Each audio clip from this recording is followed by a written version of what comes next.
we are good to go. So we're in playoffs mode, round number 1. 64 participants means 32 whole matches, first to 2. So a lot of games to look over. We're gonna go ahead and do it. 8 o'clock on a Monday, no better time, right? Yeah, I wanted to make sure that I got enough time for people to actually complete matches, and of course I'm not gonna force anyone to hurry up on my account. So I said, okay, Monday night, that's when the round completes, that's when everything's gonna be finished, there are no extensions, all cool. So starting up, oh, what happened to me? Oh, well, we'll get to that. I'll give you my excuses later on. We'll get to that though. But yeah, for the first match we're gonna go look over, we got SJ versus TokiDoki. So group 2 versus group number 10. With SJ, they are leading with Staraptor, Glamora, Armarouge, Bisharp, Palmot, and TokiDoki has Sableye, Saroledge, Amoonguss, Noivern, Gardevoir, and Glamora. And you guys tuning in right now, you're familiar with what I do. I do the whole breakdown of the team, take a look at their draft. There's way too many people to do that, so we're just gonna look at the match straight up for what it is, no frills, and let's get into it. All right, game number 1, first match completed. Armarouge and Bisharp coming in from SJ's side. Well, TokiDoki with the Sableye and the Noivern. Noivern gonna immediately Terralastalize into the normal type, looking for that Boom Burst probably. Pretty common strategy with a Ghost type next to you, but we have a Protect coming from the Armarouge. Reflect from the Sableye, gonna protect from the Bisharp if it launches an attack here. And it activates its Throat Spray, gonna boost its special attack on the following turn here. Bisharp with the Taunt, Noivern falls for it, so no Tailwind if it decides to go for that, but looks like it just wants to go for the offensive here. Does a ton of damage to both Bisharp and Armarouge on the opposite side, but not enough for a KO. Iron Head coming out from the Bisharp, does a little bit of a chunk to Noivern, but not too much thanks to the Reflect. Trick Room, meanwhile, gets set up from the Armarouge. Doesn't take too much damage, so it takes a ton of damage, but doesn't get knocked out, so it has some time to set up the Trick Room. Psychic from the Armarouge, gonna go into the Noivern, but finds Saroledge instead. Another Iron Head from the Bisharp, very well taken from the Saroledge thanks to the Reflect and its fire typing. Sableye gonna go ahead and switch out to Glamora now though. Their Psychic from the Armarouge, chunking the Saroledge down. Another Taunt from the Bisharp, gonna come into the Saroledge, but it's just gonna Bitter Blade the Bisharp, knock it out, recover a little bit of its health here. We are 2 turns into Trick Room now. Armarouge is in a pretty tough position now, low on health and not doing a ton of damage to, even neutral to the Saroledge here. Donphan is gonna come in and finish off the Saroledge with the high horsepower, while Noivern comes in on the opposite slot. Takes a Psychic for its troubles here, and there's still one more turn of Trick Room and gets a special defense drop as well. It's going to protect so it can get out of this Trick Room mode and possibly launch an offense just coming out of it. High horsepower from the Donphan, not going to find the Noivern thanks to the protect here. Meanwhile, Armor Cannon from the Armarouge going to do a huge chunk to the Sableye. No light screen put up yet, but Encore from the Donphan puts the Encore on the Donphan, just didn't really matter too much there. Donphan's going to escape into the Glamora though, which should take the Boom Burst pretty well thanks to its rock typing here, but it fells the Armarouge. That's going to go down and bring the Donphan back in. On the last legs of this particular match here, Protect from the Donphan, just scouting out what they're going to do here. Meanwhile, light screen from the Sableye finally goes up. Draco Meteor from the Noivern is going to take out the Glamora though. It's down to the Donphan, but it's got a heavy hill to climb up here.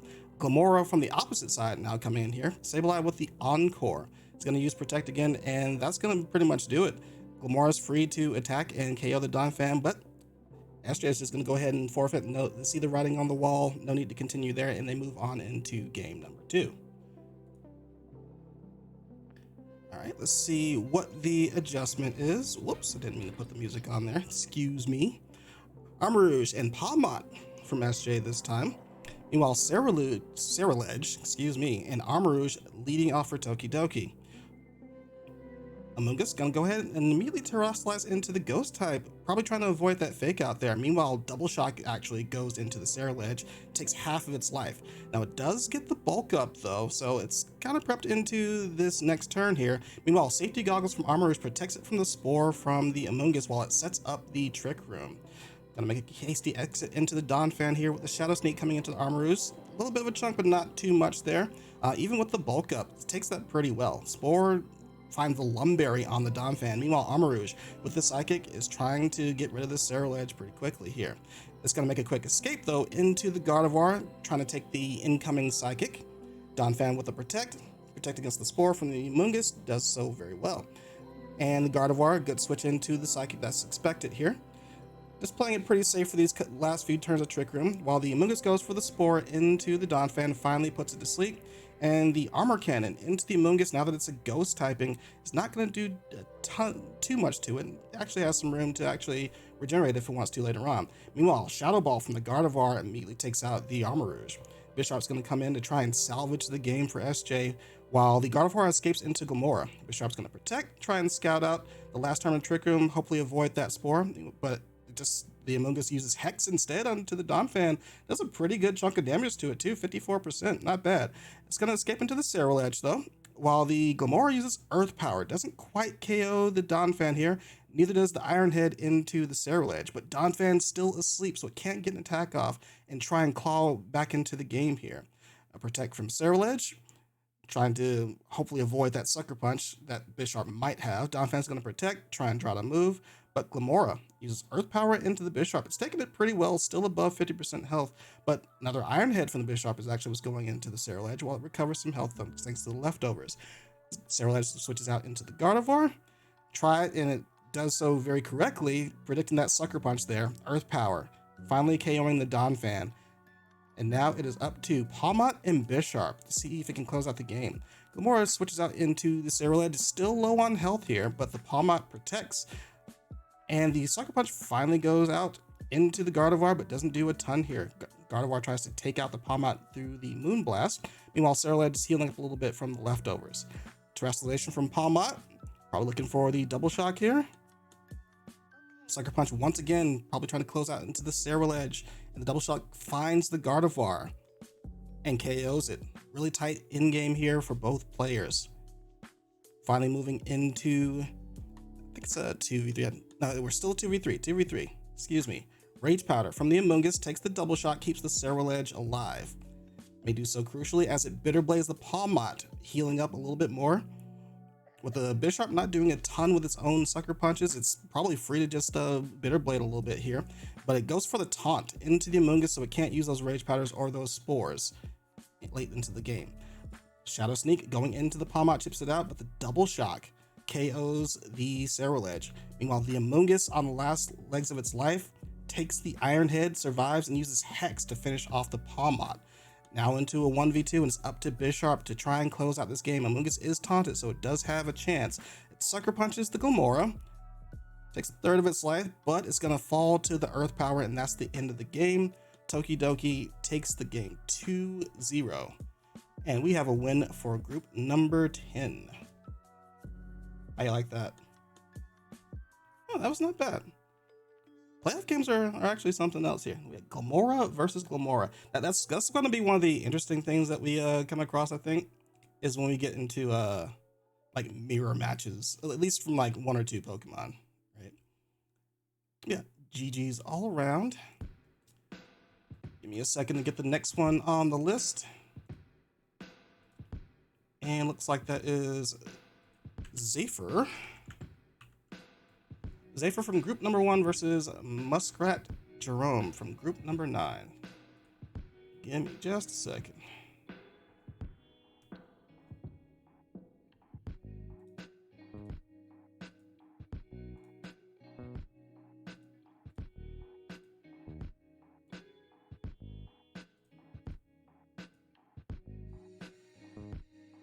I'm trying to make it look like we don't know how many games there actually are, even though we know how many games there actually are.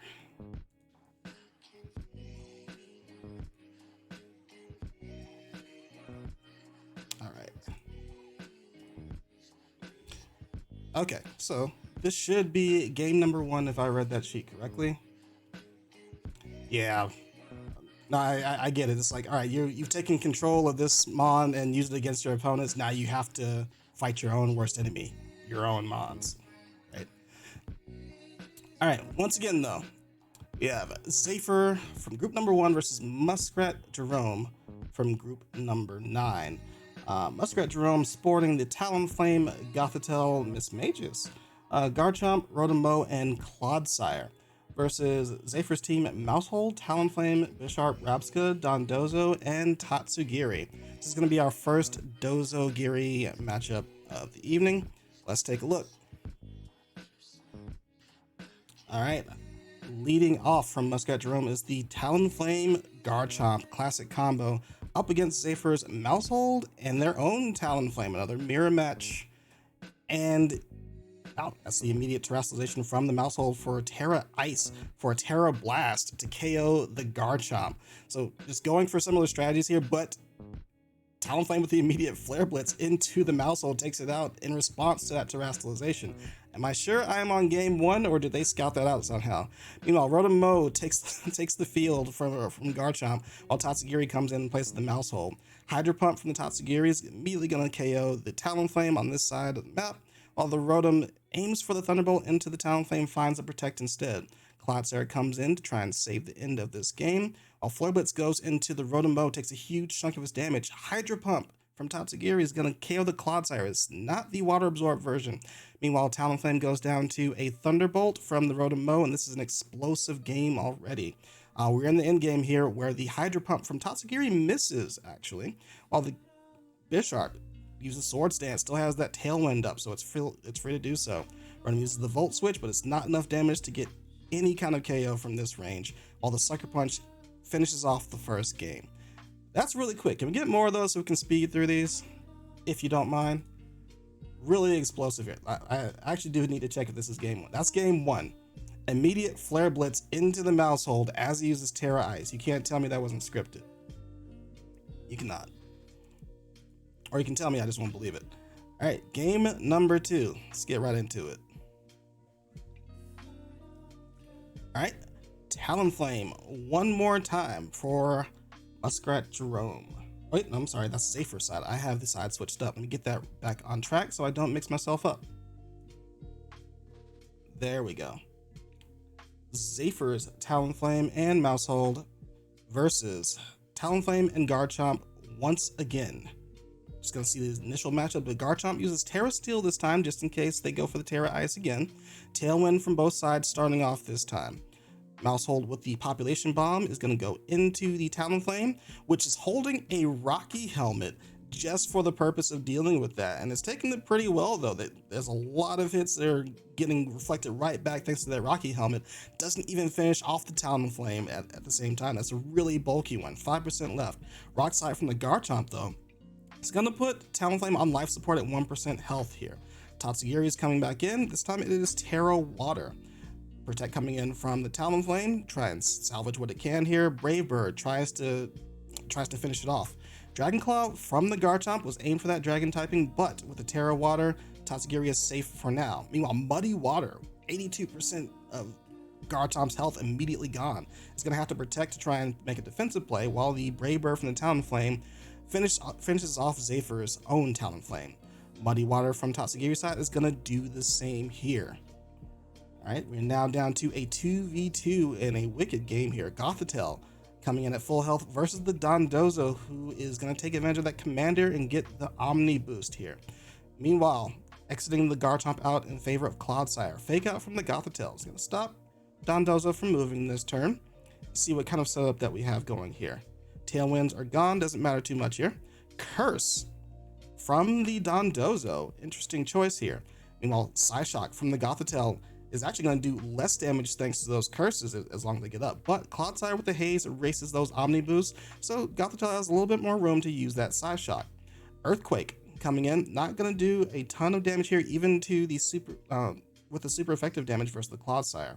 We find out the Dondozo has a Lumberry as the Toxic from Clodsire ends up getting cleared right away. Another Psyshock, followed by Wave Crash from the Dondozo, knowing that the Clodsire doesn't have Water Absorb to take it.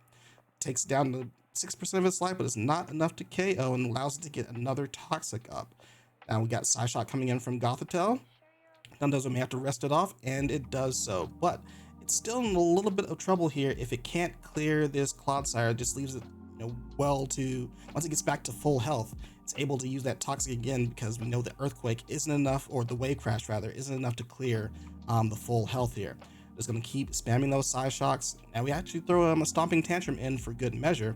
That may mean that Clodsire can't take another wave crash here once the Dondozo wakes up, unless it uses a recover. We're just going to chip away at its health with the stomping tantrum. That's just fine here, while the Garchomp gets a free switch back in. Gothitelle, though, swapping in and back out, refreshing that fake out, and actually draws the wave crash from the Dondozo here. Now Gothitelle is free to fake out, and that means Clodsire gets to switch out into Garchomp pretty freely here.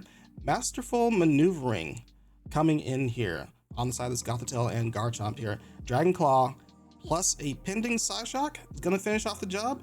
Yes, it does. So now it's down to a lone Tatsugiri. It's going to have to make some magic happen with the Mighty Water, but it's not fast enough to get over the Garchomp, who Dragon Claws to finish out the game. That was actually a pretty good one. I like that. I like the little end game where we move the Gothitelle in, back out, refresh the fake out.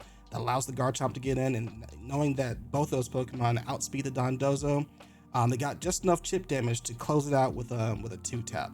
A little bit unfortunate too with the wave crash going into the Gothitelle.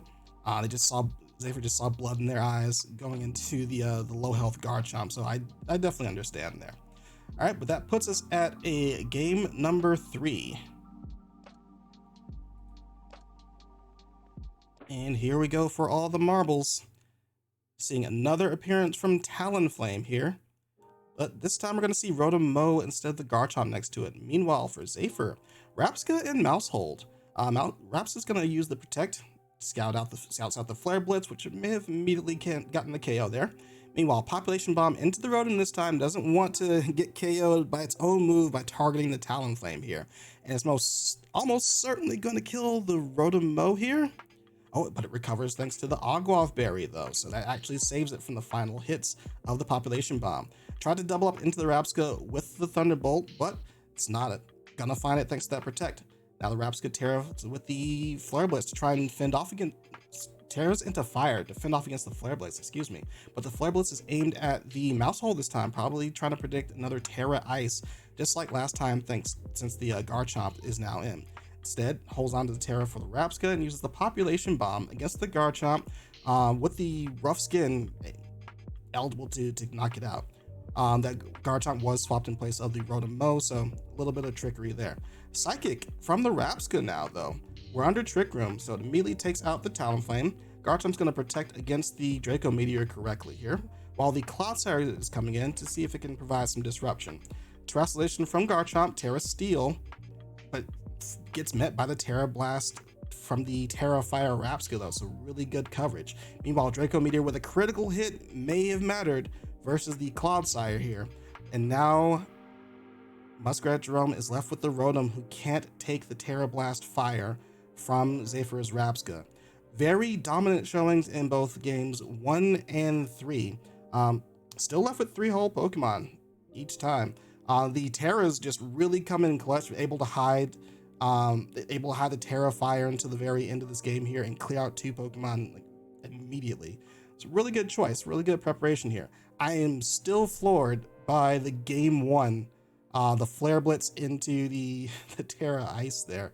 I mean, hey, you're probably right. Just wanted to Flare Blitz it just because it just wanted the Mousehold out of there, but you know, there's no way that it KOs immediately, right? But you know, if you get lucky, you get a crit, take it down immediately. But I think it's just a well-timed or poorly timed, depending on who you're rooting for, Terra Ice from the Mousehold to cause that situation. So that's pretty fun. All right, let's get ready for the next battle. And that one is from group number 11, Sanaito, versus group number 7's Luminary. Let's take a look at those once I can get these set up.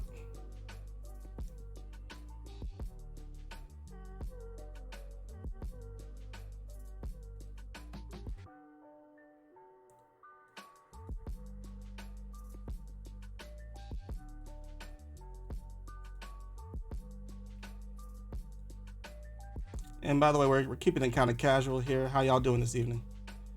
Dogi, what is up? Hands up, this is a raid. Reach for the sky. How's it going, dude?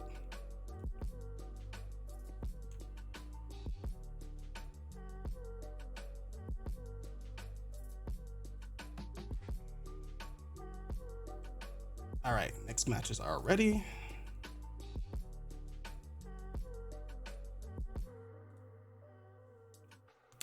Okay, once again, we've got Luminary versus Sanaito as our third match.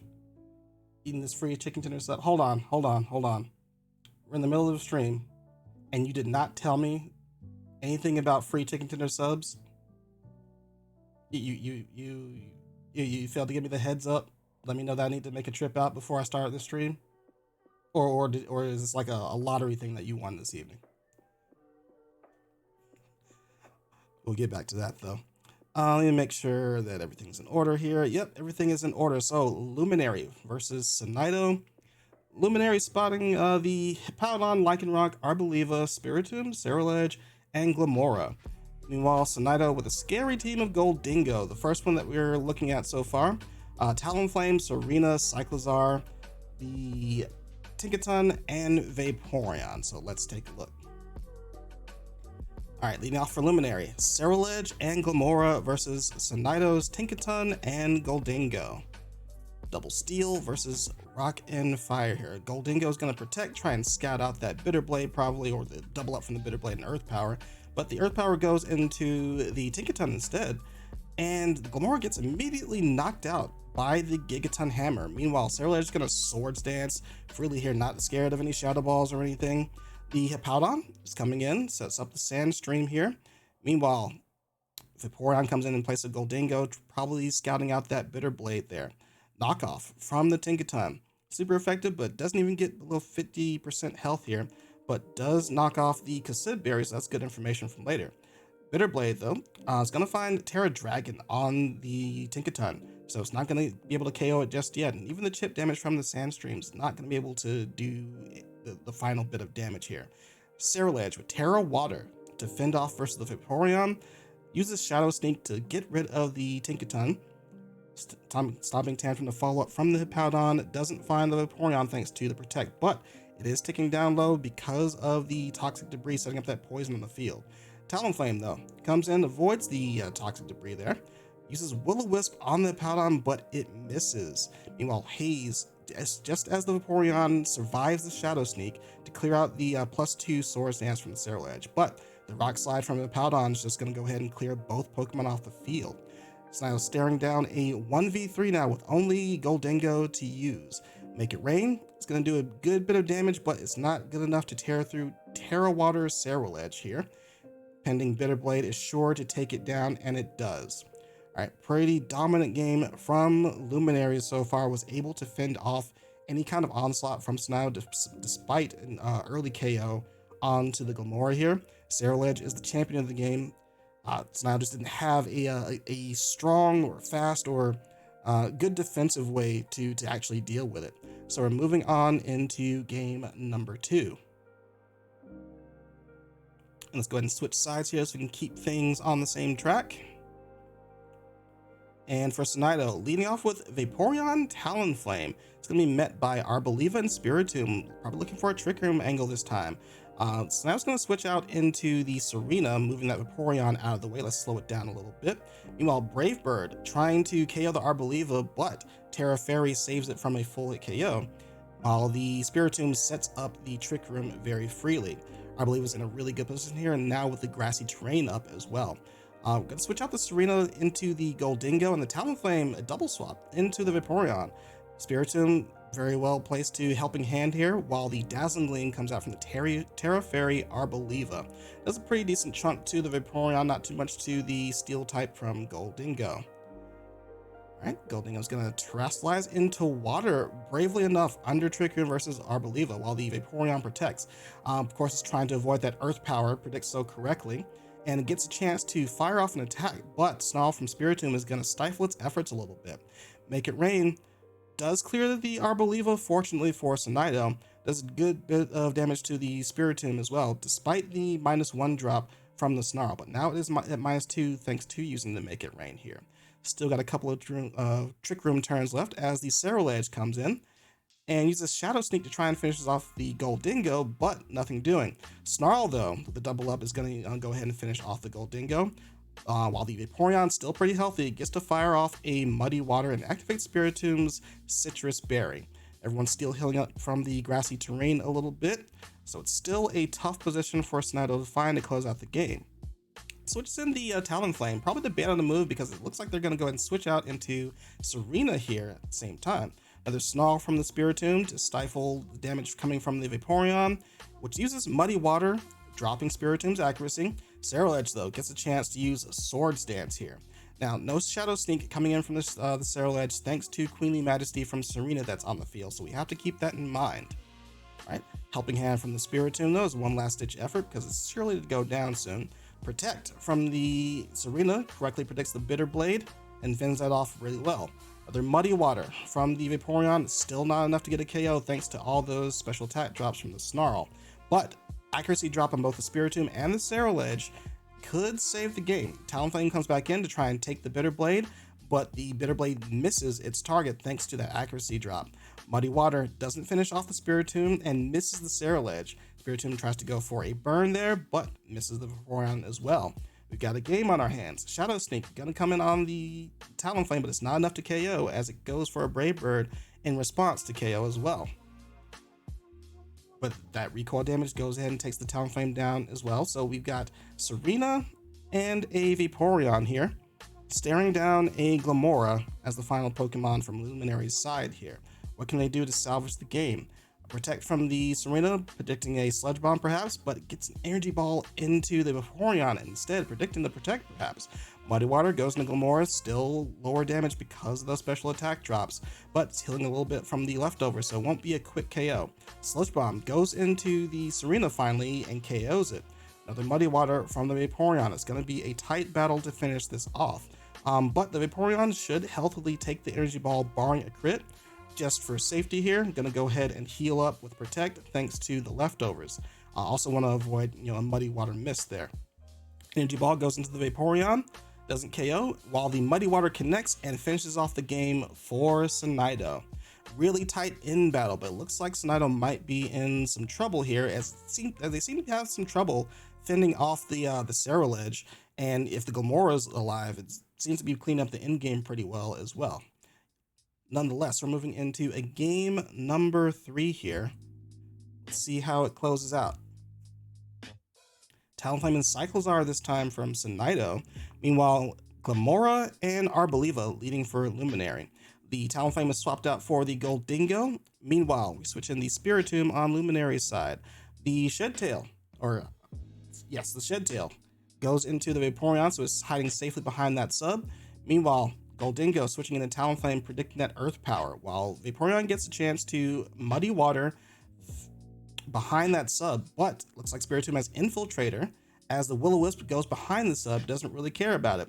Glimmora with the Energy Ball to break the sub, exposing the Vaporeon, but Muddy Water goes ahead and knocks it out.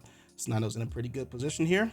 Snarl comes out from Spiritomb, lowering the special attack from the Vaporeon, which is going to be pretty crucial as the Cerulege comes in, and it is Terra Water. Terra Rock in response from Sanaito on the Vaporeon here. We got the Tailwind going up from Talonflame. Muddy Water one more time to lower the accuracy of Spiritomb, but the Cerulege is going to be taking it pretty well, resisting it, and with the special attack gutted from the Vaporeon here. Helping Hand plus Shadow Sneak clears the Talonflame, while the Vaporeon goes for the haste to clear all the stat changes. Cyclizar one more time trips over the Toxic Spikes and uses Taunt onto the Cerulege, preventing that Swords Dance from going up again. Bitter Blade, resisted by the Dragon typing, not going to do too much here, while the Muddy Water goes in and does some damage to the Spiritomb, still not enough to KO here, and is still not really touching the Cerulege. Helping Hand from the Spiritomb one more time. We've got Breaking Swipe now, actually to lower the attack of the Cerulege. Meanwhile, Muddy Water one more time KOs the Spiritomb, still looking for those accuracy drops, which it gets on the Cerulege. It's really tight right now. Another Bitter Blade into the Cyclizar, chipping it down along with that poison. Breaking Swipe one more time to lower that attack stat from the Sarah-Ledge, but it's going to still get KO'd by the Bitter Blade here. Meanwhile, Arboliva comes in, takes the Ice Beam pretty well, and fires back with a Giga Drain on the grassy terrain, which is more than enough to KO the Vaporeon there. Goldingo's coming in one more time, just as in game number 1 to try and close out the game, but cannot chew through the Terra Water on Sarah-Ledge, which is Bitter Blades and takes back a lot of health along the way. Meanwhile, Arboliva doubles up with the Earth Power to close out the game number 3. Really, I'd say dominant game number 1 from Luminary. These last 2 games, though, Luminary's still in pretty good position in all of them, but just really tight while, Sanaito's trying to find these angles to come back in the game. The accuracy drops from the Muddy Water playing a key part in that particular line as well. Pretty solid match, I would say, so far. All right. Chicken Tender subs are on an extended sale that ends Sunday. And why? All right, was this? How recently was this? You're supposed to be giving us the updates on a regular basis.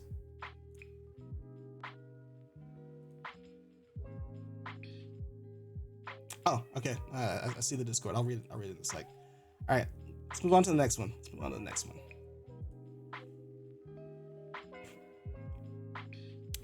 Okay. All right, this one's gonna be a little bit weird. So, looks like we have Mitch from group number 16 versus kingcheetah from group number 14. Now, it seems like, let me see. Looks like that match one of the participants may have been late, because it looks like one of the games is a forfeit. So we're only gonna get 1 game for this one.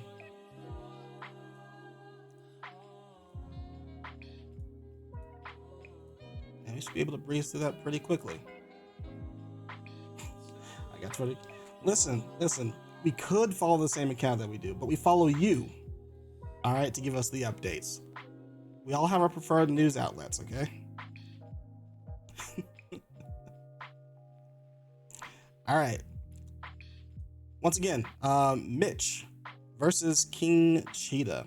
On Mitch's side, we have the Goldingo, Talonflame, Umbreon, Tinkaton, Salazzle, and the Tauros Water version. kingcheetah rocking the Sylveon, Garganacl, Breloom, Lucario, Scovillain, and Heracross. A really deep medley of Pokemon that we got here. And again, I'm not sure what happened. I'm not checking the Discord to see what did happen. But looks like there's only 1 game for this. Very likely due to one player not showing up on time, they automatically get a game 1 loss if they're 20 minutes or so late. So let's take a look, and here we go. Okay, Umbreon and Goldingo leading off for Mitch's side. Meanwhile, for kingcheetah, Sylveon and Heracross. Umbreon is going to swap out into the Tinkaton here, fend off against the Sylveon. Megahorn is going to miss the Tinkaton. Nasty Plot from the Goldingo feels pretty safe to set up here. Shadow Ball from the Sylveon says to the contrary, though. Puts it on life support at 18%. Meanwhile, the Burned Orb is going to activate on the Heracross, but it's going to be flinched from making a move here, thanks to the Fake Out from the Tinkaton.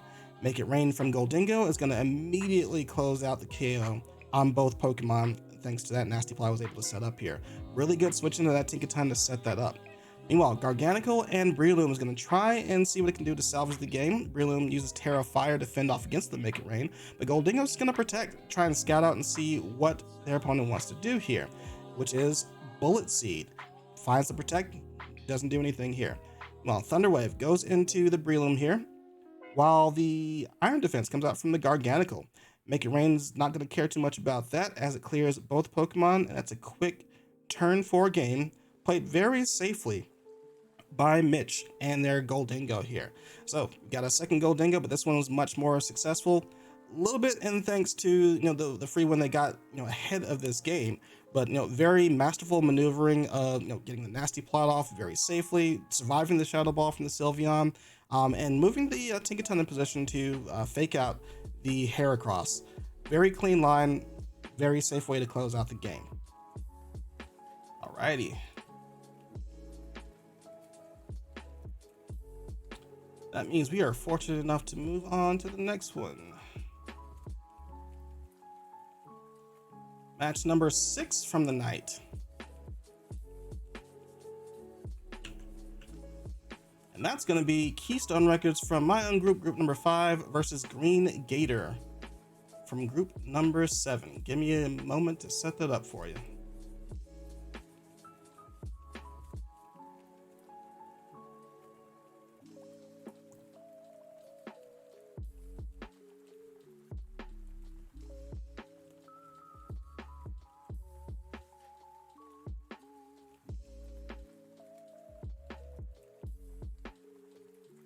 Okay. We are locked, but we are not loaded. Give me a second to rehydrate.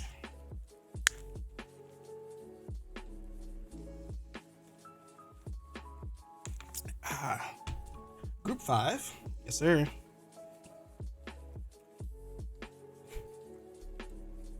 Okay. So for Keystone Records, the team that I have praised despite their reservations: Garganical, Skeledirge, Tauros Water version, Arboliva, Corviknight, and Espeon, matching up against GreenGator's Salamence, Oranguru, Donphan, Abomasnow, Skeledirge, and Florges. Let's take a look to see how this plays out in game number 1. And Keystone Records, leading off with Espeon and Skeledirge, finds itself paired up against Oranguru and Salamence. Heatwave is the first move on the field from the Skeledirge here, followed up by Dazzling Gleam from the Espeon here. So we got a little bit of trickery coming in here. Meanwhile, the taunt from the Oranguru not going to be effective thanks to the magic bounce on the Espeon here. Got a quick knockout on the Salamence, so GreenGator's on the back foot. Gonna switch out the Oranguru in for the Abomasnow. Dazzling Gleam goes into both opponents, but is taken very well thanks to the high special defense on the Florges. Heatwave goes in, but the Abomasnow avoids it. And the Pollen Puff from the Florges is gonna take Espeon down low here. The Abomasnow switches out immediately back into the Oranguru. Wonder what that's about here. Meanwhile, another Dazzling Gleam Heatwave combo, just content to unclick that button until GreenGator can respond, which does so by the Pollen Puff of Florges, but it is on life support, so it's got to be careful to close out this game. Meanwhile, Corviknight's going to come in here. It's set to do pretty well as the Heat Wave finally takes out the Florges, does a little bit of chip damage to the Oranguru. Corviknight's going to go ahead and bulk up here, take advantage of the situation as the Oranguru Trick Room's uncontested, but it's only got Abomasnow to really do some damage here. Let's see what it can do. Terrastalizes into an Ice type. Oranguru is going to taunt here versus the Corviknight, but it's just going to Brave Bird the Abomasnow, takes most of the rest of its life here. Earth Power from the Abomasnow is going to finish off the Skeledirge with a critical hit. Might have mattered, may not have. We'll know later on. Tauros, meanwhile, going to come in. See what it can do here. Aqua Jet doesn't finish off the Oranguru, not enough damage there. Meanwhile, the Instruct is too fast for the Abomasnow to try and use Earth Power here. Oh, or I lied. I don't know how Instruct works. That's on me. Double Earth Power comes out regardless of what I say here because I am an idiot. Meanwhile, the Brave Bird, though, uncontested, goes ahead and finishes off the Abomasnow. Oranguru is left on its own, but gets finished off by the Aqua Jet. All right. Pretty weird game so far. Keystone Records has some tech in the pocket that look like a Choice Scarf Skeledirge moving ahead of Espeon of all things. Really easy plan of just spamming AoE moves, hopefully just pick up 2 knockouts at a time. It did manage to get the Salamence early in the game pretty easily. Could have picked up on the Abomasnow had the Heat Wave not missed as well. So, pretty fun strategy going into this so far. Let's see what goes on in game number 2. And we're all squared away. Espeon, Skeledirge leading one more time. If it ain't broke, don't fix it. Oranguru, meanwhile, coming in with the Salamence one more time. It's aware of that Dazzling Gleam this time, though. Espeon's going to Terra Fairy, Dazzling Gleam's not enough to KO this time, but Torch Song, actually goes into the Oranguru. So the Salamence is still there, but it's on life support and manages to get up the Tailwind. Taunt from the Oranguru one more time. It goes into the Espeon again. Hasn't learned the lesson about the magic bounce. Going back into the Oranguru, has to cycle back out one more time. Well, Crunch from the Salamence. Not enough damage to KO the Skeledirge. Has a pretty decent defense stat. And the Dazzling Gleam, though, is going to finish off the Salamence. Meanwhile, Torch Song one more time from the Skeledirge is just, the special attack is starting to skyrocket. KOs the Donphan easily with a 2-tap. Oranguru comes back one more time after cycling out the taunt, while the Abomasnow is coming back in. We've seen this game before. Abomasnow gets a chance to Blizzard this time, though, but it's not enough to KO either Pokemon, while the Torch Song finishes off the Abomasnow very easily. Dazzling Gleam, not enough to KO the Oranguru, but the writing's on the wall. With 4 Pokemon versus 1 and only Oranguru to bring back the game, there's not going to be enough offense to come back from. Torch Song makes sure of that as it closes out the game. Good stuff from Keystone Records. I'm not listening to anything you're saying in the chat anymore. You're gonna do well. I think you're gonna do well. Keep it going. We're all rooting for you, kid. Yeah, really dominant game. There's a really weird medley of Pokemon over on GreenGator's side, and with this opening strategy, this wild gambit of what looks like Choice Scarf Skeledirge and Terra Fairy Dazzling Gleam Espeon, just able to easily KO all the Pokemon very quickly on GreenGator's side. So I like it. I like it. If we keep going like this, we'll finish up pretty quickly. I say this as I stare down about 26 more matches.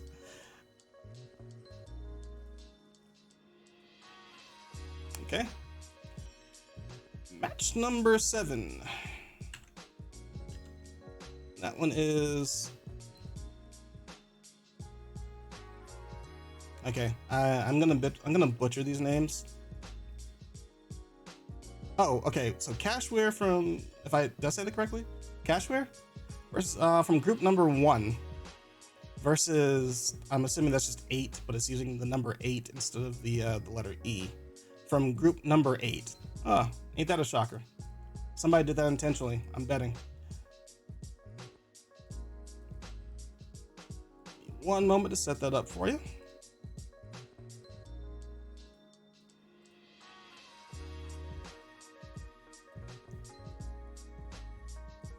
How's everybody doing this evening? Hopefully enjoying yourselves.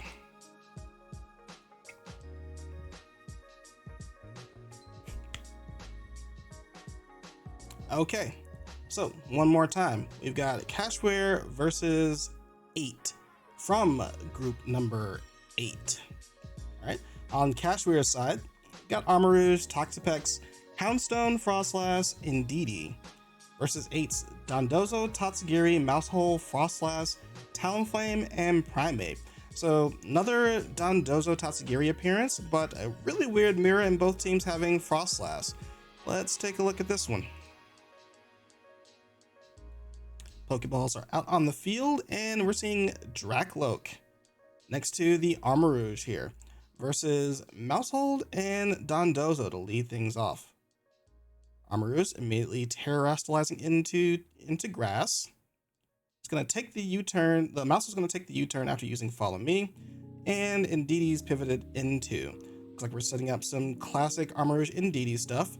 As the Expanding Force comes out, immediately KOs the Mousehold and does a ton of damage into the Dondozo.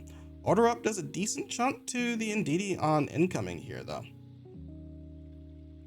All right, now we got Tatsugiri coming in and activating that commander, but Indeedee with the Energy Ball is going to quickly KO the Dondozo. Psych Up, not going to find any stats to copy up as the Dondozo got taken care of a little bit too quickly there. Meanwhile, Flare Blitz from the Talonflame was actually aimed into the Armarouge, probably thinking that there was some form of was weak armor there. Psychic from the Indeedee launched into the Tatsugiri, followed up by the Expanding Force. Now under Trick Room, both Pokemon get to outrun the Talonflame and Tatsugiri. But meanwhile, Flare Blitz, it is a weak armor version of the of the Armor Rouge as the Flare Blitz lands successfully, but the recoil KOs the Talonflame in return, leaving Ndidi standing on top of a pile of carnage on its lonesome. Really strange turn of events here. I do like the pivoting with the U-turn from the Dracloak into the Ndidi, just to set up the get some chip damage down and set up the Expanding Force pretty well. I think that was pretty clever overall. I do see where the psych up. I do see the psych up strat there, but Dondozo went down a little bit too quickly to take advantage of that, so no dice there. Probably just kind of brute force through that. Anyway, we get a match number 2. And this time, also make sure we're on the right side here. Keep things consistent.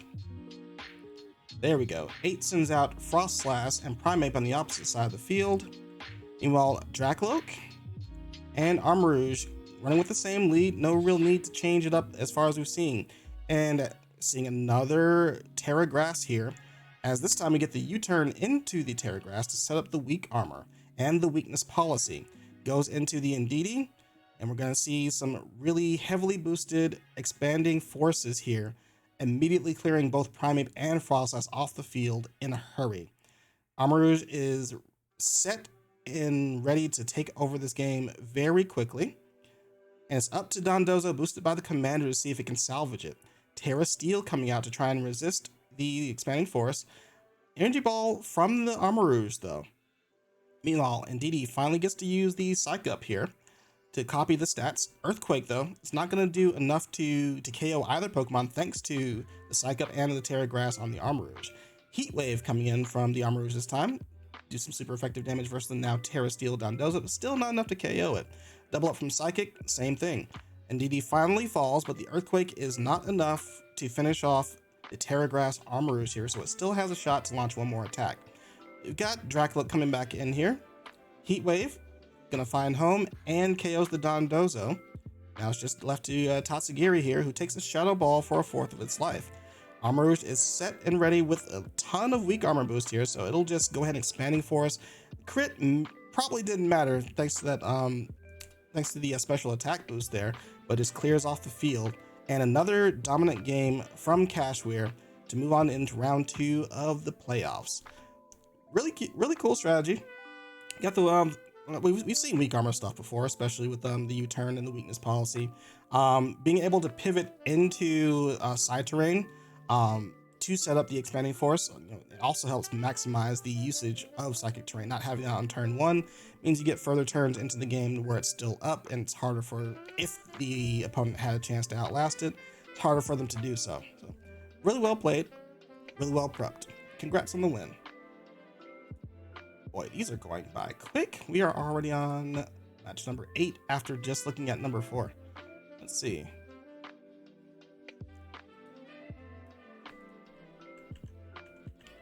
And match number 8 is going to be Zaffre from group number 3 versus Kalos Unleashed from group number 4. Let's set that up for you.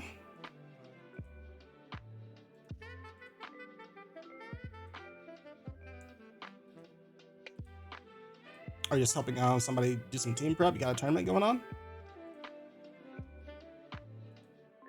Or just in general, like when just got the urge to team build?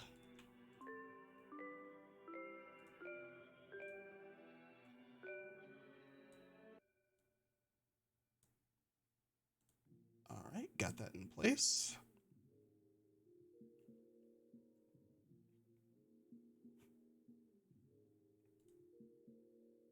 Okay, one more time, what you're seeing on your screen is Kalos Unleashed versus Zaffre. Let me know if I'm butchering that name. Kalos Unleashed with the Tyranitar, Lycanroc, Skeledirge, Corviknight, Houndstone, Luminion team versus Zaffre's Corviknight, Garchomp, Hariyama, Jolteon, Hippowdon, and Vaporeon. Let's take a look. All right, leading off for Kalos Unleashed is the Sand Duo themselves, Tyranitar and Lycanroc. They're going to find Garchomp and Jolteon leading on the opposite side of the field for Zaffre. Jolteon's going to make a quick exit into the Corviknight to fend off against these attacks. While the Garchomp protects, it's pretty safe to do so as it tries to scout out what CasualPizza is going to do. Tyranitar is going to Rock Slide while the Lycanroc is going to close combat into the Garchomp there. Nothing too dangerous just yet. The close combat attempt into the Garchomp only does 39%, and for its efforts, it takes an Earth Power down to Focus Sash range there. Meanwhile, Iron Defense from the Corviknight is going to fend off very well the Crunch coming in from the Tyranitar, which only takes 16%. Meanwhile, Endeavor from the Lycanroc is going to bring Corviknight down low, which it recovers from with the Mago Berry. Meanwhile, Garchomp, a special Garchomp, strangely enough, is going to find home on the Lycanroc with the Earth Power. Meanwhile, Corviknight with the Body Press clears out Tyranitar here. Good enough, we don't have any Terras going on just yet, but as we're closing on the end of the game, you may just see one. Play Rough from the Houndstone. Gonna find Garchomp, but is not going to KO. It's left on 4% of his health. Garchomp with the Fire Blast aimed into Corviknight doesn't hit though. So Corviknight lives to see another day and gets a free bulk up at the same time. Meanwhile, the Corviknight on Zaffre's side gets a roost to recover back to near full health. Play Rough from the Garchomp misses. Consecutive misses from both sides of the field. This time Fire Blast does hit the Corviknight, but doesn't KO, but still gets the burn though. Iron Defense from Zaffre's Corviknight, while the bulk up from CasualPizza's Corviknight. We're gonna have a defensive fight in our hands pretty soon. Well, we already have one. Earth Power from the Garchomp into the Houndstone, as the Houndstone uses Play Rough one more time, does hit this time, and KOs the Garchomp. Corviknight with the Body Press into the Corviknight, both sides. This time, CasualPizza's Corviknight does have the Papa Berry to heal it back up a little bit here. Thunderbolt from the Jolteon is going to clear out the Houndstone here, not really afraid of the Corviknight on the opposite side, as Body Press goes into it, bringing it down to 1%. Corviknight's going to, Corviknight's going to Body Press the Jolteon, but thanks to that burn, it's not going to do a ton of damage as it finally falls to its own burn, residual damage. Why are we coming into so many mirror matches? That's going to like twist me up a little bit as I... Who's Corviknight's doing what? Who's Corviknight's doing what? Yeah, special Garchomp is a little bit of a mix-up. I don't necessarily hate it, but it's a little bit weird in context. You know there's going to be a sand team. You know two rock types are going to be on the field that have the special defensive boost. Not sure if it was worth it, or I kind of get it if like Corviknight's on the mind and you're expecting the Iron Defense or the bulk up, which was useful in this case because it did over half of Corviknight's life got to ignore the other defensive boosts. So I think that's a pretty decent prep option. Like the rest of the team's already doing a ton of physical damage anyway, so you can kind of spread the love around. Anyway, game number 2. And one more time, I do have to switch the sides of the field. Thank you. Zaffre, starting with Garchomp one more time, this time alongside Vaporeon. They're going to find Tyranitar and Lycanroc also one more time here. Alright. Vaporeon switching out into Corviknight. Same maneuver as game number 1. Lycanroc's going to use Rock Slide this time. And the Earth Power goes into the Lycanroc from the Garchomp. We saw that last time as well. Meanwhile, Tyranitar using Rock Slide, not doing a ton of damage to the Garchomp who resisted, and the Corviknight who's pretty bulky. Lycanroc's going to use the Endeavor here. Brings Garchomp down low, but it's just going to be KO'd back by the Earth Power that's firing off here. Meanwhile, Corviknight is going to roost back up to full health just for safety. And the Crunch is going to go into it. Takes 30% of his health, but the defensive drop actually works in Corviknight's favor as it's reflected back onto the Tyranitar. Skeletor is coming in, see what it can do here. While the Corviknight switches out into Vaporeon to fend off against it. The Skeletor immediately terrestrializing into the Fairy typing. Garchomp's going to try and scout out what it's going to do, but Skeletor's just Torch Songs into the Vaporeon. The Terra was defensive. Tyranitar crunches into the Garchomp slot, but doesn't find it thanks to the Protect. Also, we do know that this is Sandvale Garchomp, so that may play a factor in things. Garchomp, on the last of its legs, is going to use Terra Steel with Iron Head to try and go into the Skeletors and get a KO, but defense is too high and it doesn't get the KO here. Meanwhile, another Torch Song from the Skeletors goes into the Vaporeon, while the Iron Head from Tyranitar is enough to finish off the Terra Steel Garchomp. It was just too low of a health to try and hang on a little bit. Jolteon, speedy little demon's gonna finish off the Skeledirge here. While Vaporeon has a chance to Calm Mind in front of the Tyranitar. That's gonna be crucial. Crunch does heavy bit of damage to the Vaporeon though. Doesn't really care too much though because it has Wish to heal it back up to 87% health. Corviknight's gonna come in, but it's just gonna find a Thunderbolt to defend against from the Jolteon. Isn't enough to KO, and it gets to heal off from the Papa Berry, but it can't do too much damage in return as the Body Press only does 35%. Meanwhile, Vaporeon fires off a Muddy Water, KOs the Corviknight, does a decent chunk to Tyranitar. Now that Sand streams down, doesn't have that special defense boost anymore. Rock Slide, still not enough to KO the Jolteon, so they get to fire in a double attack from the Thunderbolt and Muddy Water, which finds home and finishes off the match here for Zaffre. Good match. We saw the Lycanroc try and make some plays with the Endeavor. Saw some cute maneuvers with the mixed Garchomp. Would throw anyone for a loop. We've seen Earth Power, we've seen Fire Blast, we've seen Terra Steel, Iron Head. Makes for a weird damage spread as we saw. Like it wasn't able to maximize damage against the Terra Fairy Skeledirge, but even still may not have been able enough to KO even with a lot of attack investments. But very interesting set of games overall, but Kalos Elise just wasn't able to do enough damage overall without the use of something like Endeavor from the Lycanroc. Even with the speed from Sand Rush from both Houndstone and Lycanroc, just couldn't overwhelm the likes of Corviknight and of course the Garchomp. So very. It feels closer than it actually was, but it's actually pretty dominant from Zaffre. They just couldn't break them, not enough damage. Good stuff.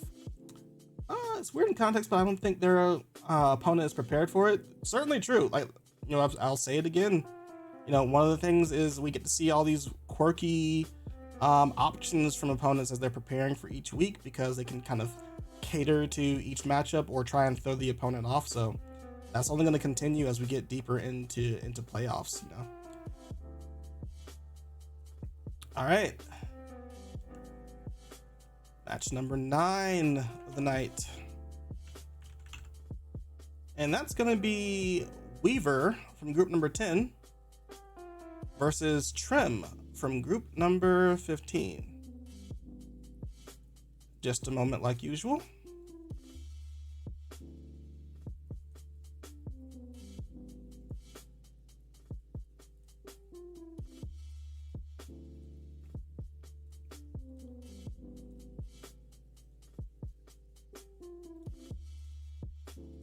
And we got the matches ready.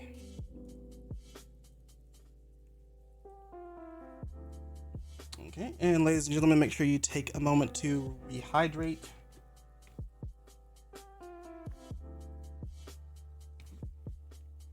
As I am doing, as I got my water bottle right next to me.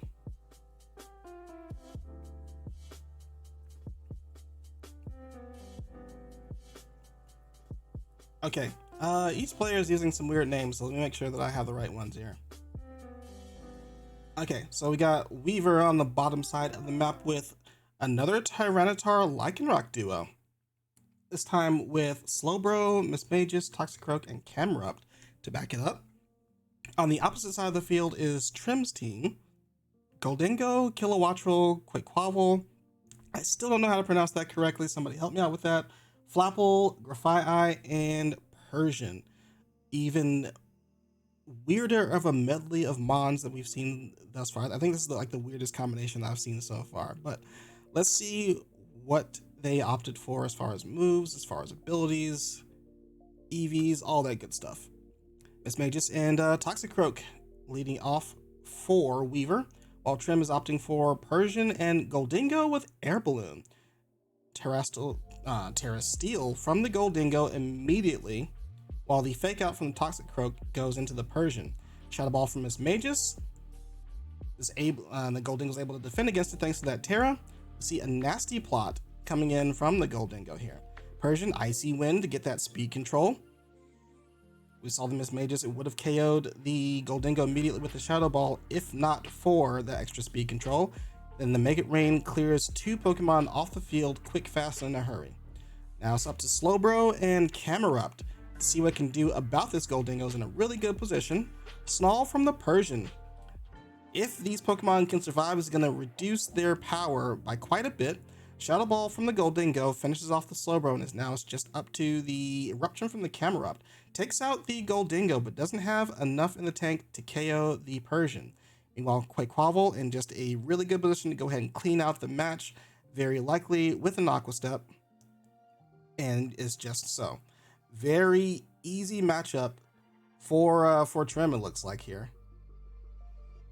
It was after that initial setup. They were looking for the Icy Wind nasty plot initially.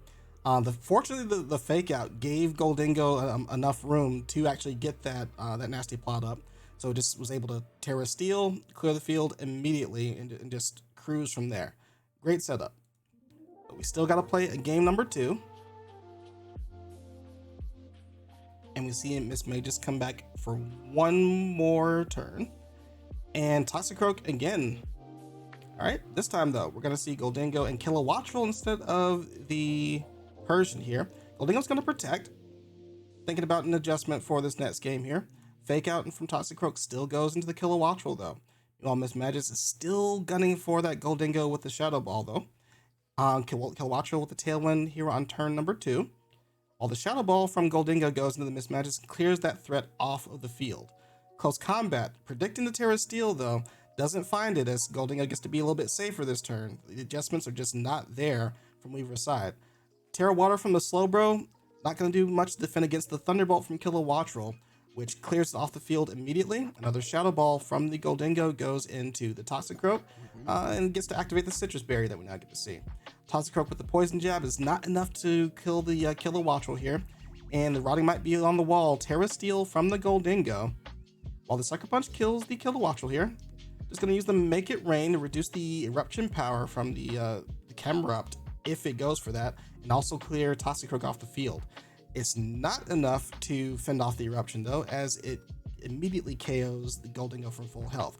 Doesn't matter though, we've seen this movie before. Aqua Step from the Quaquaval is sure to come in and finish off the game for us. Ladies and gentlemen, that is an incredibly dominant matchup from a well-positioned Goldingo. Whether it's Tailwind or Icy Wind, you got the speed control, you got the Make It Rain, you win the game. Good stuff. It's also weird how a lot of these games in the first round have a lot of the same Pokemon on both teams. It's to be expected, but a lot more than I thought. But wow, these are different. Yeah. I'm trying to, is that too weird? I think it kind of speaks to,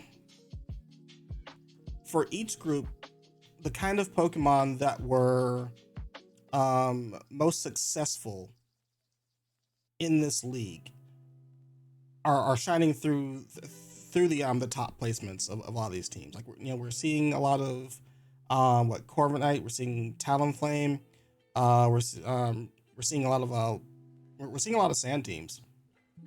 Right? We're seeing a lot of Lycanroc. Like even I had like a Lycanroc plus a Sandstream, right? So it's kind of a trend. Series 1 draft league. We've got like minimal options to really like overwhelm opponents, and I think the ones that are making it out into playoffs, at least in this first round, are kind of exemplifying what is actually strong in this environment. Maybe I could be off, but that's the way I'm looking at it. But I mean, like outside of that, everybody, all the players coming into this round, I don't know how to phrase it. I mean, it's just like you said. It's to be expected that there are going to be a lot of Pokemon on the same team, but that shows just how popular those Pokemon are, particularly like Talonflame, right? Okay.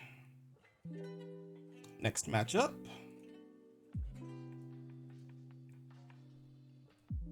Who do we have? We have TomElvis from group number 2 and Old Sleepy from group number 10. One moment, please. Remain in your seats and the program will resume shortly.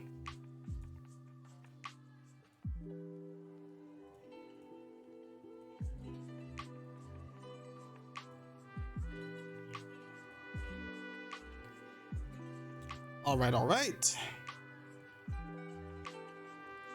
So, on the bottom side of the field, we got Old Sweepy's team. Sylveon, Mousehold, Dondozo, Tatsugiri, Houndoom, Morgrim versus TomElvis' team. Volcarona, Spiritomb, Reverum, Camerupt, Grimmsnarl, and Tauros, the base version. The Paldean Tauros base version here. Here we go. Alright, the Pokemon come flying across the field, and we see Mousehold and Sylveon leading off for Old Sweepy here, while Tauros and Grimmsnarl leading off for TomElvis. Alright, Baby Doll Eyes is going to lower the attack of the Tauros here, while the Grimmsnarl sets up Light Screen. Ironhead from the Sylveon, thanks to that Baby Doll Eyes, is not going to do too much, while the Hyper Voice, a critical hit on the Grimmsnarl through the Light Screen, immediately clears out off the field, still does a ton of damage to the Tauros though. Volcarona is going to try and come and save the day and fend off against that Hyper Voice, along with the Spiritomb here. Thunder Wave. It's going to connect on the Volcarona, slows it down, but not enough. The Sylveon's pretty slow itself. Heat Wave connects onto the Mousehold, does a ton of damage, and does a decent chunk to Sylveon as well, but the Hyper Voice comes in. The Spiritomb is going to Terra Water to fend off against it, though. Mousehold is going to taunt the Spiritomb from doing anything tricky here, but the Volcarona is just going to Heat Wave and clear both of them off the field. No Trick Room for Spiritomb thanks to the use of that taunt from Mousehold. Meanwhile, Dondozo Tatsugiri is coming in for Old Sweepy, try and do some damage here. Alright, Volcarona's going to switch out, make a hasty exit into the Tauros, who uses Intimidate to lower the attack of Dondozo. Still at +1 though. Wave Crash is going to go ahead and finish off the Tauros here. Doesn't take too much recoil thanks to the low health that it was at. Dark Pulse coming in from the Spiritomb does a little bit of damage to Dondozo, but not quite enough. Wave Crash from the Volcarona, no Terra left to defend off against the Wave Crash there, so it immediately gets cleared off the field, while Spiritomb's left on its own to try and Dark Pulse his way to victory. It's very unlikely to be enough though. Wave Crash, even resisted by the Terra Water, does a ton of damage to the Spiritomb. Tries to fight back with the Burn, but Water Veil is going to protect the Dondozo from any of those shenanigans. Wave Crash finishes off the rest of the game here. Hey, what can you say? Another day, another Dondozo. You know, no need for the Unaware ability.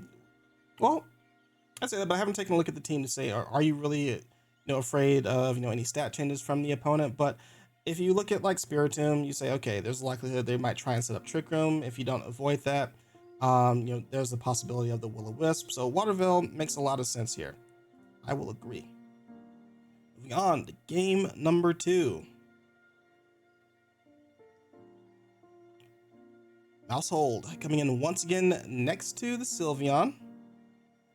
It's going to be met up against with Reverum, with Air Balloon, and Volcarona. Sylveon gets to Terra into Fire this time, as the Mousehold paralyzes the Volcarona with Thunder Wave. Poison Jab from the Reverum goes into Sylveon, but doesn't clear the Sylveon off the field thanks to that Terra Fire. Meanwhile, Terra Blast on the opposite end is going to do exactly that, gets the Reverum out of here. Grimmsnarl is coming in one more time, try and throw up those screens and fend off against this Sylveon, who's in prime position to just do a lot of damage for, uncontested. Meanwhile, Grimmsnarl does actually get that light screen up.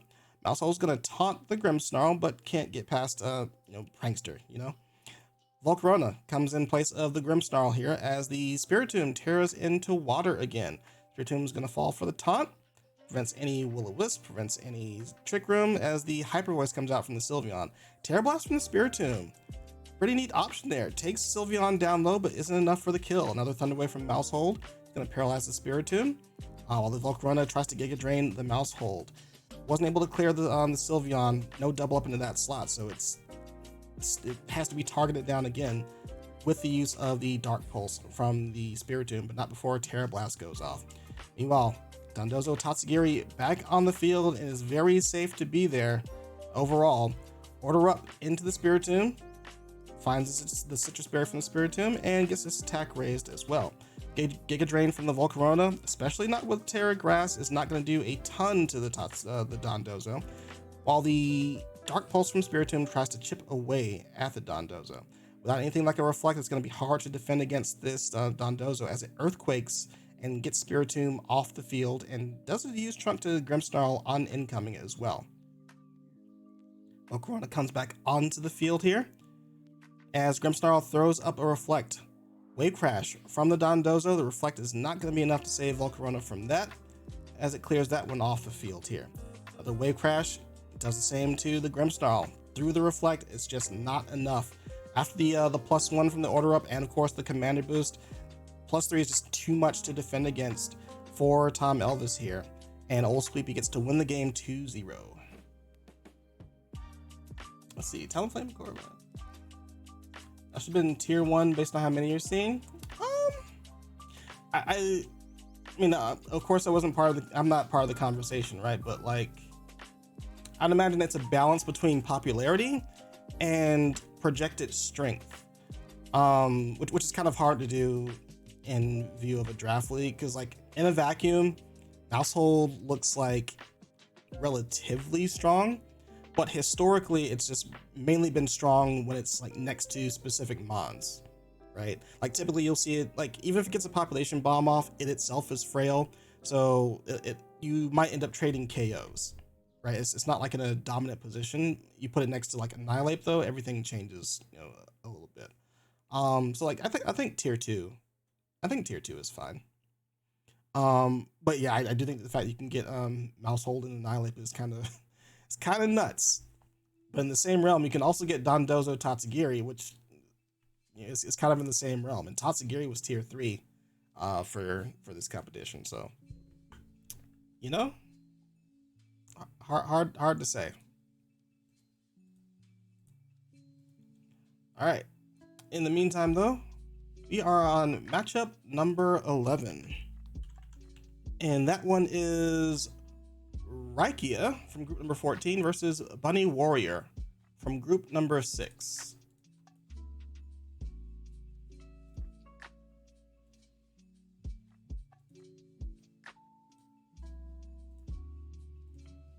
One moment, please.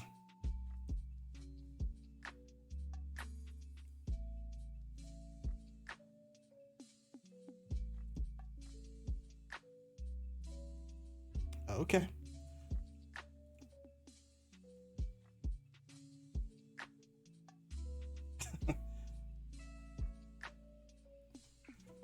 Okay. All right. So on the bottom side of your screen is BunnyWarrior's team with Caporaja. That's a Pokemon I haven't seen in ages. I keep forgetting it exists. Hatterene, Tatsugiri, Rotom Heat, Vivillon. Oh, it's a different color. Sandstorm version. Neat. Dondozo. Meanwhile, Raikia with Palmot, Dondozo, Tatsugiri, Gardevoir, Rotom-Mow, and Fungus. By the way, real quick, Fungus is a I think it's a pretty good tier 5 pick. Like for letting, well, is it tier 5? If it's not in the list, it's tier 5. But either way, I think this is a good pickup since Amoonguss is tier 1, and if you just wanted that option without having to use your tier 1 for that, this is an incredibly good option. So I'm glad to see someone picking that one. Anyway, here we go. Game number 1.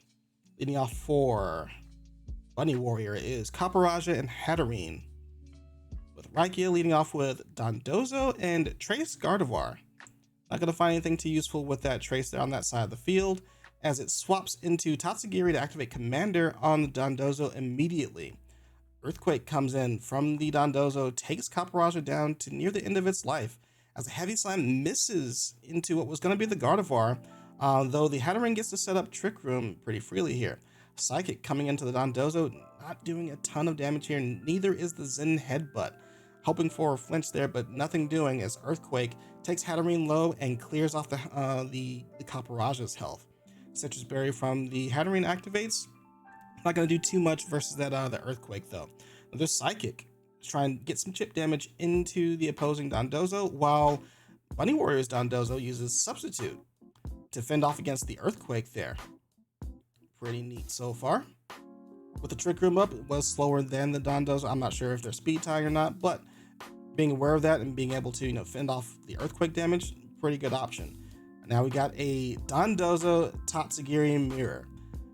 I'm gonna let this play out while I take a swig of water, maybe go up, go get some food. Maybe the match will be over by the time this is done. We know where this all leads.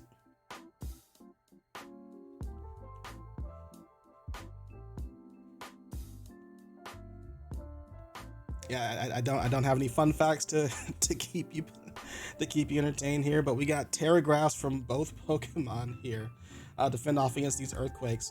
There was an order up from Raikia's Dondozo, so it is a little bit of a head in the stat game here. And BunnyWarrior is actually just going to go ahead and forfeit this one here. We've seen this before. We were trying to avoid it as best as we could, but it was inevitable. Dondozo is inevitable, but BunnyWarrior gives up here. Wasn't seeing a route where they get past the order up from the Dondozo. That's just eventually going to clear. You know, there's no status moves. There's not like a yawn to slow it down or anything. Yeah, BunnyWarrior is on the back foot, so they're just gonna go ahead and move on to game number 2.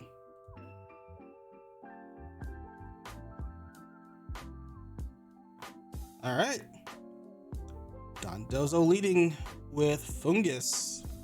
And am I on the right side of the field? I am not. Let's get that corrected for consistency's sake. Raikia is on the opposite side of the field here, leading off with Dondozo and Fungus. All right, and Rotom Heat and Dondozo on BunnyWarrior side. Double Protect to scout out what the Fungus is trying to do here. Possibly looking for the Tatsugiri switch in, maybe. Worry Seed from the Fungus. Try and clear off any Water Veil or to clear out the Unaware if that's there on the Dondozo. I like that option. But they're gonna just go ahead and switch in the Tatsugiri, activate Commander, which helps defend against that Volt Switch from the Rotom a little bit here. But here we go again. Dondozo versus Tatsugiri. Now, Raikia's Dondozo is behind in the health department a little bit here. So this may be a way for BunnyWarrior to turn this around as it sets up the substitute. Another Terra Grass fends off against the Earthquake here, and we know looks like a chest arrest version if I was paying attention earlier, but we see another Order Up, which is going to raise the speed, not the attack as I thought earlier. Excuse me for missing that one from earlier. Raises the speed from Raikia's Dondozo here, but the Wave Crash from BunnyWarrior is going to end up taking a little bit low, even through the Terra Grass here. Another Order Up raises the speed from Raikia's Dondozo. Another substitute from BunnyWarrior's Dondozo. Let's keep the cycle going. See, Eltrem, this is what you stand for by picking that combination. I'm blaming you for this. All right, Raikia's Dondozo is taken down low, but we are aware that it is the Chesto Rest version. So it's going to rest, heal all that back up, not afraid of the crit, and right back into the game. Woken up by the Chesto Berry. Wave Crash coming into the Dondozo one more time, taking some recoil damage, but healing it back up with the leftovers and the Protect here. Another Order Up from the opposing Dondozo, and we're gonna keep this train moving. All right, Order Up gets to clear out the sub here, but we're just gonna see it go right back into a sub on BunnyWarrior's side. So we're just gonna try and waste power points as best as we can, but there is gonna be a limit to this. And there's going to be a limit to my patience as well if somebody doesn't get knocked out immediately. The Wave Crash, critical hit, clears out the substitute here. And probably crucially here, because BunnyWarrior was set to hide behind the substitute, take a couple of hits, and then substitute as immediately as it was going to fall. But this time, with the critical hit, the substitute cleared quicker than they thought. So they end up wave crashing and are exposed to the wave crash from Raikia's Dondozo in the process. They're not going to have to protect, get that leftovers recovery, and hope to get a substitute up in the next turn. But here we go, another wave crash from Raikia's Dondozo, taking BunnyWarrior's Dondozo pretty low. They're both in the same ballpark now, but BunnyWarrior is behind by a few percent. They do get an opportunity to heal up with Protect and leftovers, but they're not going to go ahead. They're not going to do that. They're going to go ahead and wave crash right here, and they fall with 6% still left on Raikia's Dondozo, who immediately rests. Not really too worried right now that the Tatsugiri, unless it wants to use Draco Meteor, is not going to be doing too much damage to it. With the special attack drop, it's going to be forced to keep switching in and out, which puts everything at risk here. They're going to have to try and keep chipping things down with the Icy Wind and the use of a Dazzling Gleam. Hatteraine's finally going to set up a Trick Room and get a better position here. Meanwhile, Mystical Fire is actually the option from the Hatterene. Do some super effective damage into the Dondozo, but it's still pretty bulky. It's not doing a ton of damage that Raikia has to be worried about immediately. Until right now, 2 turns into Trick Room, the Mystical Fire does a ton of damage. Well, finishes off the last bit of damage, on the Dondozo. As we see Palmot maneuver in, Fake Out to stop the Hatterene from doing too much more as we come into the final turns of Trick Room. Meanwhile, thanks to the Icy Wind that slowed down Raikia's Tatsugiri, so it's free to fire a Draco Meteor into BunnyWarrior's Tatsugiri and clear it off the field. So now it's down to Hatterene and Rotom Heat. Last turn of Trick Room, Dazzling Gleam fires off into Tatsugiri, doesn't clear it off the field, while the Draco Meteor goes into the Rotom Heat, doing a huge chunk of damage that's going to be important in the final legs of this game here. Alright. Now we got Fungus in, but it's outside of Trick Room, can't underspeed anything here, while the Palmot comes back in to see what it can do to finish things off. Goes for another Fake Out into the Hatterene, getting past the Protect on the Rotom Heat here. That might be crucial. While the Spore goes into the Rotom Heat. It might have some tech, maybe have a Focus Sash on the Fungus here. Double Shock finds the Hatterene, finishes that off, while the Overheat goes into the Fungus and immediately removes that from the field. No Akaberry, no Focus Sash. It was just brave enough to Fake Out Spore in that situation. And that leaves Palmot to finish off the Rotom Heat with the close combat. Despite that being a Dondozo Tatsugiri game, that was a pretty interesting end game there. If that Protect was instead an Overheat onto the Fungus, we might have been moving into a game 3 there.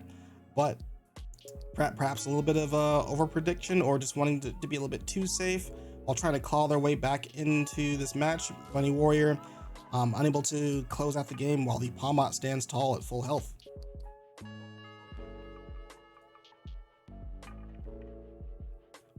Alrighty, we are a third of the way through, and keep this thing moving. I said I'm gonna do all these, so I'm gonna do all these.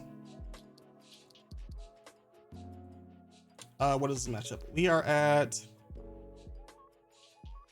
Dragon Boy from group number 11 versus Aero from group number 8. Let's get it queued up.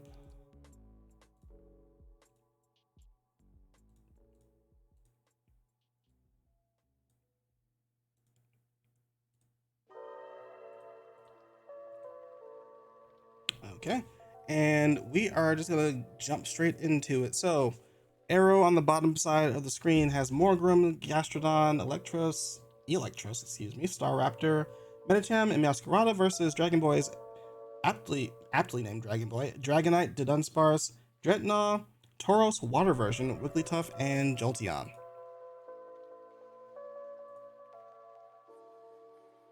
Alright, leading things off for Aero is Morgrem and Medicham, staring down Tauros and Wigglytuff from Dragon Boy's side. Alright, Protect to scout things off, scout out the Fake Out from the Morgrem here, while the Dazzling Gleam from Wigglytuff does a pretty good chunk of damage to both sides of the to both Pokemon on the opposite side of the field. Medicham gets to set up a Trick Room, but that may be to its detriment as the Dazzling Gleam from Wigglytuff finishes it off and almost takes out Morgrem. The Morgrem in return uses the Dazzling Gleam, but it's not going to be able to do enough damage either. Does a good chunk to the Tauros, but it's still just not quite enough as it falls to it. Gastrodon now comes in next to Staraptor. Ooh, and we see some eject pack tech here. The eject pack on the Tauros, probably meant for the close combat, gets encountered by the Intimidate and swaps it out into the Dreadnought. He uses Terra Grass immediately to try and deal with this Gastrodon, who uses Terra Fire to fend off against the Dreadnought. Or rather, versus the other Wigglytuff, really. Earth Power finds the Wigglytuff doesn't do a ton of damage here. The Dreadnought did try and Terra Blast Grass the Gastrodon, but the Terra Fire did save it there, but still a pretty decent chunk overall. Meanwhile, Gastrodon gonna recover that damage while the Wigglytuff continues to fire off Dazzling Gleams. Takes a huge chunk of damage thanks to the Brave Bird though, 67%, but Rock Slide from Dreadnought is more than enough to take down the Staraptor and put Gastrodon on life support. All right, and with that Ice Beam, does a good chunk of damage to the Dreadnought, but not enough for a KO here. Skill swap, very interesting tech from the Wigglytuff to make sure that Dreadnought has a chance to use water type attacks later on in the game for consistency. May not have wanted to reveal that so soon, but didn't matter here to close out the end of the game. Definitely, I think is well prepped. Recognizing that Gastrodon was a threat to the Dreadnought, being able to take off that Storm Drain means some trouble for Aero going into game number 2 that they had to be a little bit wary of.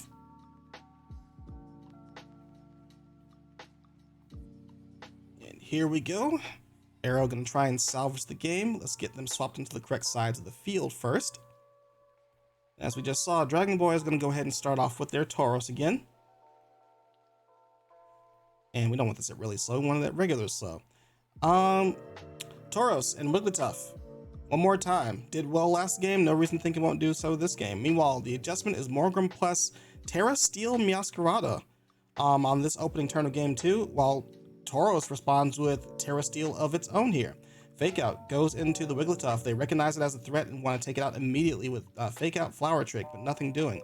Close Combat, meanwhile, from the Tauros is going to immediately KO the Meowscarada, and thanks to the Eject Pack, is going to be able to switch out thanks to those stat drops, and it does so into the Dreadnought, try and get a better position versus the rest of these Pokemon.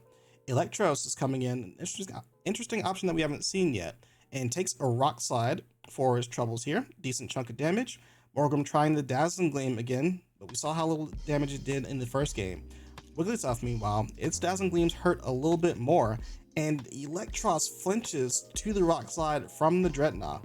It's going to try and make a defensive move with the Protect here, as Morgrem Prankster Parting Shots the Dreadnought and moves into the Gastrodon to take the Rock Slide pretty effectively here. It's a tight little mid game we got. Dazzling Gleam from the Wigglytuff, not doing too much to the Gastrodon, still only doing 20% here. And the Electros switches back into Morgrem. They're trying to see if, looks like they're trying to see if they can reset the Fake Out, but Rock Slide, Dreadnought is undeterred and is more than willing to fire off another one. Dazzling Gleam into the Gastrodon, as the Gastrodon fires back with Earth Power, doing 36% of Wigglytuff's remaining life. Wigglytuff on life support has been a major source of damage so far, so we see the Dragon Boy is willing to reserve it for a little bit later in the game. Electros is now showing that it has White Herb thanks to the Intimidate from the Tauros. And the Gastrodon and Electros are going to protect, trying to scout out what Dragon Boy wants to do for this turn. And honestly, it's just another Rock Slide. They're willing to sit this Dreadnought here to the end of the line. Close Combat from the Tauros. Gonna take Gastrodon down low and gets finished off by the Rock Slide, leaving Electros on life support at 10% health to fend off against 4 whole Pokemon. Gets a Close Combat into the Tauros, which clears it thanks to the Terra Steel here and the defensive drop. But you're not getting past this Dragonite, who, yep, does have the extreme speed, which closes out the game pretty cleanly. Alright, very dominant games from Dragon Boy. Now, this is the Pokemon to keep an eye out for. And I don't say that just because of my match. I've been watching, Ryu from our games in our group number 5. This is just something that is a product of the Draft League environment. There are only so many resources to really successfully defend against Dragonite, and not everyone's going to have access to it. So the teams with that Pokemon are going to be the toughest to defend against. Drag is sneaky, one of the best draft Pokemon. Yep, quite literally. I think one of my initial plans was to try and snag the Series 1 Rain team that included Dragonite, and Ryu beat me to it, or rather, I didn't draft well myself. Yeah, I led with I got first turn, so I said, oh, I gotta get Goldingo. When I could have just gotten Pelipper or Dragonite, But that's on me, and that is neither here or now. All right, let's see what the next matchup is. And it is Look It Up from group number 14 versus Accidental from group number 4.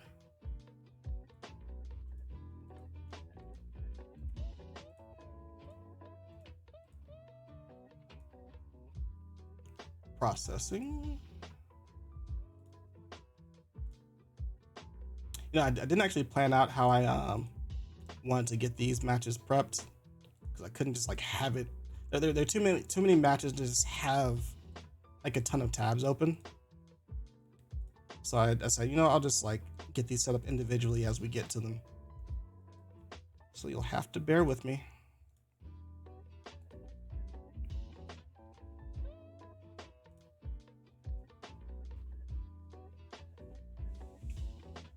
Yep. Extreme Speed, Rain Team, Choice Band. Yeah, you got a lot. You got a lot. Regretting not trying an Arcanine Mouse Team. Interesting. Yeah, at least you got you got some target picks. I was scrounging around, you know. I think Arcanine is pretty. It's pretty hard to want to run Arcanine because like you won't see like immediate synergies or immediate usefulness on every team. But like it's a solid Pokemon to pick. It's just that it's like tier 1 though.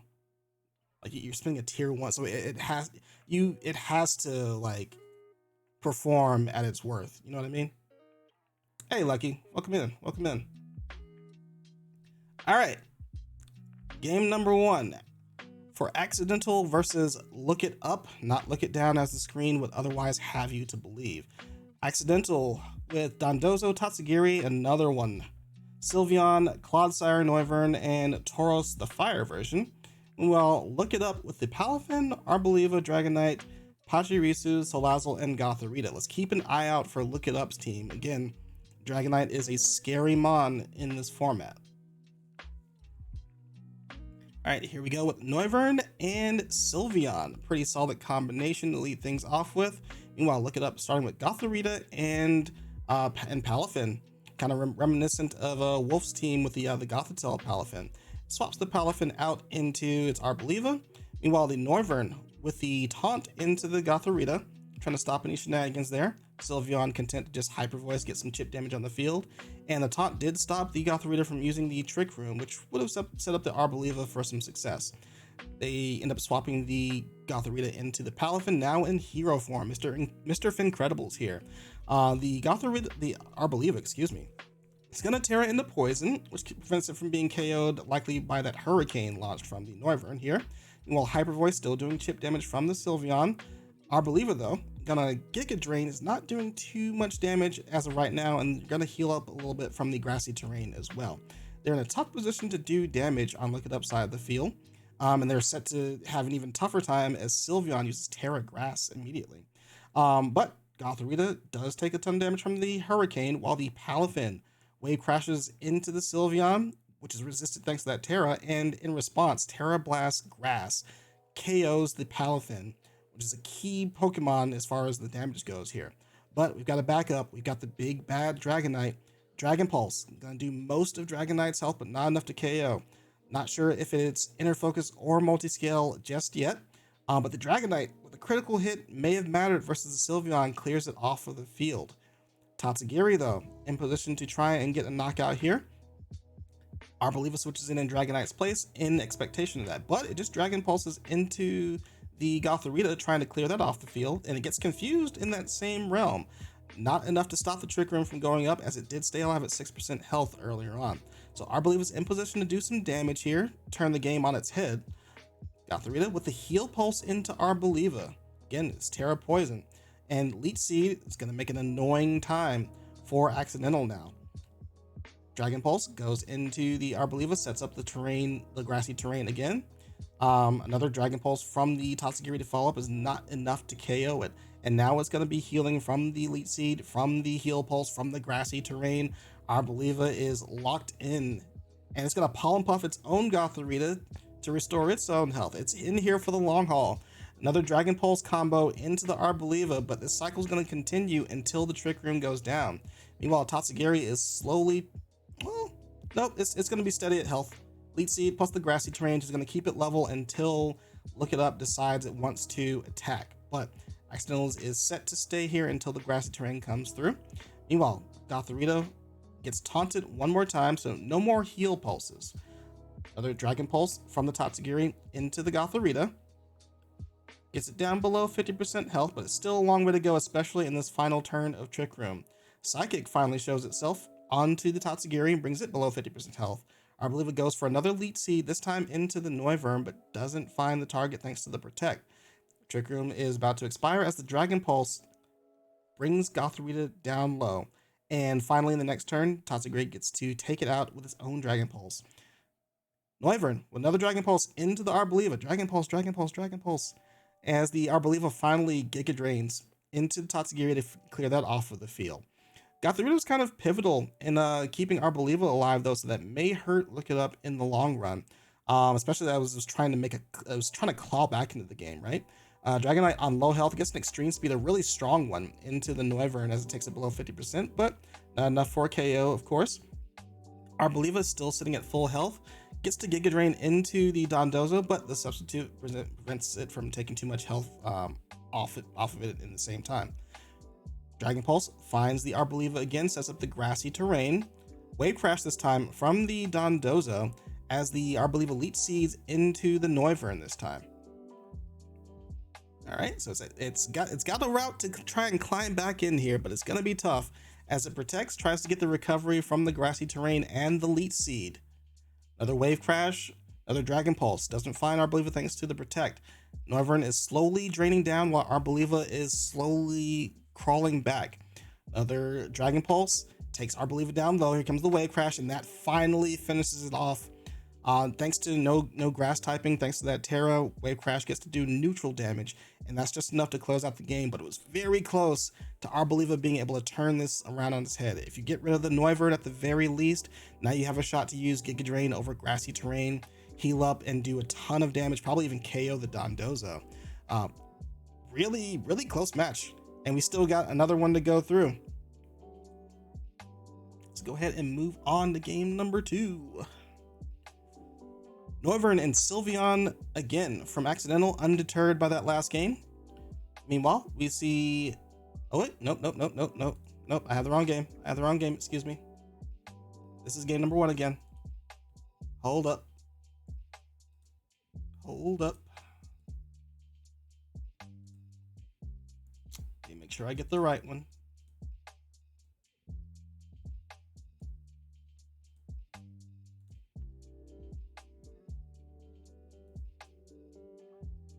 Someone may have entered this in incorrectly because this is in the game 2 links.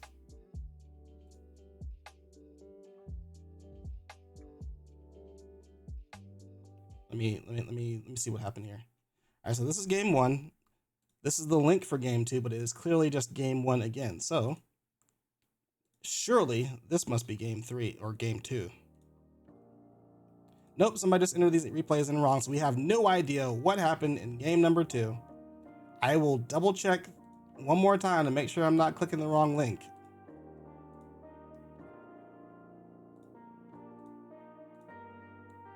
Nope, yep. On the reporting form, game number 2 is filled by game number 1, so we will just have no idea what happened in game number 2. And instead, we'll just move on to game number 3. And of course, that means that LookItUp won game number 2. So we're at 1-1, trying to fight for all the marbles. All right, Noivern, Dondozo, staring down Dragonite and Gothorita. All right, it is Choice Band Dragonite and Eviolite Gothorita thanks to the Frisk ability from Noivern, we know that. Taunt the Gothorita, we know what it can do with the Heal Pulse in the Trick Room, but Dragonite with the immediate Terra Blast to KO the Noivern, quick, fast, in a hurry. Dondozo now behind the substitute. Trick Room is prevented, and now we see Tatsugiri come in. So we've got the Omni Boost from Commander plus a substitute. What can we do with it? Gothorita exits out into Salazzle as the Dondozo terrestrializes into Dragon typing and uses Order Up to increase its attack versus the Dragonite here. Terra Blast does get rid of the sub though. That is something important here as the Fake Out from Salazzle comes in on the Dondozo, stops it from moving, allows the Dragonite to get a little bit more chip damage from the Terra Blast here. Arboliva coming in now in place of the Dragonite as the Order Up lands onto it on incoming. This sets up the grassy terrain as the Sludge Bomb comes in from Salazzle, crucially poisoning the Dondozo here, while doing a pretty decent amount of damage too. Dondozo is not long for this world, especially if we stall out a little bit with the Protect. And Arboliva does just that. But Dondozo shows that it has Rest and Chestoberry. It was undeterred the entire time. Another Sludge Bomb coming in from Salazzle, no poison this time. Dondozo is set up for success, and it has fake leftovers thanks to grassy terrain. Our Believer is going to switch out into the Gothorita this time, which takes an order up here. We're now at, we got several boosts going through. We're at +3 now. Actually, no, I'm sorry. We're at +5 total thanks to the commander. Sludge Bomb coming in from the Salazzle again, still no poison. Switches back out into our Believer as the Wave Crash goes into Gothorita. All right, very well managing the recoil damage by using the order up first and then the Wave Crashes later. All right, now we got Salazzle coming back in place. The Fake Out is now cycled back in. This allows our Believer to get off an attack of its own here. It's going to set up the eltlxee, yes, as expected here, which is going to heal it up quite a bit thanks to Dondozo's great health pool here. And paired with the grassy terrain, which just has gone down, but is soon to be set back up here. We do a lot of healing for the Arboliva, but order up with a critical hit, probably didn't matter. Goes into Salazzle, brings it down to Sash level. And we do find a poison from the Sludge Bomb this time, but we're still only doing some chip damage here. All right, Salazzle's going to switch out, reset that Fake Out here, and they go into the Dragonite. The Dondozo's undeterred though, uses order up versus the Arboliva to go ahead and clear it off the field, recognizes that the eltlxee is a problem, especially the way that we saw the end game from game number 1 here. Here comes Salazzle again. Extreme speed from the Dragonite into the Dondozo, clears it off the field. Meanwhile, the Salazzle Sludge Bombs Tatsugiri, doing it over 50% of its health and poisoning it crucially, which could do some damage here in the end game, could seal it up for LookItUp here. As the Tauros comes in, but the Dragonite's not affected by the Intimidate thanks to the inner focus. Sludge Bomb comes in from Salazzle as the Tauros uses Rock Slide, which KOs the Salazzle but only brings Dragonite down to 3% health. Is the extreme speed going to be enough to KO the Tauros? We'll find out after this Protect. Tauros is running leftovers as well, so it's going, oh, I'm sorry, it's not, but the grassy terrain is healing up a little bit as well, and crucially enough, that allows it to get just enough health to survive the extreme speed and KO the Dragonite in return with its own close combat. Really tight game. Wish I could have seen game number 2. This is like one of the better sets that we've seen so far. Really, really close, and really solid strategies overall as well from both squads. Fun, fun, fun. Yeah, game number 1 was submitted twice, and yeah, so couldn't see game number 2, unfortunately.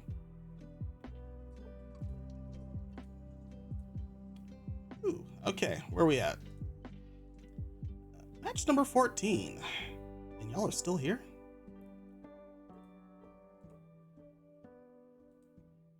Okay, and this is, I cannot pronounce this name. eltlxee? Eltlxee? eltlxee? Is there a nickname for that? Versus Poke. Just simply Poke.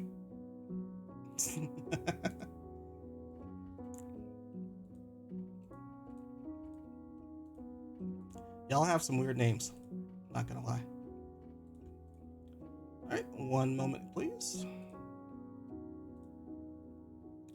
As we get these matches set up.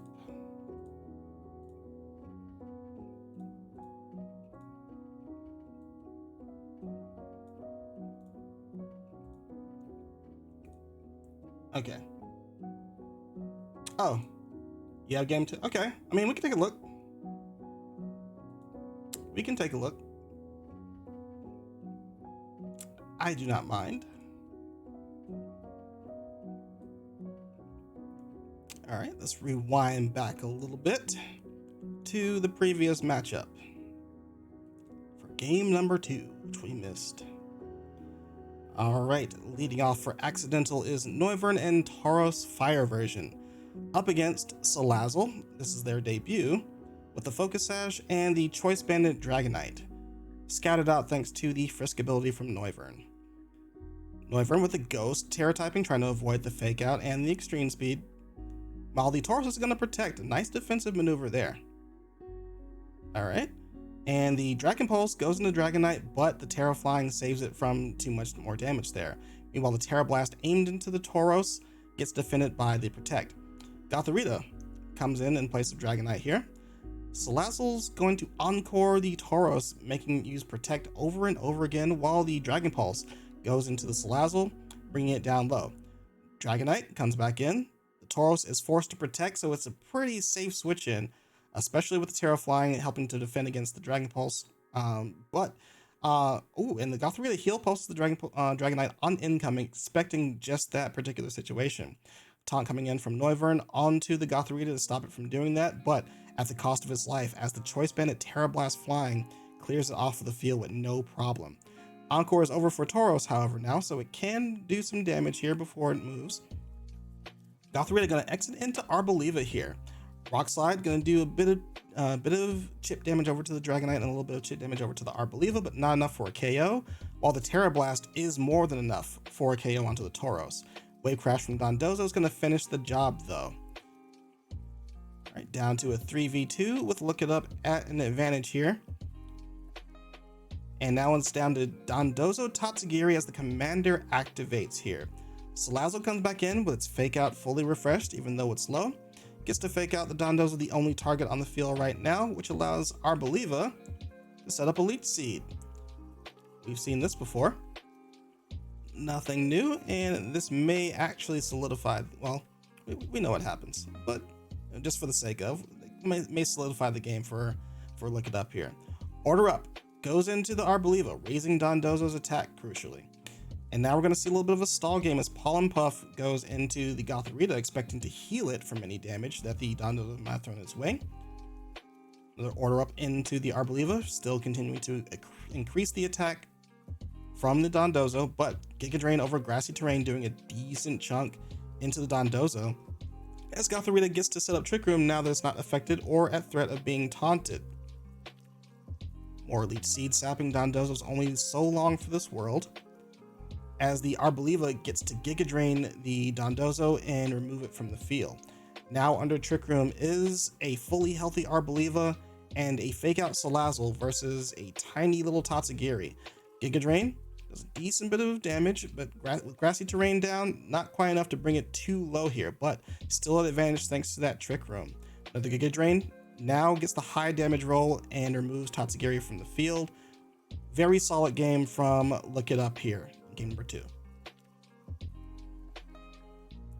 Yeah, like legitimately, so far from this playoffs, these are like the most solid games so far, at least in my opinion. I don't know, what do you guys think? Okay, also, is there a nickname or a shortened name? I don't know how to pronounce this. eltlxee. I'm just going to refer to them as Elt unless I know otherwise. For me, this is Elt versus Poke, as far as I'm aware. Let me know. All right. So, just say Z. All right. Z versus Poke. Why do y'all do this to me? Jeez. All right. Game number 1.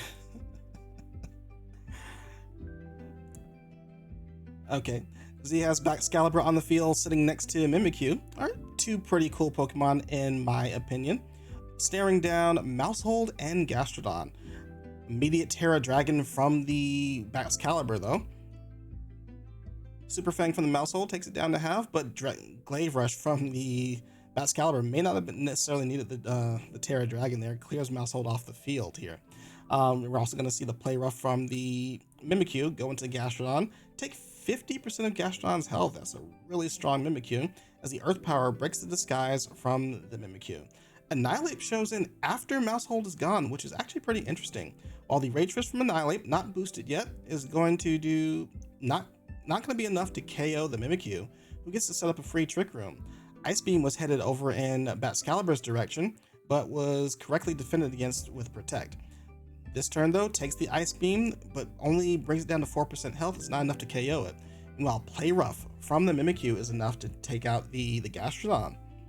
Surprisingly, it's not a really bulky Gastrodon, more offensive oriented it seems. Glaive Rush from the Bat-Scalibur goes into Ursaring, does a good chunk of its life, 74%, as Toxtricity takes the field. Ursaring's going to Terra Ground, expecting the Overdrive from the Toxtricity, defends against it very well, which does a ton of damage to Annihilate though, so now Rage Fist has a little bit more power to it. High Horsepower from the Ursaring is going to clear Toxtricity off of the field though, and Glaive Rush is going to do just the same for Bat-Scalibur versus the Annihilate matchup. We've got King Gambit coming here with a long Chinese name. Let me not say this Chinese, because I don't actually know what language it is. Sucker Punch is going to clear the Ursaring, whose only route is to attack, so it's forced to take that Sucker Punch here. Yeah, I'm not familiar with this one, so let me not say something that I don't know. But Z winning a very solid game in their favor, able to just get knockout after knockout with not enough damage coming in from Poke's side there. Even the Ice Beam from the Gastrodon with the super effectiveness versus now the solo dragon typing from the Bat-Scalibur after using Terra was just not enough to close it out, which allowed it to get some free damage even from 4% health and even under Trick Room. Very well played. The name does take up the whole screen. That's why, like, they just popped out at me. Oh, why did y'all do this to me? I'm too old for this. Anyway, game number 2. Bat-Scalibur rears its head one more time next to the Mimikyu.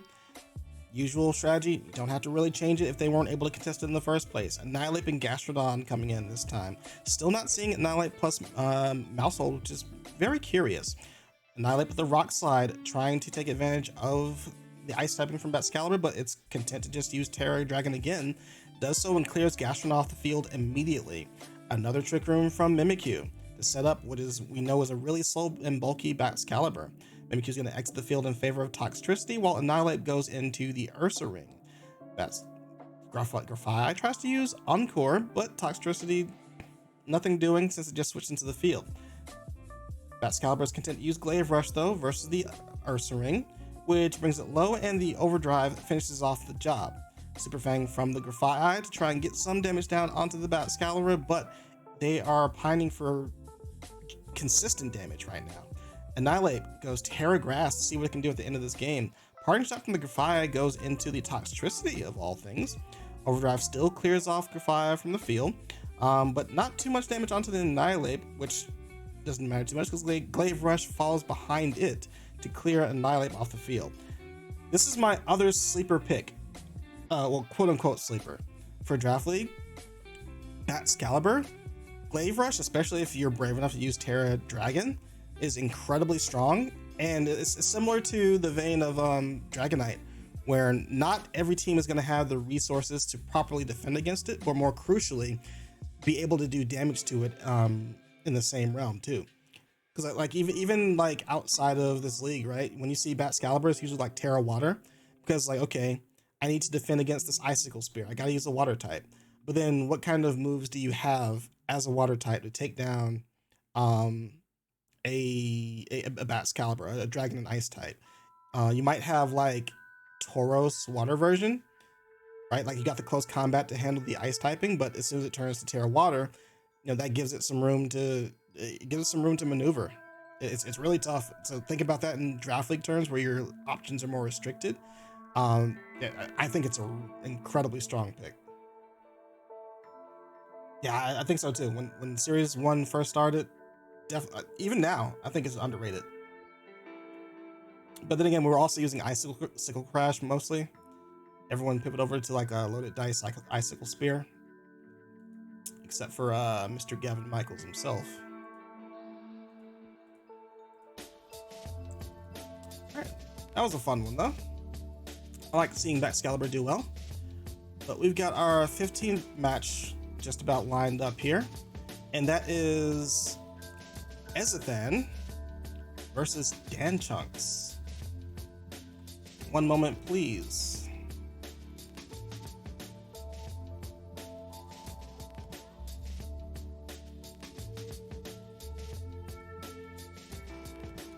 This is also as good a time as any for a quick water break.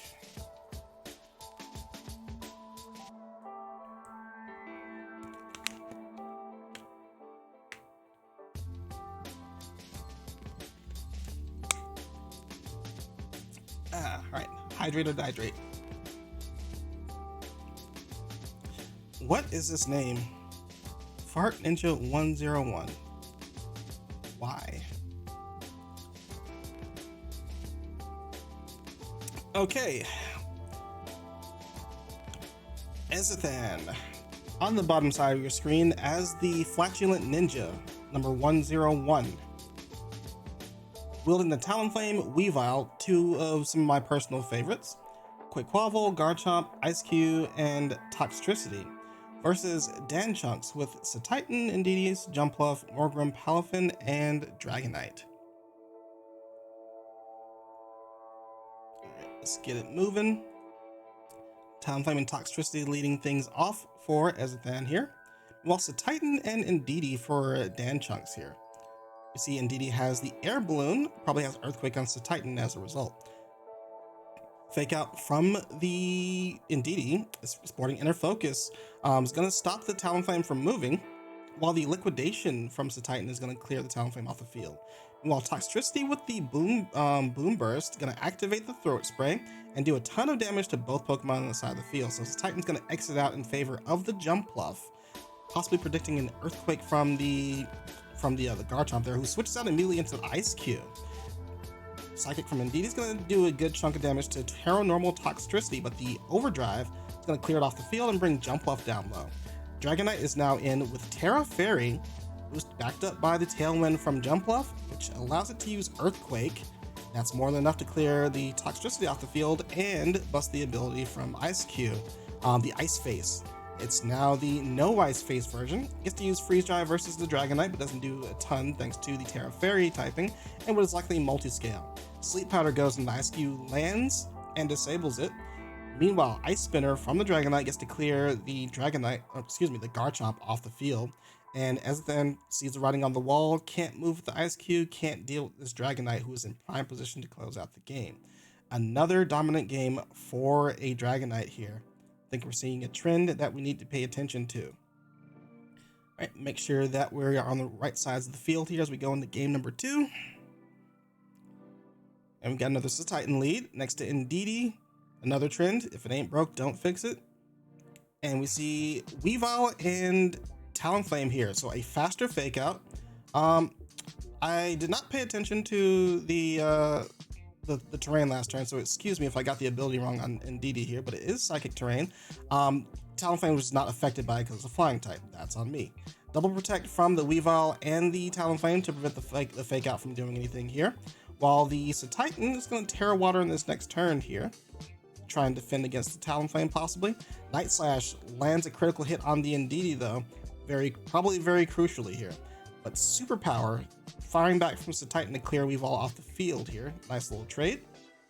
But Tailwind is set up for Talonflame, so they're at a bit of an advantage as the Toxtricity is in position to set up here. Flare Blitz from the Talonflame gets ahead of Jumpluff and brings it down to Sash, gets some recoil damage on it, and Toxtricity is fast enough to clear out the Jumpluff with its own Overdrive, do some chip damage onto the Dragonite, and break what is likely multi-scale here. Satitan comes back in, as Extreme Speed lands on Talonflame, but it's not enough to KO it. Brave Bird from the Talonflame does a good bit of damage to Satitan, but knocks itself out due to the recoil, while Overdrive, super effective now against this Titan, is going to clear it off the field. Dragonite's taken down low, and can't get past the speed advantage from the Tailwind as Quaquaval moves into place to finish off the game. Moving along, game number 3, tight battle. For all the marbles here, make sure you're on the same side of the field. Alright, so Titan for Danchunks, backed up by Morgrem, facing off against Ezathan's Talonflame and Weavile one more time. I like to see this. These are two of my favorite Pokemon. Not at the top, but somewhere in the pool of top 10. Protect from the Talonflame this time, defending against the fake out from Morgrem, while the fake out from Weavile goes into Titan, preventing the knockout that occurred from game 2. Titan forced to Terra Water again here, as the Talonflame gets ahead with its Tailwind. Thunder Wave from the Morgrem is going to disable the Talonflame a little bit here, as Night Slash finds another critical hit, bringing Titan down low, down to 36% health here. You're just going to need Liquidation to get the Talonflame off the field, but it's done its job at this point. Toxtricity, meanwhile, has an opportunity to do the same thing it's already been doing. It can't be affected by Thunder Wave, and neither can the Weavile thanks to the dark typing resisting Prankster. Morgan throws up the Reflect. Icicle Crash coming from the Weavile does a ton of damage into the Morgan, but the Toxtricity with the Overdrive clears out the Titan. Seeing a little bit of a trend here as the Dragonite comes in, it's full health, extreme speeds the Toxtricity, does a good chunk of his damage, 50% health. Thunder Wave can't do anything to either Pokemon on the opposite side of the field, so Morgrim's at a loss here, as Toxtricity uses Sludge Bomb to KO the Morgrim, and the Icicle Crash does a ton to the Dragonite. Indeedee comes back into the field, trying to get some damage down as the Toxtricity Boom Burst affecting everything on the field, KOing the Dragonite and bringing Indeedee down low. Looks like this game is coming into a close, as there's nothing the Indeedee can really do to the Weavile at this point. And Danchets goes ahead and forfeits, so that's the game, set, and match to Ezithan. I'm a little bit hyped for, not because of this lame name here, but because of the two cool Pokemon that they're using. Terra Normal Boom Burst. A little bit of speed control. Get rid of both opponents at the same time. Really fun stuff.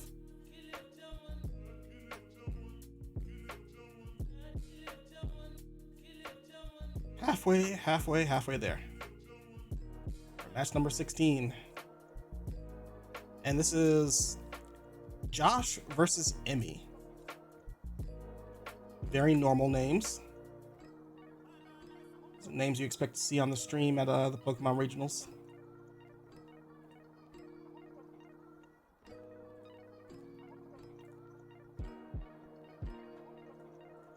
And let's get that set up right here.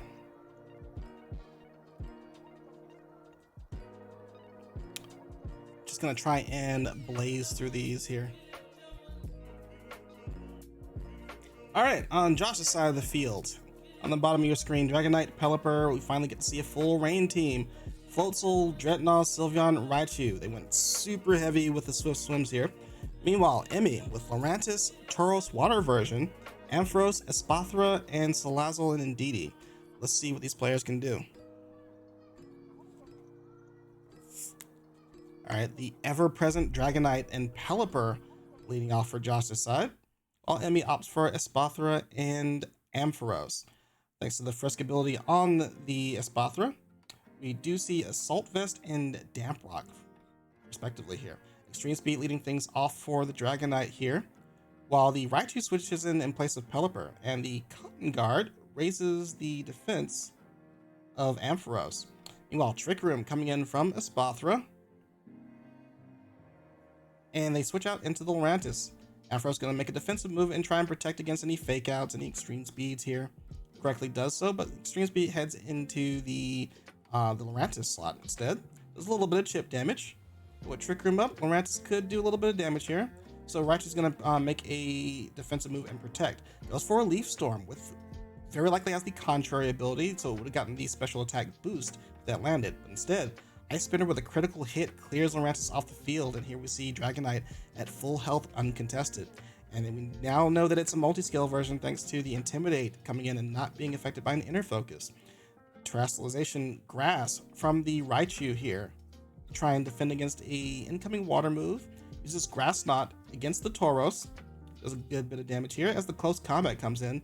Brings Raichu down to Focus Sash level. The Ampharos with the After You coming in clutch here in this Trick Room, allowing the Tauros to move a little bit quicker than usual. And the Raging Bull is not going to find a target onto the Raichu here at the final turn of Trick Room, and Tailwind goes up just as that passes. Raichu going to switch out into the Dreadnought here, possibly expecting the Aqua Jet. But the Hurricane after the Tailwind is just going to take out the Tauros as the Ampharos protects. Looks like it's in full defensive utility mode. So we have to see if it actually has an electric move to hit either of these two Pokemon with, which would very much be appreciated. Pelipper with a Helping Hand uses Earthquake. Not doing a lot to the Ampharos thanks to that Cotton Guard from earlier. And Espathra, of course, taking it neutrally. Doesn't go down either. Thunderbolt finally rears his head as it takes out the Pelipper here. And Espathra sets up another Trick Room. Raichu comes back in, uses another Fake Out, causing the Espathra to flinch. Now, the Ampharos, unfortunately, trying to use Thunderbolt against the Dreadnought is not going to work thanks to the Raichu's Lightning Rod. They were hoping to get rid of the Raichu first, but the Fake Out stopped the Espathra from moving. And now that means that Thunderbolt can't do anything to the opposite side of the field. It looks like that's the only offensive move that the Ampharos has. So that looks like that's the end of the game as we finish things off with Rock Slide and Grass Knot.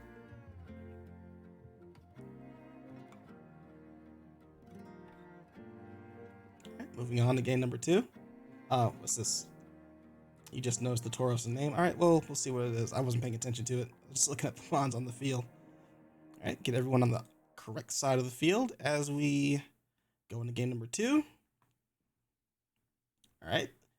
Contrary Lurantis and Espathra. Leading off for Emmy as we see Josh with Raichu and Pelipper this time. Want to get things kicked off with a Fake Out, which the Lurantis is going to defend against with the Protect, but it's going into the Espathra instead. The Pelipper's Hurricane was aimed for Lurantis' slot to try and get some easy damage, possibly a KO there. And Thunder from Raichu, taking advantage of that rain, doing a huge chunk of damage to the Espathra. They get the double up and clear that off the field before the Trick Room can go out, so they're not going to deal with that anymore. Meanwhile, Leaf Storm from the Lurantis, while it does do a good chunk of damage to the Raichu, does also get a +2 special attack boost thanks to that contrary ability. Indeed, he comes in with a Psychic Seed now to see what it can do. Raichu's going to Protect, try and scout out what they're going to do. Since it's low health, it expects to be the target. But the Lurantis is also going to Protect here, just in case.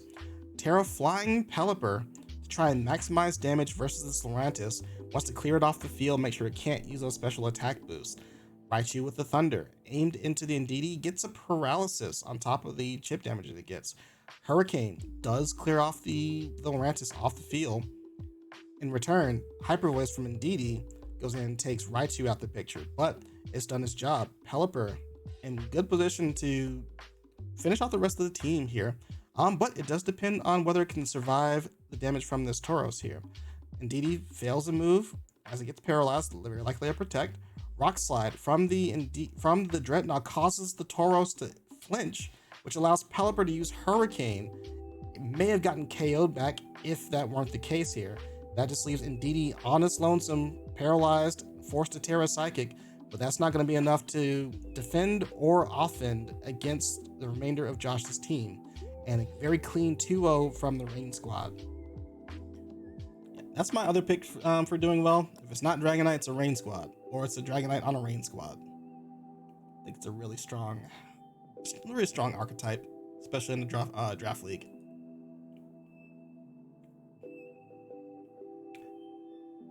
All right, we are getting through these faster than I thought, which is a good thing.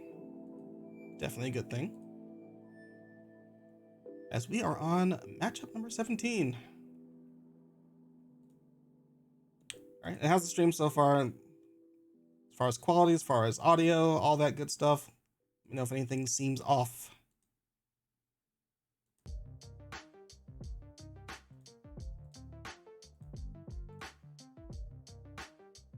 Yeah, I have tons of gaps between when I actually stream, so I don't actually check my settings ahead of time. Let's see. Matchup number 17 is Uzbekistan versus wolfenite.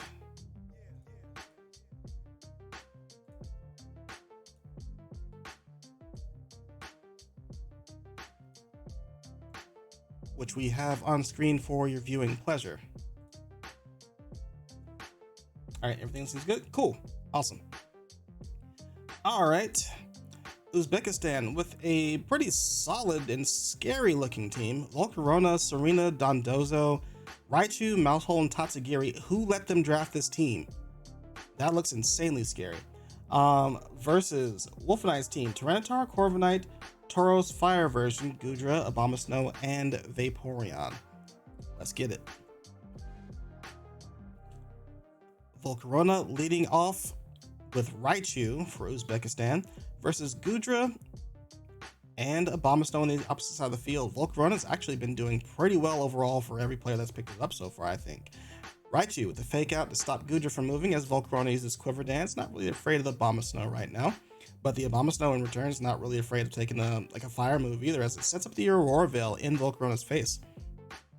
Volcaron's going to use Protect here to scout out what the opponent wants to do, as the Brick Break comes in from Raichu, destroying the Aurora Veil. Right, and the Protect was correct, as the Draco Meteor Earth Power double up was headed into the Volcarona here. Alright, Heat Wave finally rears its head, takes out the Abomasnow here. Good prep on the Uzbekistan side. Predicting the Aurora Veil, using Brick Break on the Raichu to get rid of it, and protecting on the following turn. Very good maneuvers as well. Nuzzle from the Raichu aimed into Goodra forces a full paralysis this turn, so it can't move. Now it's up to Vaporeon to try and do something here, as it uses Terra Ground to defend against this Raichu, who uses Volt Tackle, looking for the KO there. Terra Blast, though, in return, brings the Raichu down to Focus Sash level. Goodra, once again, full paralysis, has not been able to move for these first 3 turns, unfortunately. Or did it? I missed a turn, I think. Quiver Dance, one more time from the Volcarona, still not afraid of either of the Pokemon on the field. Volt Tackle headed into the Goodra to force the knockout and force a switch. Again, with a full paralysis, someone is seething. They have to be on the opposite side of that keyboard. Serena coming in, another one of my favorite Pokemon here. Terra Blast, gonna go into the Goodras, just Terra Normal right now. While the Power Whip from Serena was aimed for a KO, but just finds the Sap Sipper ability instead. Vaporeon with the Muddy Water. Not going to do too much versus Volcarona thanks to those Quiver Dances, but does get the accuracy drop as Goodra uses Flamethrower into Serena, who's going to heal up a little bit from the other leftovers there. Heat Wave finally finishes off the Goodra there, but does miss the Vaporeon crucially. Doesn't matter too much though, because the Power Whip lands and clears Vaporeon off of the field. Here comes Tauros to see what it can do at the end of this game here. Maybe it can resist the Volcarona, get rid of the Serena, and fight its way back, but it still has to potentially deal with Dondozo, Tatsugiri on the back end. Meanwhile, Flare Blitz, that's Outrage. Not enough to KO the Serena, who gets to U-turn into the Tatsugiri for free. Meanwhile, Volcarona with the Terra Blast misses thanks to the accuracy drop, but the Muddy Water from Tatsugiri connects. Kind of curious how the accuracy drop from on Volcarona is causing the 100% accuracy moves to miss, but the 85% accurate move, or 90 and was it 90 or 95 in Muddy Water's case, gets to connect. Either way, the correct attacks land and finishes off the game for Uzbekistan. Moving on to game number 2. It's a tall hill to climb for wolfenite if they want to stay in this competition. And they're going to try and make that effort with the likes of Tyranitar and Corviknight in game number 2. Meanwhile, Dondozo plus Tatsugiri from Uzbekistan is the adjustment. Let's take a look here. U-turn from the Tyranitar, or U-turn from Serena into Tyranitar, going into the Raichu, curiously enough, helps take the Brave Bird, correctly predicted there. Crunch from the Tyranitar, though, is going into the Dondozo, gets a defense drop, which is crucial here. But Dondozo has the Rocky Helmet, so it just reflected some damage there, and they got to Body Press to KO the Tyranitar there.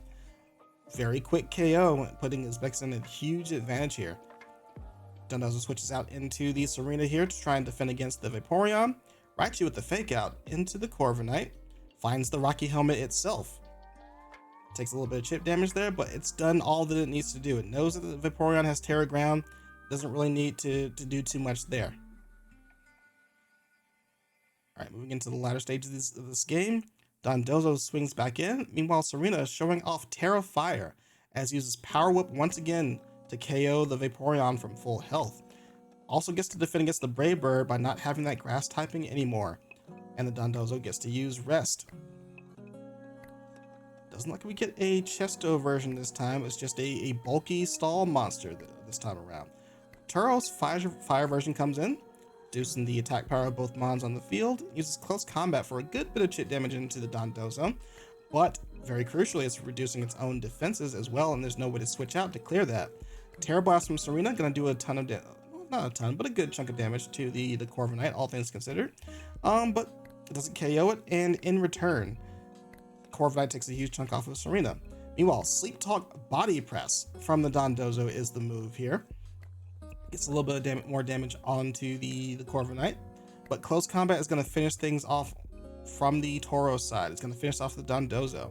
Meanwhile, another Terra Blast from this arena as the Corviknight protects and defends against that.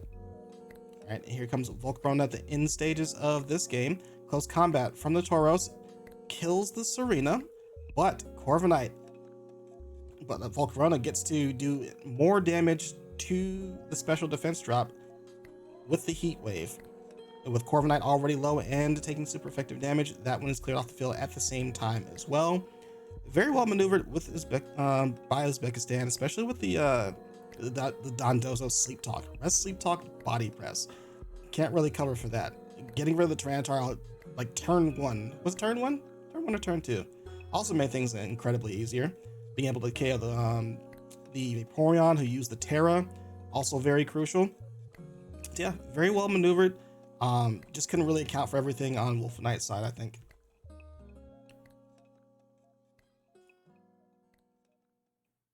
Clean 2-0.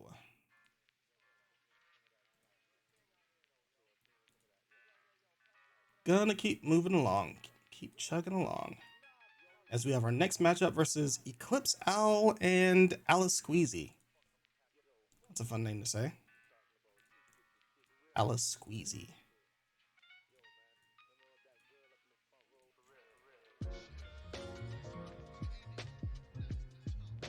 Oops. What did I do here? Accidentally closed a tab. 1 second.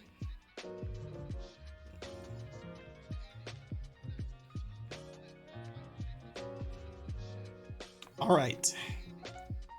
EclipseOwl on the bottom side of your screen with Palafin, Kingambit, Vivillon. Oh, that's a cool color, and it's called Monsoon. Hold on, that's actually pretty cool. I like that. Palafin, Kingambit, Vivillon, Glimmora, Magnezone, and Pelipper. So this is actually the combination I wanted to go for, the Pelipper Palafin, but yeah, I messed up in draft, and plus somebody was gonna get Palafin anyway, so it is what it is. On the opposite side of the screen is Alesqueezy's team of Donphan, Gastrodon, Hydreigon, Houndoom, Scizor, Jolteon. And Gastrodon's probably going to be a crucial part of this process, doing pretty well into Palafin and Magnezone if they haven't prepped for it. So let's see what the option is. All right, and we got Palafin and Vivillon leading off for EclipseOwl versus Donphan and Jolteon. They brought the Donphan into the, well, you can use it for Magnezone if you really want to. Jolteon with the Thunderbolt heading into the Glimmora here, as the Vivillon uses Sleep Powder into the Gastrodon, so it can't affect the Glimmora immediately. Jolteon protects in the following turn just to protect against that Sleep Powder again, while the Energy Ball from the Glimmora immediately KOs the Gastrodon. Pretty quick KO there. Now Hydreigon's coming in to defend, while the Jolteon tears into the Grass type, uses Thunderbolt, brings the Vivillon down to Sash here. Sleep Powder goes into the Hydreigon crucially instead of the Jolteon. Tried to defend against that, but unfortunately no dice. Does get to defend against the Energy Ball though, very crucially. And then we see the Quick Attack from the Jolteon. Cool option to get around the Focus Sash there, and stops Vivillon's Reign of Terror. Meanwhile though, Mortal Spin. Gonna do a little bit of chip damage there and poison the Jolteon, so now it's on a timer. Hydreigon though has gone through its first turn of sleep, so it could wake up in this turn or in the next one. Or after the next one. Or either the next one or the one after. There we go. Jolteon, another Thunderbolt, but doesn't KO the Glimmora, heals up a little bit from the Citrus Berry. Another Mortal Spin just in case the Hydreigon wakes up. He gets a chance to poison that. But the Iron Head into the Hydreigon does a bit more damage there. Sucker Punch from the Jolteon, knowing it's forced to try and attack here. This is Supreme Overlord Kingambit, by the way, so that crucially affects the damage here. Hydreigon's Earth Power, not enough to KO the Kingambit, does get a special defense drop though, but goes down to the poison thanks to the Mortal Spin. Alright, here comes Donphan. It's got a long hill to climb up. Sucker Punch does a good bit of damage there, but Energy Ball is going to double up into it and close out the game. Very well played by EclipseOwl. Vivillon doing a lot of work there. Let's see if we can keep it up in game number 2. Alright. Paladin leading in, this time next to King Gambit. Facing off versus Hydreigon and Scizor, someone we haven't seen just yet. And we see Vivillon coming back through in the second turn, well, on the first turn of the game, excuse me. Terra Fire from the King Gambit's not going to defend correctly as it takes super effective damage from the Earth Power here. Tried to get the Terra Blast into the Scizor to KO it quickly, but it just defended against it with the Protect. Gastrodon comes in to defend against it now. Vivillon, untouched, gets the Sleep Powder off versus Hydreigon before it can move, allowing King Gambit to use Terra Blast one more time, but only a little bit of chip damage versus Leftovers Gastrodon here.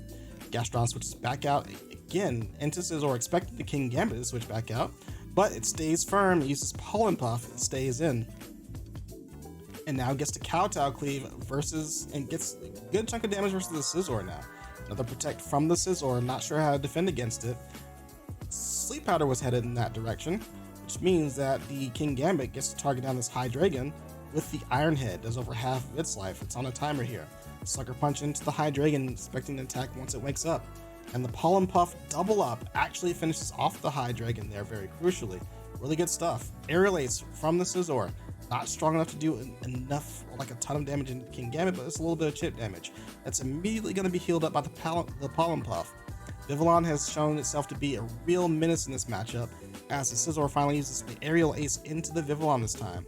Kowtow Cleave into the Gastrodon as it uses Chilling Water. Doesn't have Defiance, so doesn't have to worry about any boost here. Only the Supreme Overlord. Vivillon finally switches out into Palafin, who's in prime position to run away with the game.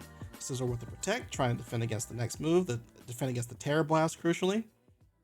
And another Chilling Water from the Gastrodon. It's super effective damage, but it's also lowering King Gambit's attack, which is very crucial here. Try and survive the game.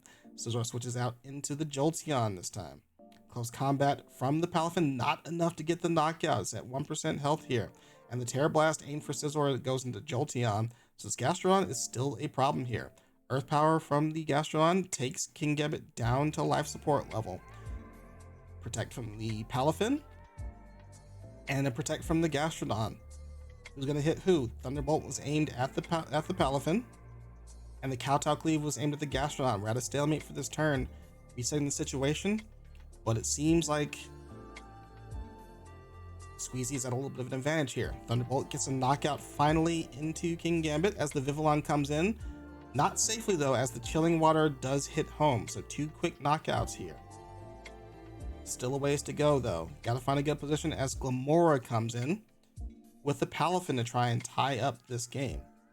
Protect from the Gastrodon as the Glimmora, well, as the first Jolteon moves first with the Thunderbolt into the Palafin, but doesn't KO, which is very critical here. And the Energy Ball from the Glimmora was aimed into the Gastrodon, but only finds a Protect here. This one's going to be pretty close in game here. The Palafin protects one more time, sees the Bullet Punch, Energy Ball into the Gastrodon. This allows Palafin to Jet Punch, it frees it up, and it should be faster than the Scizor in order to do so. Brings it down low, but not enough for the KO. But Bullet Punch does so in return, but Glimmora is still free to move. Uses Mortal Spin, curiously enough. Bullet Punch goes in, but it's not enough to KO the Glimmora. Energy Ball to finally finish things up. That was scary. What was going on there? I think they tried to get a little bit too cute and almost threw away the game there. Fortunately, it's bulky enough to survive the Bullet Punch. Scizor might have been like the AV version, not strong enough to really grab that KO, but whew, I got scared for a second. What's going on? Yo, is Vivillon potentially a sleeper pick here? That was a ton of work that it put in once it had that speed advantage. Since it had the speed advantage, excuse me. It's actually surprisingly fast last time I checked. It's like base 90 something. I thought it was like initially slower, like base 70. I thought it was like Butterfree stats.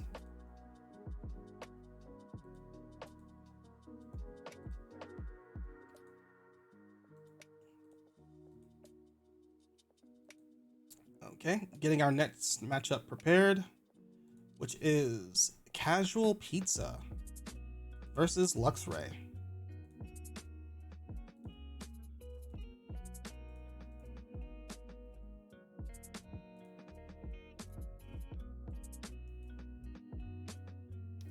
All right, coming in hot.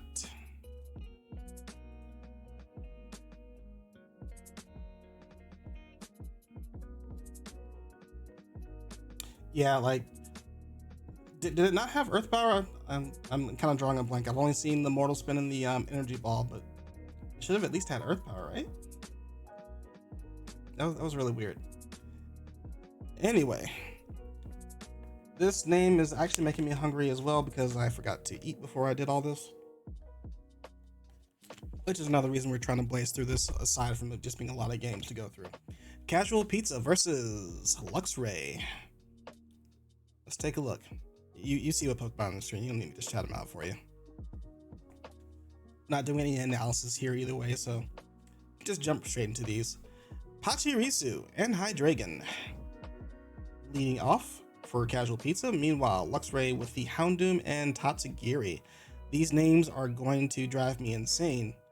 I didn't do too well in math class in school. Anyway, Draco Meteor and Heatwave leading off for Houndoom and Tatsugiri as the Hydreigon protects.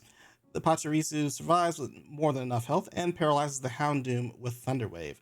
Draco Meteor from Tatsugiri is going to finish off the job onto the Pachirisu though. Focus Energy from the Hydreigon though, very brave here, as the Houndoom does Heat Wave, does a pretty good amount of damage too, over 30%, unexpected, well resisted. Tatsugiri is going to make an exit into the Hariyama and get a double swap the Houndoom into the Dondozo. Moonblast from the Hariyama as the Gardevoir came in, KOs that immediately, and the Draco Meteor from the Hydreigon, now getting boosted by critical hits because of that focus energy, takes Dondozo down to 1% health, but not enough for a KO, which is kind of crucial.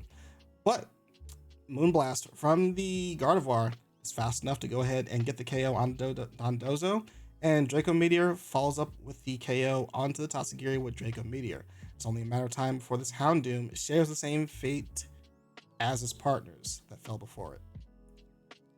Moonblast, Draco Meteor, easy stuff. Crucial turn where Hydreigon got to get the focus energy up. Very crucial. Did I miss a follow me? Yeah, I missed a follow me. Follow me plus focus energy. Yeah, that was the formula. Pun not intended. Herder. All right. All right. What's the adjustment here? How do you beat that? How do you get past Pachirisu, probably a bulky one at that one, using follow me plus focus energy, and stop that from destroying your team? Let's see if we can find out. Hariyama this time with Haxorus versus Mabostiff and Hydreigon this time. Not going for the Pachirisu for the follow me this time. A little bit of an adjustment, expecting some kind of adjustment on the opposite end. Here we have double Intimidate coming into effect as the Mabostiff drops the attack of both Pokemon, and Gyarados does the same. So neither Pokemon are going to be doing too much as the Hariyama uses Fake Out versus Mabostiff, and Hydreigon comes in, takes the Terra Blast Fairy from the Haxorus pretty well. Gonna swap out the Haxorus into the Houndoom now to reset those attack drops as Hariyama goes out into Tatsugiri, who takes a Psychic Fangs, a critical hit from the Mabostiff for over half its life. While Chilling Water into the Houndoom was meant to get for an attack drop, but does a little bit of chit damage into Houndoom as well, taking it super effective. Muddy Water from the Tatsugiri as the Gyarados protects to scout out what the opponent's going to do, and Houndoom is going to Heat Wave as well. Play Rough from the Mabostiff takes out the Tatsugiri very cleanly. It's a very brave Houndoom, not really afraid of anything Gyarados wants to do. Uses another Heat Wave, doesn't KO the Mabostiff, as the Mabostiff Psychic Fangs the Hariyama, who's now burned thanks to the Burn Orb. Chilling Water from the Gyarados lowers Hariyama's attack, but not able to get past the damage from 4 times effective Thunder Punch plus Guts. Gyarados goes down. Gardevoir comes in to salvage the game, and Houndoom's going to switch into Haxorus, curiously enough. Hariyama protects, expecting the Moonblast to go in that direction, but instead it goes into the Houndoom slot and takes a ton of damage on the Haxorus instead. Psychic Fangs again aimed at the Hariyama to get some damage down on the board. Terra Water shown now for the Gardevoir as Haxorus uses First Impression to finally get Mabostiff off the field. But it loses some health thanks to the Life Orb, not enough to KO, but Moonblast will do just that job. Thunder Punch from the Hariyama finds home versus a Terra Water Gardevoir, doing a ton of damage there. Houndoom has to come back in, see what it can do here versus Hydreigon, which is going to be tough since it resists all of its moves. Moonblast into the Houndoom, trying to finish it off. And Draco Meteor into the Hariyama does finish it off. Alright, 2v1 here at the end of the game. Let's see what Houndoom can do. Tries to go for a double protect, as the Moonblast from the Gardevoir is more than enough to finish it out, even at neutral damage. And there's your winner, CasualPizza. Which is probably what I'm going to make after we finish watching these matches. I do agree, Draco Meteor a little bit risky. Don't know what else they have in their moveset though. You could always do something like a Moonblast into the Hariyama for safety. I think, I mean, if you're expecting the Draco Meteor to land on either target either way, probably doesn't matter too much. Especially if this is Scarf Gardevoir, you just want to make sure that you get ahead of the Houndoom, who can hit both targets with the Heat Wave, and you're just trying to avoid all those shenanigans, right? But yeah, like, I mean, if they had another move like Earth Power, like you just target the Houndoom with that, target the Hariyama with the Moonblast, and you're okay. But yeah, it really does depend on, like, you know, what other moves they have. All right.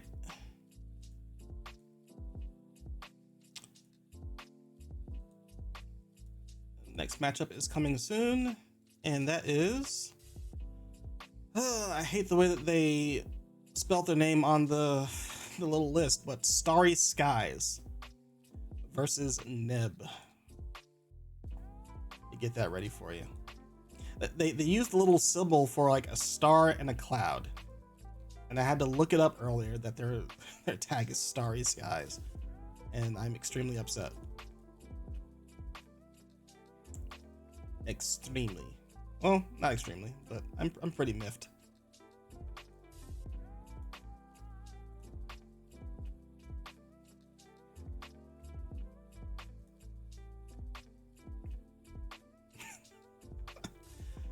It's trouble. I was looking at the group sheets earlier, and I was like, who? What? How do you? Anyway, I was gonna call them Star Cloud before I looked it up, but anyway. Oh man.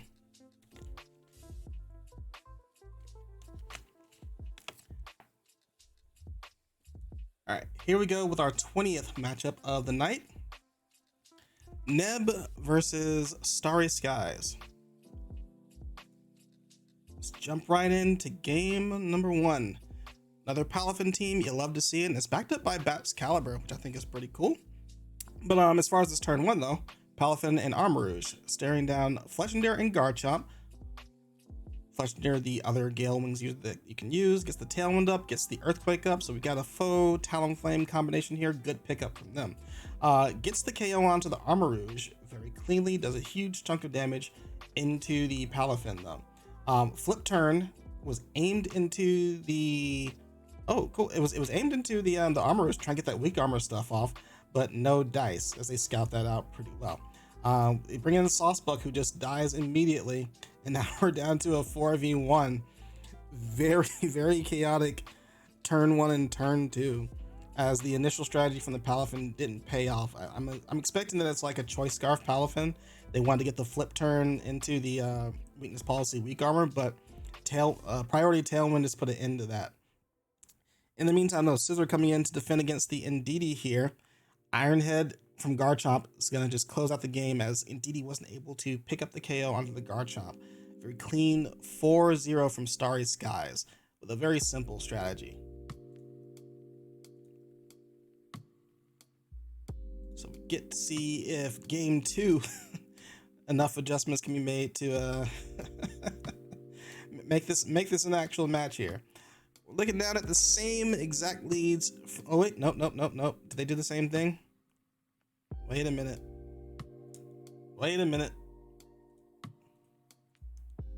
Did they do the same thing with the game number 2? It's in the wrong slot? Is that what I'm seeing?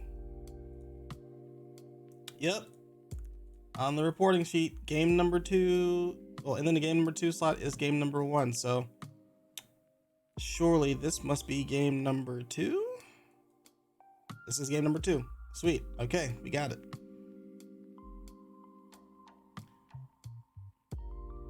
Okay, this time Baxcalibur and Indeedee leading off, but for Starry Skies, we're just going to go with the same lead as game number 1. Poison type for the Baxcalibur, as the fake out goes into the Fleshender. Dragon Claw from the Garchomp, meant to try and take out the Baxcalibur. It's defended correctly from the Terra here, as they Thunder Fang the Fleshender and move it from the field. So no Tailwind this time to get set up, but Garchomp being naturally faster than both these Pokemon may just save it a little bit of grief there. Unless, of course, the Indeedee is faster. That's where the... interesting. The Indeedee is faster than the Garchomp. This is either a slow, bulky Garchomp or something happened that I was not aware of here. Anyway, Hyper Voice does a little bit of chip damage to both Rotom and Garchomp here, while Garchomp tries to close out a KO in the Sawsbuck with the Dragon Claw. Discharge from the Rotom.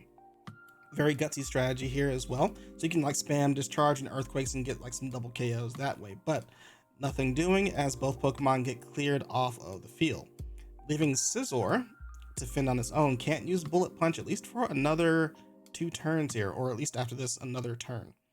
So they're going to have to do this the old-fashioned way, while defending against Hyper Voice and Body Slam, which it does resist to its credit. Uses Pounce to clear Indeedee off the field. And now Side Terrain is gone, so it can start Bullet Punching. It's going to protect first, scout out what the opponent wants to do. It's another Body Slam from the Sawsbuck.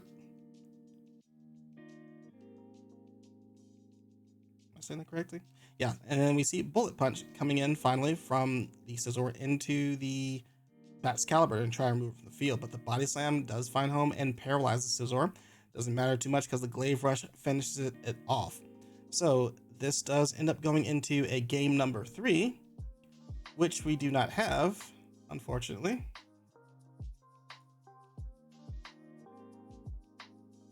Yeah, we have game 2, we just don't have game 3. I'm double checking the forum just in case, but doesn't seem to be here.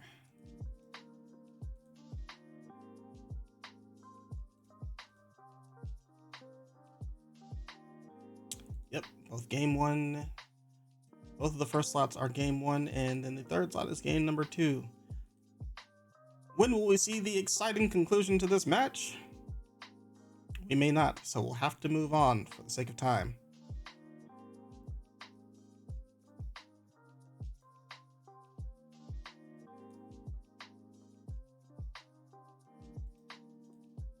If we do find the match later on, we can play it though. No big deal. In the meantime, setting up the next match between Lumaris and Dakota.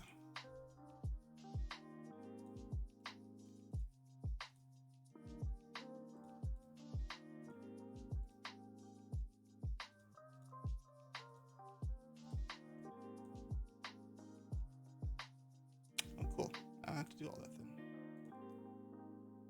then. I had a pretty jank setup for trying to get the setup, but I found a better shortcut. Anyway, Lumaris versus Dakota, and it's another pretty weird mix of mons here. We're seeing stuff like Muck and Veluza, things that we normally don't get to see. So let's see what kind of impact they have on the game. Yeah, Veluza. Exciting stuff. Sharpness stuff incoming. All right. Mousehold and Hatterene leading things off for Lumaris. Meanwhile, Dakota with Haxorus and Indeedee. Not going to be able to first impression thanks to the Psychic Terrain, but let's see what else they have in store here. As Mudsdale comes in, we have Imprison from the Indeedee here, meaning Hatterene is sealed away from using Trick Room. Going to use a Follow Me here as the... Hatterene did Terra Steel earlier, so now it's weakened to the close combat from the Haxorus, which clears it off the field. Mudsdale, meanwhile, with the high horsepower, is forced to go into Indeedee thanks to the Follow Me. Now Mousehold comes in to see what it can do. Population Bomb but the Indeedie's wearing the Rocky helmet. We've seen some of this from earlier on. And I think that's the tech. Anytime you see a mouse hole, just bring Rocky helmet on something random or like a redirector. And though it trades the kill, that's not really a good trade for the side of Lumaris, unfortunately. As he lost the Hatterene pretty freely thanks to the prep from Dakota. Mudsdale gonna try and fight back with the body press into the Haxorus. It is at +1 defense, so that helps stave off some of the damage from Haxorus for now. Meanwhile, Lucario comes in to see what it can do. It's gonna try and use Endure here. Haxorus protecting, wants to scout out what they want to do. Thunderbolt from the Rotom takes Lucario down low, but not down to the 1% Endure that it may be wanting for. Does it get Endeavor? Not sure.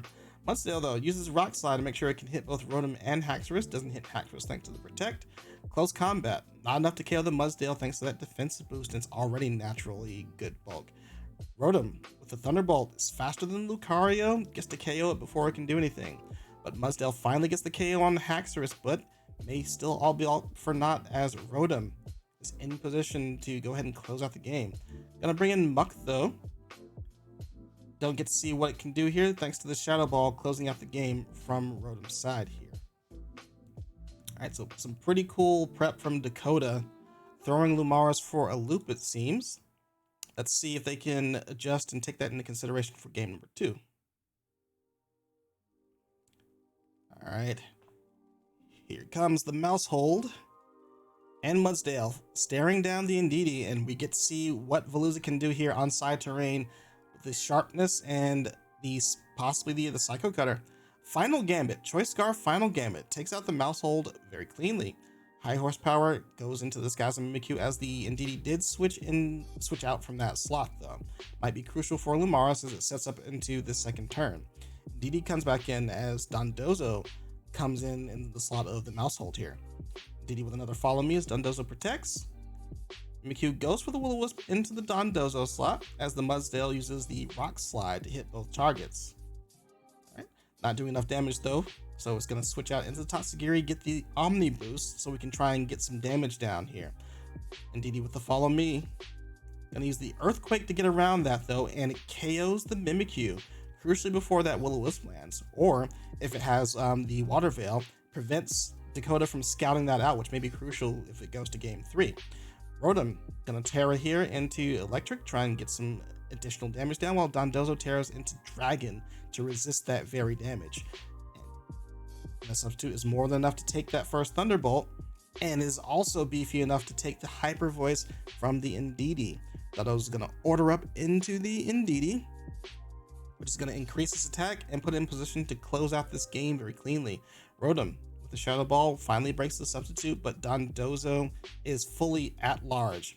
Another order up is more than enough to KO the Rotom, especially after the attack boost. Good position from Lumaris to claw back, make up for game 1, and lead us into a game 3. Here's for the marbles. Here we go with Hatterene and Mousehold versus Indeedee one more time, leading to get the side terrain on the field, and Haxorus. Wait a minute, do I have these in reverse order? It says game 2. What is going on here? That was game 3. Whoops. I swear these are in the wrong boxes. I swear. Either way, pretend like that didn't happen. Here's game 3. We just watched it. We're gonna watch game 2 still. All right, Super Fang from Mousehold this time. No Population Bomb, otherwise it ends up KOing itself. Imprison from Indeedee. The Dazzling Gleam instead of the Trick Room this time, knowing from the first game that it does have that Imprison stopping it from Trick Rooming. Gonna switch out, do a double switch into Dondozo Tatsugiri, get that position immediately, while the Haxorus terrestrializes into the Steel type, tries to Iron Head into the Hatterene slot, but only finds a missing Tatsugiri. Indeedee with the Hyper Voice gets a crit to do a little bit of extra chip damage here, but Dondozo is still in a pretty good position, especially with the Earthquake here. Haxorus with the Focus Sash hangs on, crucially, as it gets the Endeavor into the Dondozo. Pretty cute tactic here. All right, Dondozo's still set to do some damage here though. It's gonna protect, scout out what they want to do here, while the Haxorus does the same. Get a little bit of leftovers coverage, not gonna matter too much because the next hit should be a knockout no matter what.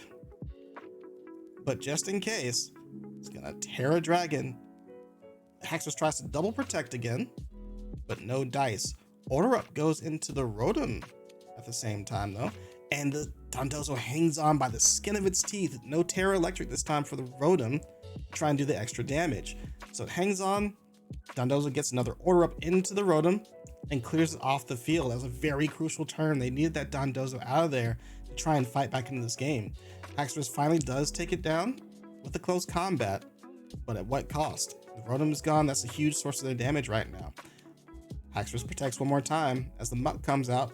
It's a little bit bulky on the special side, probably.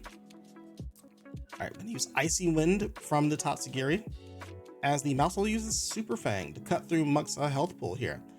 It's gonna respond with a Drain Punch though to recover all of that health back, and it does have the Black Sludge for recovery as well. Another Icy Wind from the Tatsugiri closes out the KO onto the Haxorus, does some chip damage onto the Muck. Super Fang one more time from the Mousehole here, as the Drain Punch is aimed into Tatsugiri this time. It's a Soul Muck versus the world. Tatsugiri content just to Icy Wind here, is probably locked in due to a choice item, while Mousehole gets to Population Bomb this time and close out the kill. It was looking very dominant for a Dakota for just a moment there, but the timing on that Terra Dragon, very crucial and just enough to survive the Rotom there, and then they made a passive play as well, so they couldn't close out a very, very much needed kill onto the Dondozo, allowing Lumaris to come to fight back. What a game.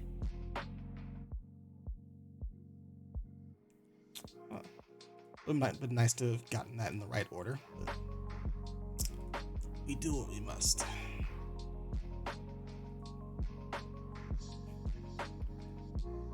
All right, still on the back half of this list. Let's keep going. Ninja versus Zucchini with extra C's. Ninja versus Zucchini. Just a moment.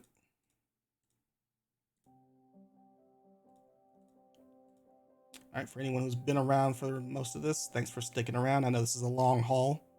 Been at this for almost 3 hours, if you weren't aware.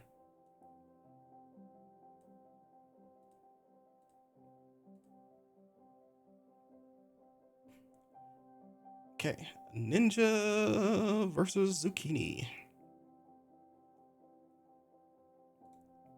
Let's take a look. And this does say game 1, so we have the right one this time. Cool. Dondozo leading off for Ninja alongside Sylveon. Staring down Electrode and Revroom, two very unique picks from the lower end of the tier list. Staring off versus the high end of the tier list to see if they have anything cool going on.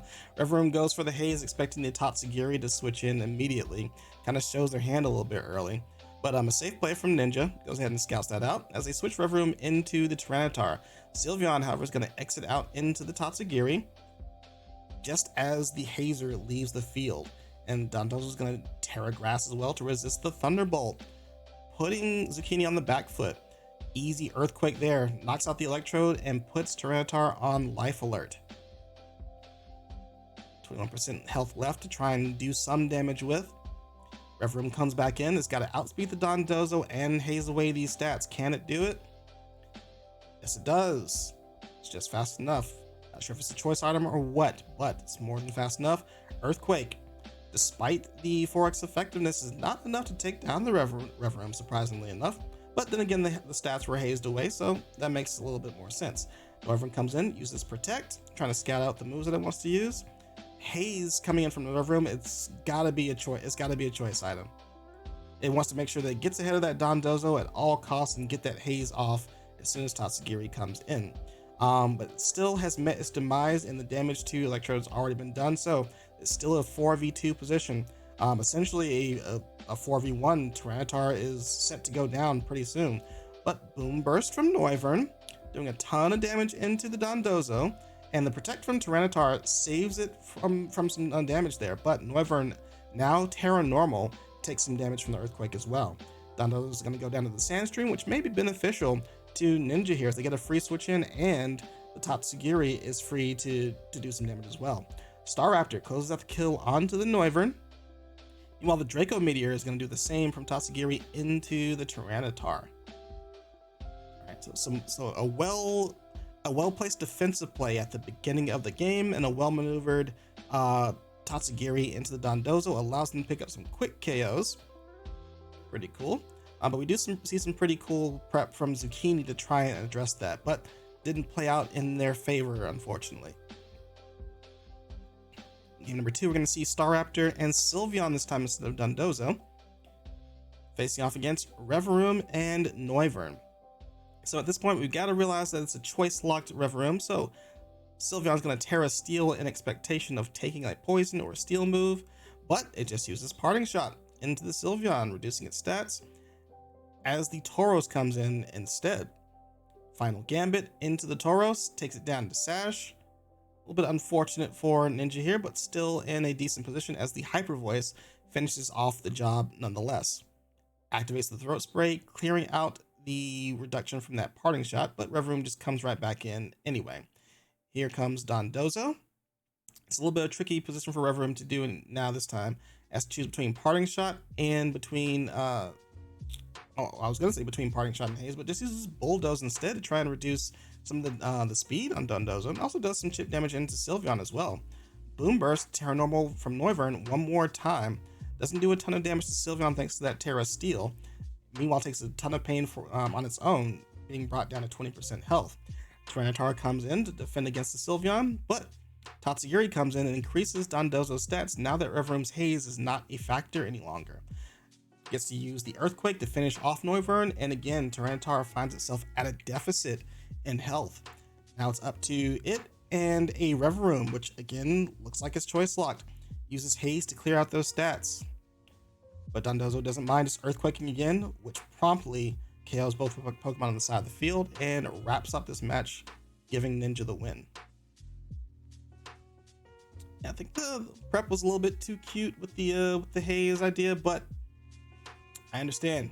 Dondozo is very polarizing. Kind of want to address it. Yeah, like, I mean, if it's choice locked, you can't really do anything afterwards. But I like the idea of Parting Shot. I kind of like the idea of Parting Shot. I think the Haze is a little bit too much because you're stuck there. At least with Parting Shot, you move ahead, but you get out of there. You know, it's like a typical choice scarfer. You get a pivot move. But I get it. Dondozo is like, I gotta deal with this thing. So can't downplay that. Alright, let's get this next matchup going, which is Wendell versus Professor. Okay, it's Professional. Alright, Professorational. Alright. Say that 5 times fast. I'm not going to, but I challenge you to do so. Professor Eschenal. Hence referred to as the Professor. Whoops, forgot to do that ahead of time. Whatever.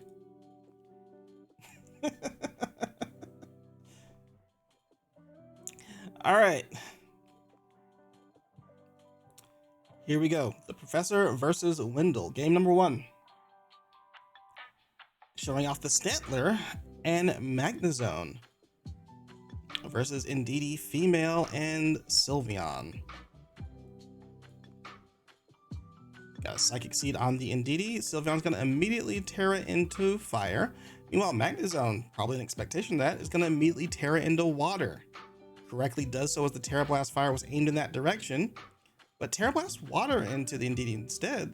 If you got that prediction correct, you assume that you'd go into the Sylveon. A little bit weird. Alright, but anyway, I'm going to switch out the Stantler into the Gardevoir here. Try and defend against some Psychics, I would assume. Terra Blast, the Follow Me from the Indeedee takes the Terra Blast Water from Magnezone one more time, while the Sylveon now gets to fire off Hyper Voices uncontested. Another Follow Me means another Terra Blast into Indeedee. Finishes off the kill, but in the same realm, also gets a trade KO back onto Magnezone and brings Gardevoir low enough to kill it as well on its own.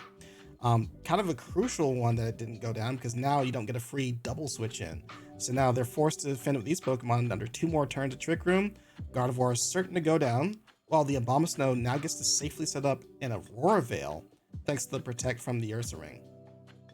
Ursaring does get the Guts activated, thanks to the Burn Orb though, as Stantler comes in. Oh, Ursaring with the Brick Break though, gonna get rid of the Aurora Veil crucially, but Sylveon still gets to fire off a Hyper Voice. It's the last turn of Trick Room as well, so like Ursaring's not gonna be able to get another attack off before getting KO'd by the Sylveon here. We get a Blizzard and a Hyper Voice taking Ursaring down low and Stantler at 50% health.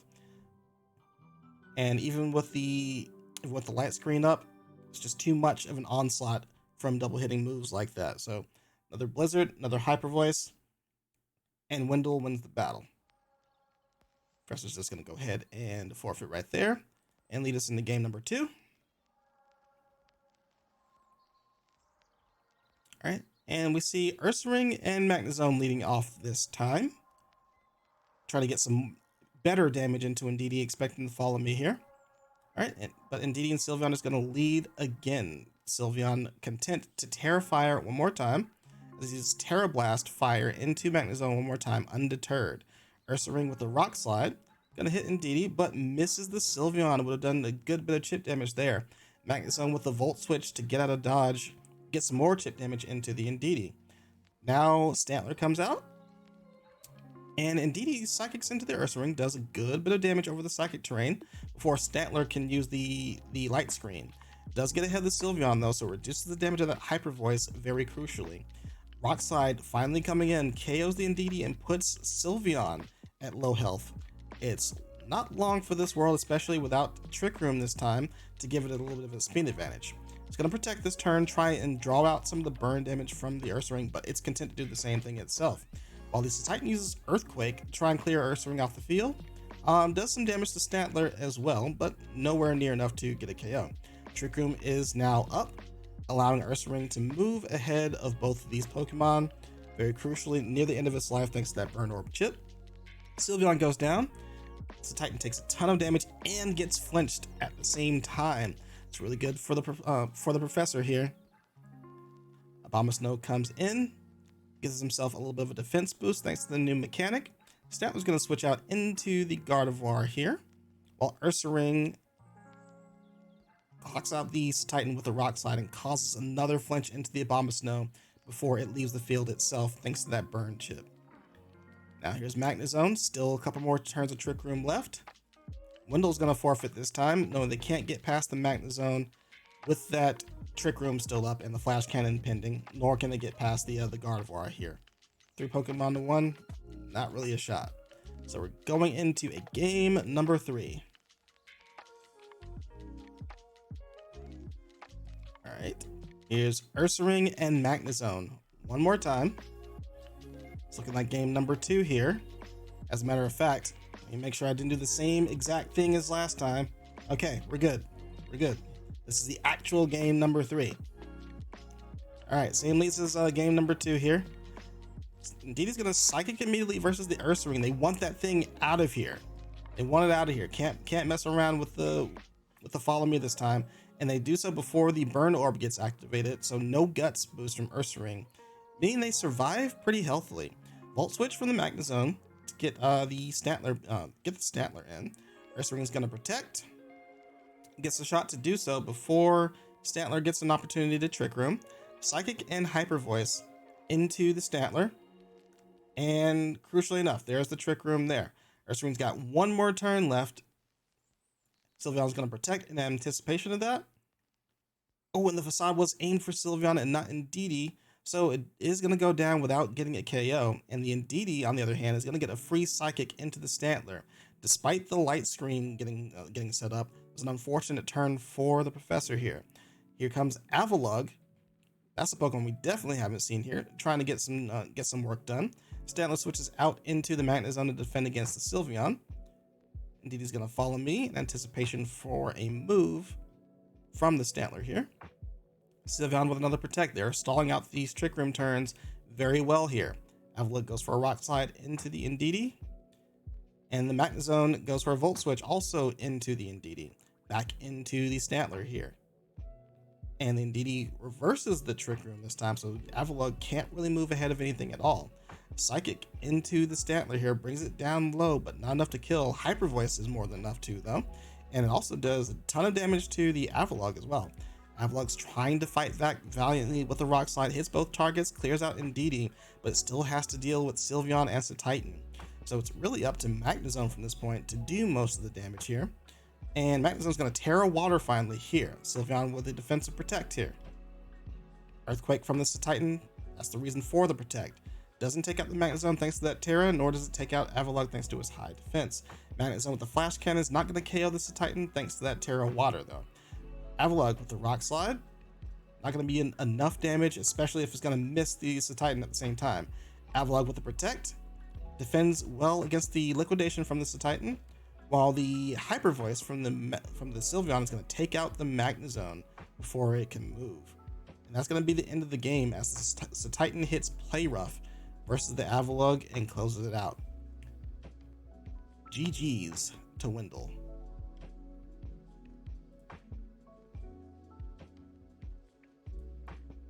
Fun stuff, fun stuff. Both players fighting till the end of the line. Avalok's a weird choice though. But this is like where I normally like go back to like their Pokemon list and see like what other options they have. But again, just a little bit too much at this stage.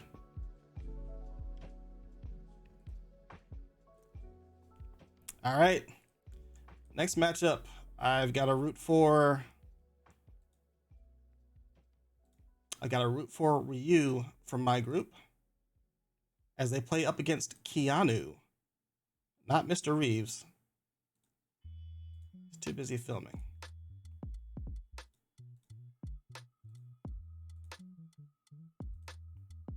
And what you're gonna see here is another Dragonite team. This time with Rain. And here's another, I don't want to call it a sleeper pick, but perhaps a tier too low. Stonjourner.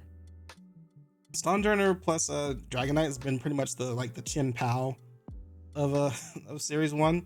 Just adding that extra boost to the choice banded extreme speeds is really something.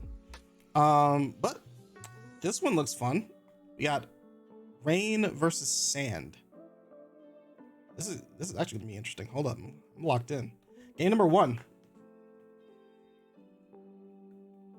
Toedscruel and Gardevoir for Keanu versus Floatzel and Tinkaton for Ryu. Okay, lead us off. Gardevoir immediately Terra into water, expecting the Gigaton Hammer, but Ice Spinner probably, from a Life Orb Floatzel immediately KOs the Toedscruel, which is 4x weak to it. Gardevoir gets off the Trick Room as the Gigaton Hammer only finds the water typing that it now has. Gardevoir looks like it's in full support mode with the Helping Hand as the Magnezone thunderbolts the Floatzel. I keep forgetting his name in the middle of things here.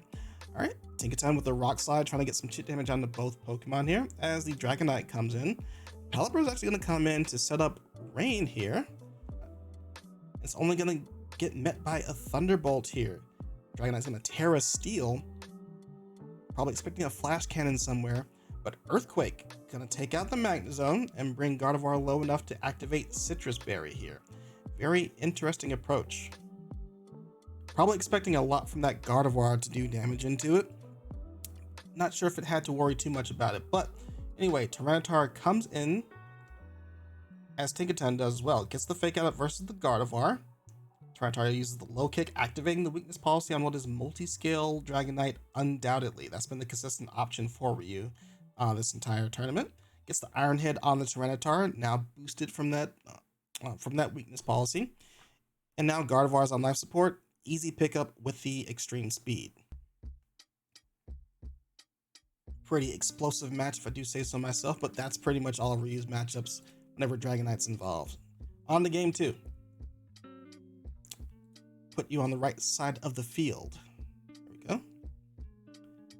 Game number 2 for Ryu, Tinkaton, and Stonjourner. Again with the fighting game names of Potemkin and Ibuki. Staring off versus the Sand duo Tyranitar and Lycanroc. Lycanroc terastallizing into Ghost, avoiding the fake out from Tinkaton very crucially. Uses close combat versus the Stonjourner here, as it responds with its own Rock Slide. Does a ton of damage to Lycanroc and causes the Tyranitar to flinch. It's a very crucial turn. Uses Terra Grass to try and weather the storm here.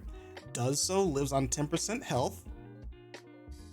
Gets a Rock Slide that does pick up the KO onto the Lycanroc. How about Tyranitar?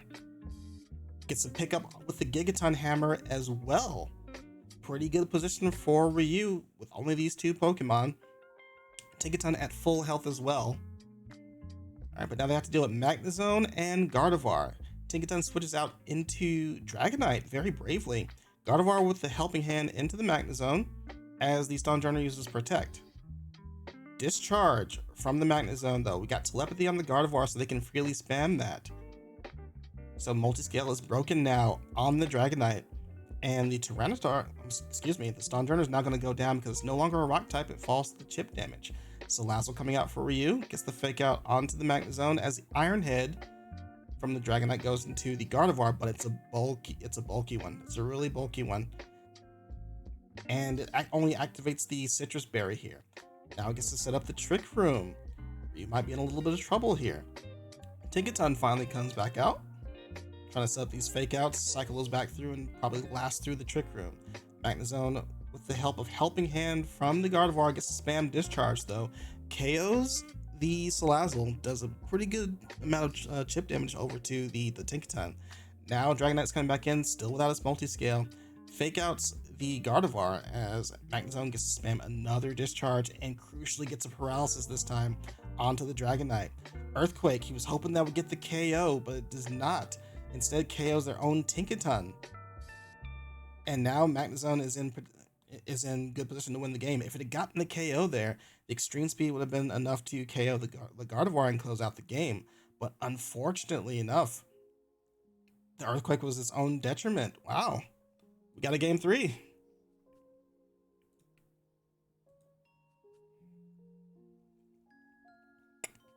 Here we go. And this is like, outside of the fact that there are, I can see how many matches are played. I have not actually watched these matches, so I'm genuinely playing off of like actual surprise. I literally held off on watching these until today. All right, Sand Duo versus the Rain Duo. The Pelipper comes in to get rid of the sand. The Wave Crash coming in brings Lycanroc down to 1%. Meanwhile, Tyranitar with the Terra Water to defend against this this Floatzel here, and fires back with a Thunder Punch to KO it immediately. Ryu off again on another deficit here. Wide Guard coming in from the Pelipper as the Lycanroc uses Endeavor to take Dragonite down low. No sign of an Extreme Speed here to try and KO it before that happens.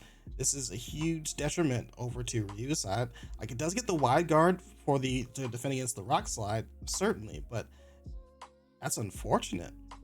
The Gardevoir coming in gets to take an Earthquake for its troubles. And the double up from the Hurricane goes into the Tyranitar, brings it down low here. Fights through the confusion and Thunder Punches Pelipper into oblivion.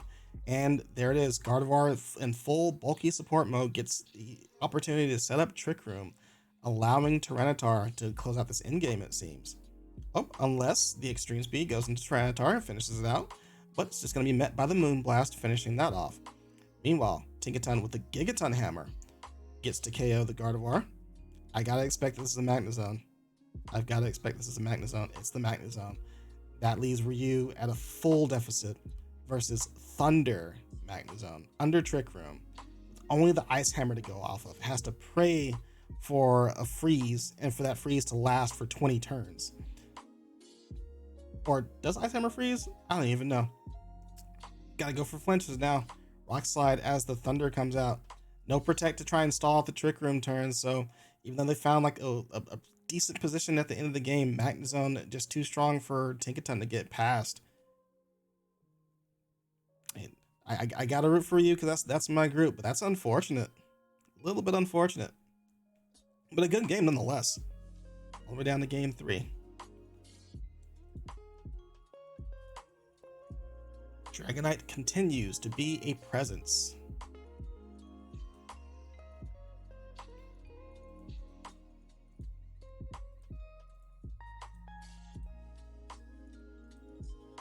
All right, we are coming up on match number 25 of the night.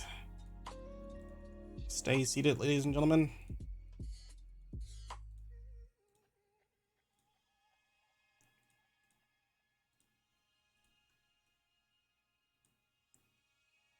And we got this ready for you to go. So, Comedier, Comedier,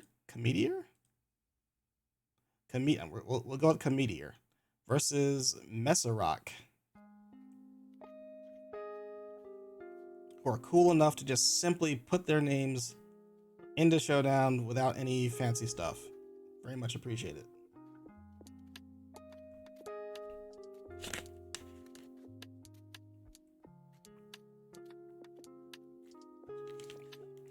Just need a second to hydrate again. Cool. All right, game number 1 of this series. Comedier leading off with Annihilate and Palafin. Very interesting combination there. And they're going to be met by Farigiraf and Magnezone, who are going to be like crucially Terra Ground from Farigiraf in preparation for discharge, no doubt. Gets met with a flip turn, which does a ton of its health, enough for the final gambit. Well, final gambit was incoming no matter what, so there you go. But the flip turn gets it out of dodge, gets the Palafin out of dodge. They were preparing to Terra Ground so that the discharge didn't hit them, but surely the Oranguru has telepathy, also in anticipation of that.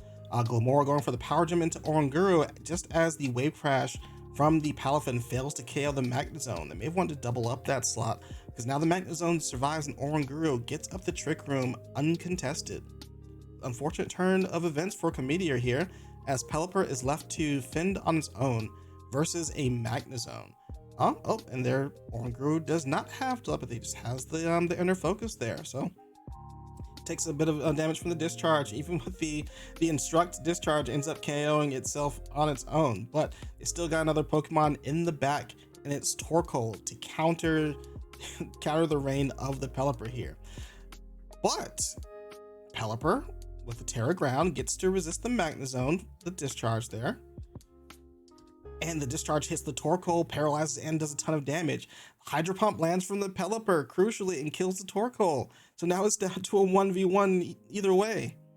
The discharge may have been very ambitious from Messerok's side, as it looks like it's choice locked into discharge.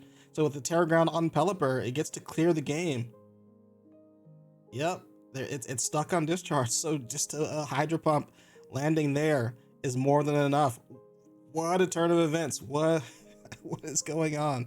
It really like Comedier should have lost that, but reserving Terra Ground until the very end and making the difference was not expected. Both players are going to have to make some tune-ups to clean up game number 2 here. Now we see Annihilate is the final Gambit version. Comes Palafin with the flip turn. Crucially, Messerok has both Armor Tail from Farigiraf and Queenly Majesty to stop any jet punches, which is pretty cool. Final Gambit from the Annihilate into the Rapsco is going to stop any Trick Rooms from occurring. Serena with the Headbutt into the Palafin slot finds Pelipper instead. And here comes Glimmora threatening the Serena with perhaps a Sludge Bomb, but instead Power Gems the Oranguru instead. Serena with a Seed Bomb into the Pelipper doesn't KO but activates the Ogwath Berry, while the Pelipper fires off with a Hurricane into the Serena slot. It's another case where they're expecting to get a KO with one Pokemon and fire off into Oranguru with a Glimmora instead. May want to double up into those slots to make sure you get the KO as you still target the other slot once the one goes down. Alright, anyway, we have the Instruct and Seed Bomb into the Pelipper slot, who gets to U-turn here. But Serena gets a Seed Bomb thanks to that Instruct into the Palafin. Doesn't KO but brings it down really low. Now that Serena's off the field though, Palafin may get a chance to Jet Punch as long as they don't have Farigiraf here. And they don't, they're using Magnezone instead. Glamora is still at large. Oranguru gets to Terra Ground this time to resist the discharge and not get KO'd. Alright, but we're still under Trick Room though that the Oranguru set up a few turns earlier. Oranguru gets to instruct another discharge, which brought Glamora low enough that it'll get KO'd this turn. Alright, Palafin all by its lonesome here, only with Pelipper and the Rain, crucially enough. Pelipper with another Terra Ground here, but scouted out with the Energy Ball from the Oranguru. No Jet Punch coming out this time. No attempt to try and get around that at all.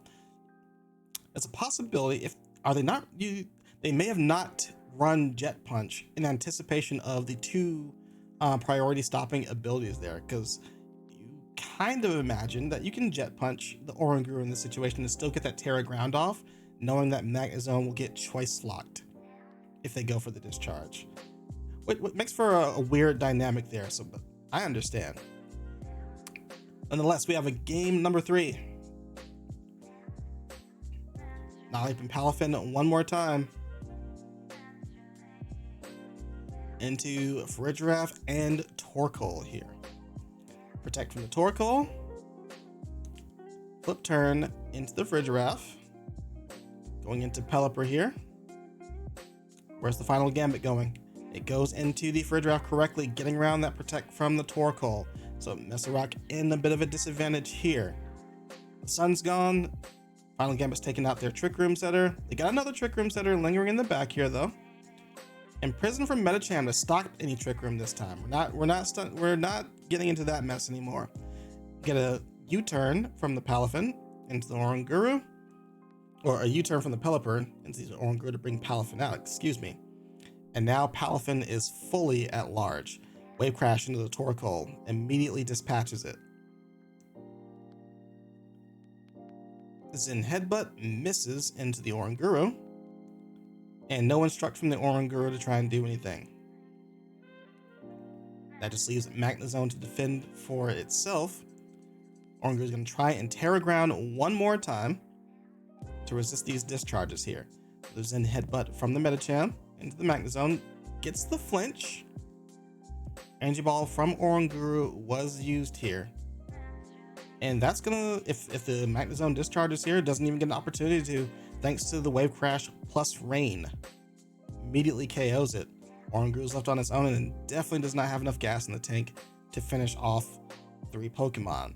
Energy Ball, not enough to KO the Palafin. And that's gonna be it. Wave Crash takes it.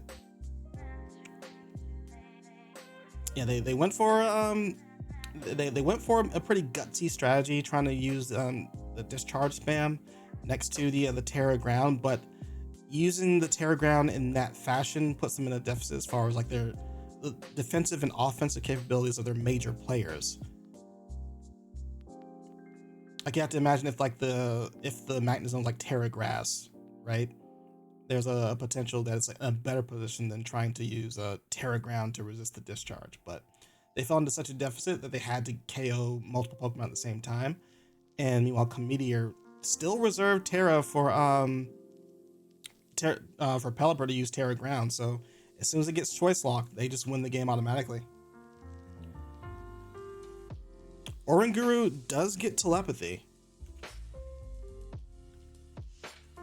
That's where I was a bit confused.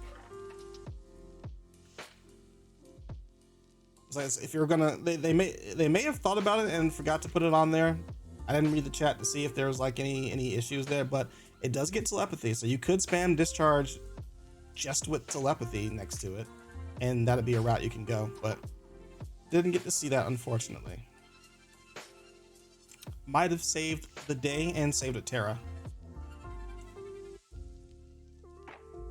Ooh, okay. This next matchup I'm actually hyped for. It is Detrevdo versus Harris. So last season, Detrevdo was in my group, where we all, like 3 out of our 4 group members made it to semifinals. So I'm rooting for them to do particularly well here.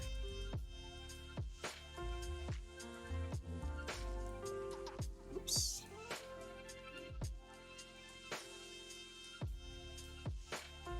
Yeah, I'd like it if they're one of the people that can potentially make finals, but we shall see.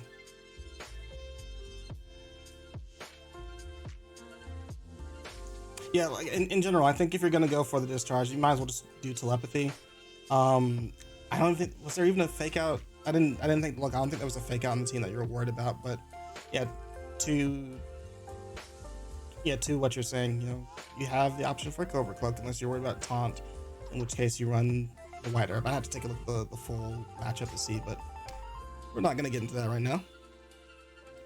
Anyway, here is my personal hype matchup.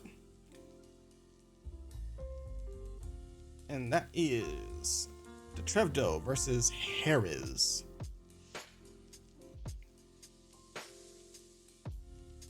Alright. Rotom and Pelipper facing off against Noivern and Salazzle. Frisk is a very useful ability in this format.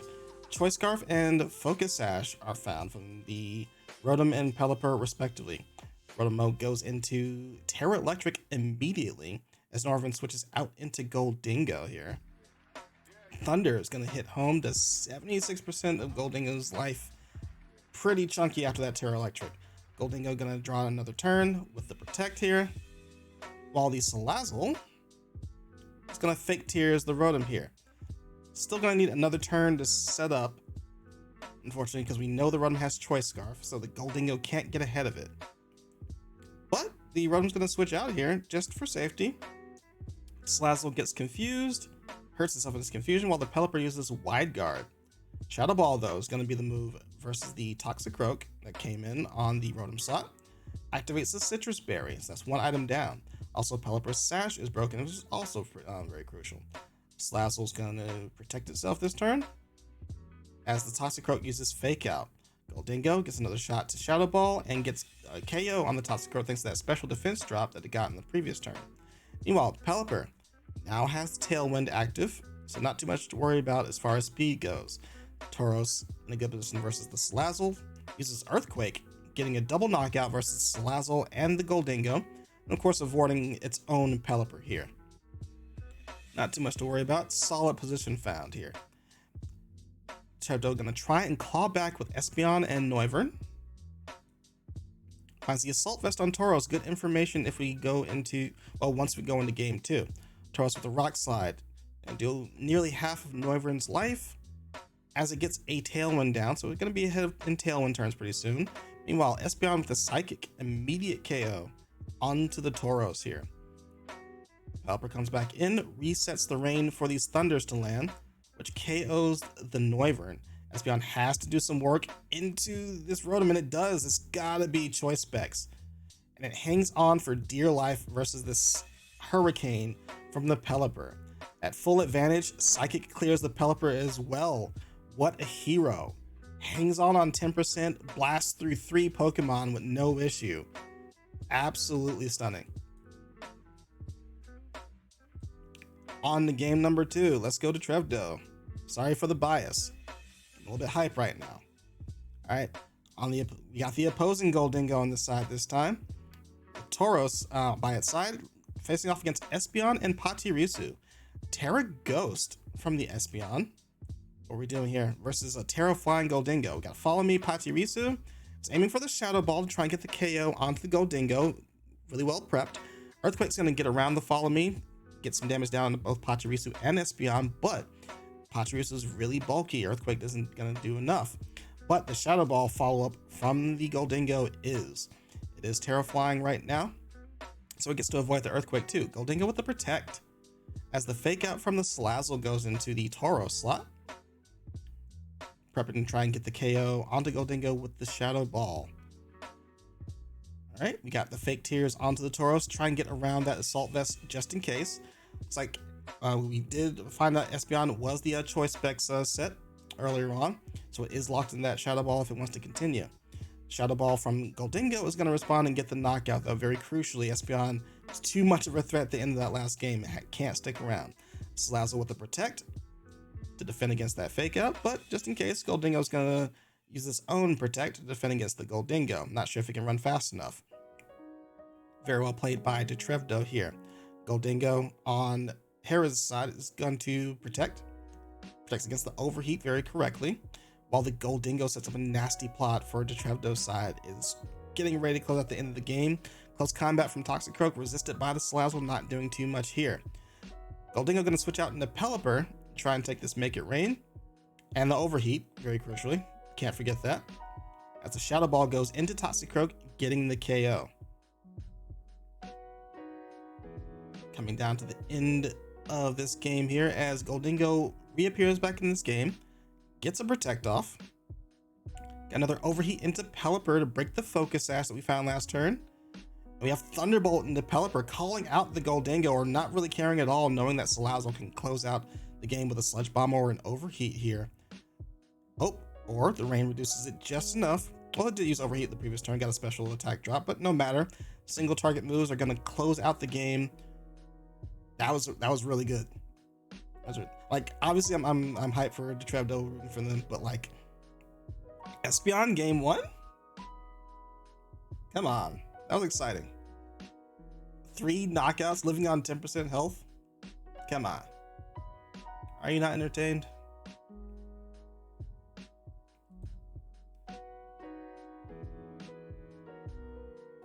All right, we're getting down to the last few.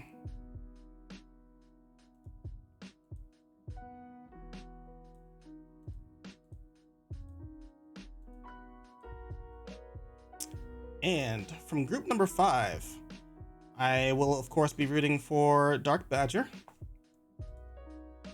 facing off against Riddler.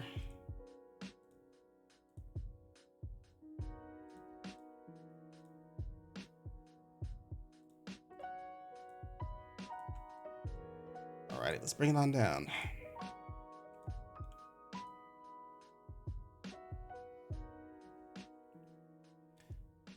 Ooh, what we got going on here? Some more rain stuff? More Tinkaton? Let's take a look. Alright, my prediction is that Volcarona is going to be a champion somehow versus water Pokemon. Somehow, some way. Alright. Mudsdale and Rotom versus Tinkaton and Golduck. Mudsdale immediately going to Terra Steel here, while the Rotom protects versus the Tinkaton's Fake Out. Hydro Pump. Terra Steel is going to save it from being KO'd by that. Ooh, is that Choice Band Mudsdale? So I'm hyped. Immediately KOs the Tinkaton and does a ton of damage to the Golduck. No, it's just leftovers. It's just that strong. Good gracious. Immediately KOing the Tinkaton, putting Golduck on Life Alert. Now they're forced into Raichu and Pelipper to defend against this.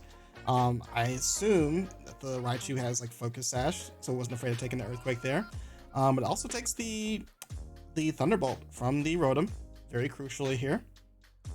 Gets that a special attack boost thanks to the Lightning Rod. Mudsdale forced to switch out. Raichu tries to fake out the Mudsdale slot and gets met by Mimikyu to resist that. No dice. Meanwhile, Pelipper Hurricane aimed into the Rotom as the Leaf Storm from Rotom chunks Raichu pretty well here, down at 12% health. Raichu's going to have to protect versus the Shadow Sneak that has to be incoming. Yep, there it is. Meanwhile, Mudsdale comes back onto the field. Pelipper has to break the Mimikyu disguise here with his own Hurricane. But Mudsdale is fully at large. He's going to protect here, expecting a potential Hydro Pump. Raichu, of course, can't use Fake Out. And there's the Shadow Sneak from Mimikyu to finish off the Raichu. Can't switch in anything safely at this point. It's only Golduck in the back. Hydro Pump into the Mimikyu. It's going to do a good bit of damage there under the rain. Well, Golduck has to come back. Does it have Aqua Jet, and can it get ahead of Mimikyu? It's going to protect. It's not going to try and find out right now. Mimikyu tries to force its way through. Hurricane lands and finishes off the Mimikyu here. A Heavy Slam into the Pelipper. Not going to do a ton of damage here, even with the Terra Steel, as rain finally goes down. Rotom is now in position, especially since the Raichu is down. Just freely Thunderbolt the Pelipper slot, and then finish off the Golduck with Stomping Tantrum. Very dominant performance. Really cool Terra on the Mudsdale for dealing with that team. And the Mimikyu coming up clutch, coming in, taking the Fake Out. Alright, here we go with game number 2. Switch sides again. Group 5 definitely represent here. Ooh, Dragapult Pelipper. Dragapult might actually be sleeper. Really tough to use though. Facing off against Mudsdale and Rotom. Raichu coming back in again to try and take that electric type. Right, Terra Ghost this time, interesting enough. Only to take a Shadow Ball for their efforts. Not sure what they were trying to protect against here. Oh, they weren't trying to protect against anything. They want the offense with the increased Shadow Ball. So we're seeing special Dragapults, not strong enough to really take down a Rotom, but Rotom in return is enough to take down the Dragapult here. Mudsdale switches out into the Mimikyu. Now they doesn't have Terra Steel to defend against the Hydro Pump again. And Mimikyu takes the brunt of that with his own disguise. Meanwhile, Thunder incoming from the Raichu finishes off the Rotom. So we got a little bit of a trade here. Kingambit coming in on that slot. Gonna Sucker Punch the Golduck. Is there a Shadow Sneak behind it? Nope. Just gonna try and take it. Takes the Hydro Pump. Gets KO'd by it. Golduck with the Life Orb takes some chip damage. Raichu with the Thunder. There's only 24% of Kingambit's life, so probably looking at an Assault Vest version, but it is paralyzed now, which may hinder Darkbadger's efforts here. Raichu's going to switch out into the Pelipper as Mudsdale comes in. Sucker Punch from the Kingambit is going to fail as Golduck protected correctly. Meanwhile, Stomping Tantrum into the Raichu slot gets met by Pelipper's Flying typing. Golduck going to switch back into the Raichu as Mudsdale protects. And Hydro Pump finds Kingambit, does a good chunk of his life under the rain, and Kingambit is fully paralyzed. Can't get a move off to try and save the game. Fake out from the Raichu is going to cause it to flinch even further. And that should be the end of its life. Nope. Pelipper targets the Mudsdale. Takes a good bit of its life here, but doesn't KO it, while Stomping Tantrum takes Raichu down to Sash. Mudsdale protects again. Ooh, Raichu with the feint, really good tech. As the Sucker Punch goes into the Pelipper crucially. But the Hydro Pump misses the Mudsdale, so it gets to survive even through the feint here. Feint with a +2 priority gets ahead of the Sucker Punch, so Kingambit, even if it were faster, couldn't stop it if it tried. But it gets fully paralyzed this turn, so it can't even get off a finishing kill onto the Raichu even if it wanted to. Still aiming for the Pelipper. No shot though. Really need to take it down to have a shot to KO the Raichu, but nothing they can do here. Helping Hand on the Pelipper, plus Feint on the Raichu to try and get some damage down, but Pelipper again, not gonna go down to the Sucker Punch, so Kingambit is just really stuck here. Can't do too much. We're going into a game 3.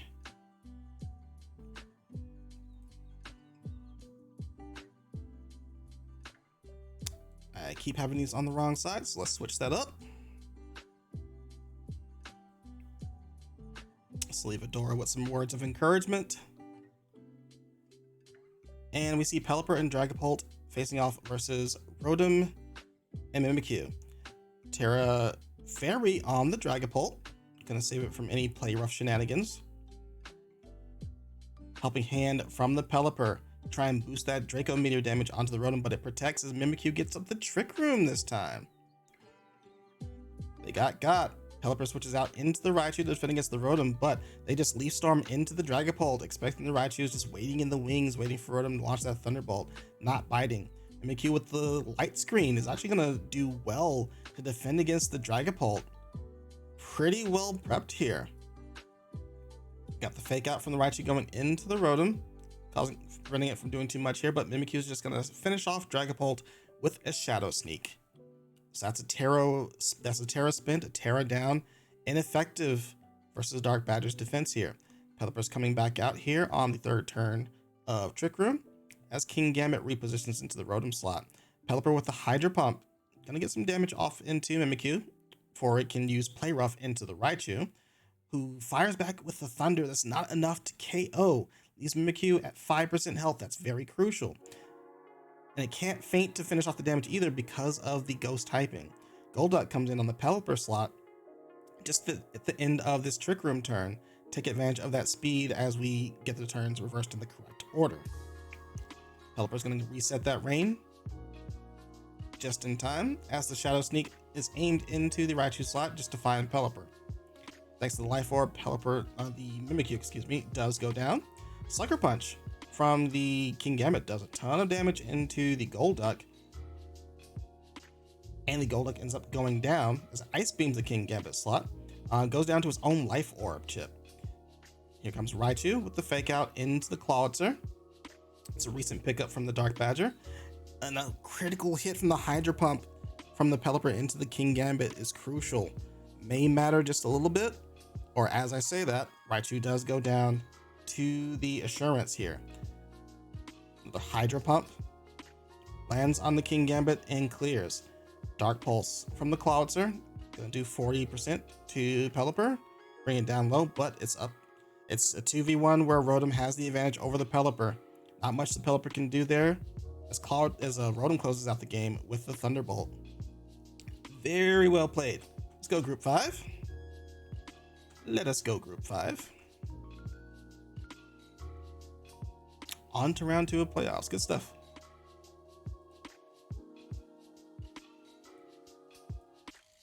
All right, we're getting there. We're getting there. 6 more to go, including mine. We'll get there. Actually, there's interesting. There's 5 of them because one match was not played out, it seems. We got 5 more to go. Sweet.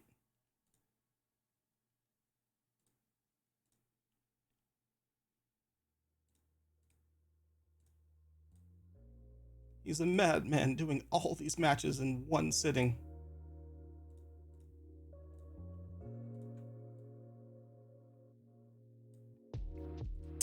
All right, next match we have for you is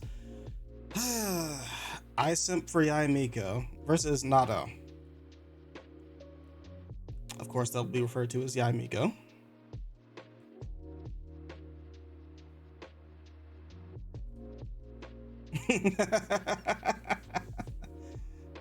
It hurts every time I have to say it.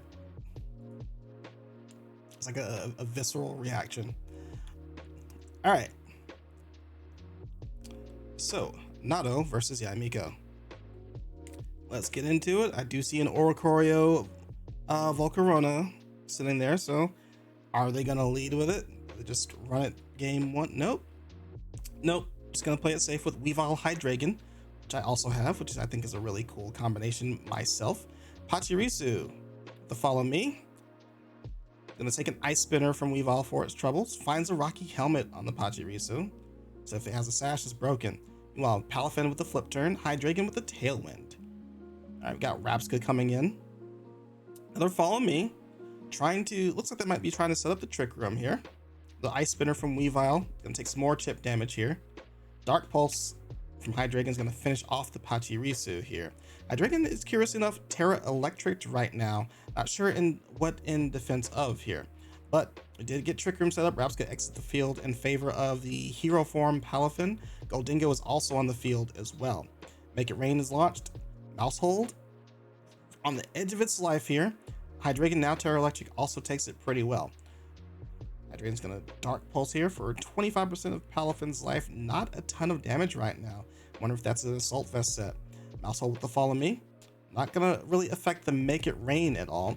And the Drain Punch from the Palafin comes out, does a good chunk of damage into the Hydreigon. Not enough to kill, thanks to the Terra, but heals back up. And a Heat Wave comes out into the Goldingo, does a good bit of damage there, but of course not gonna do anything to Palafin unless it gets a burn off.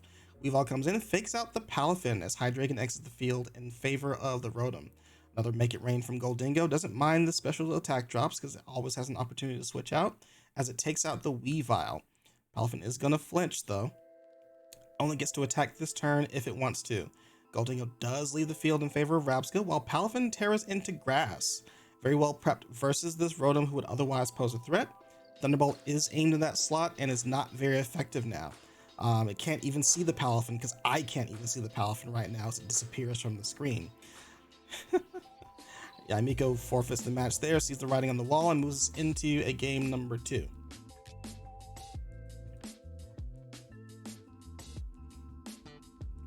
Let's get you on the right side of the field.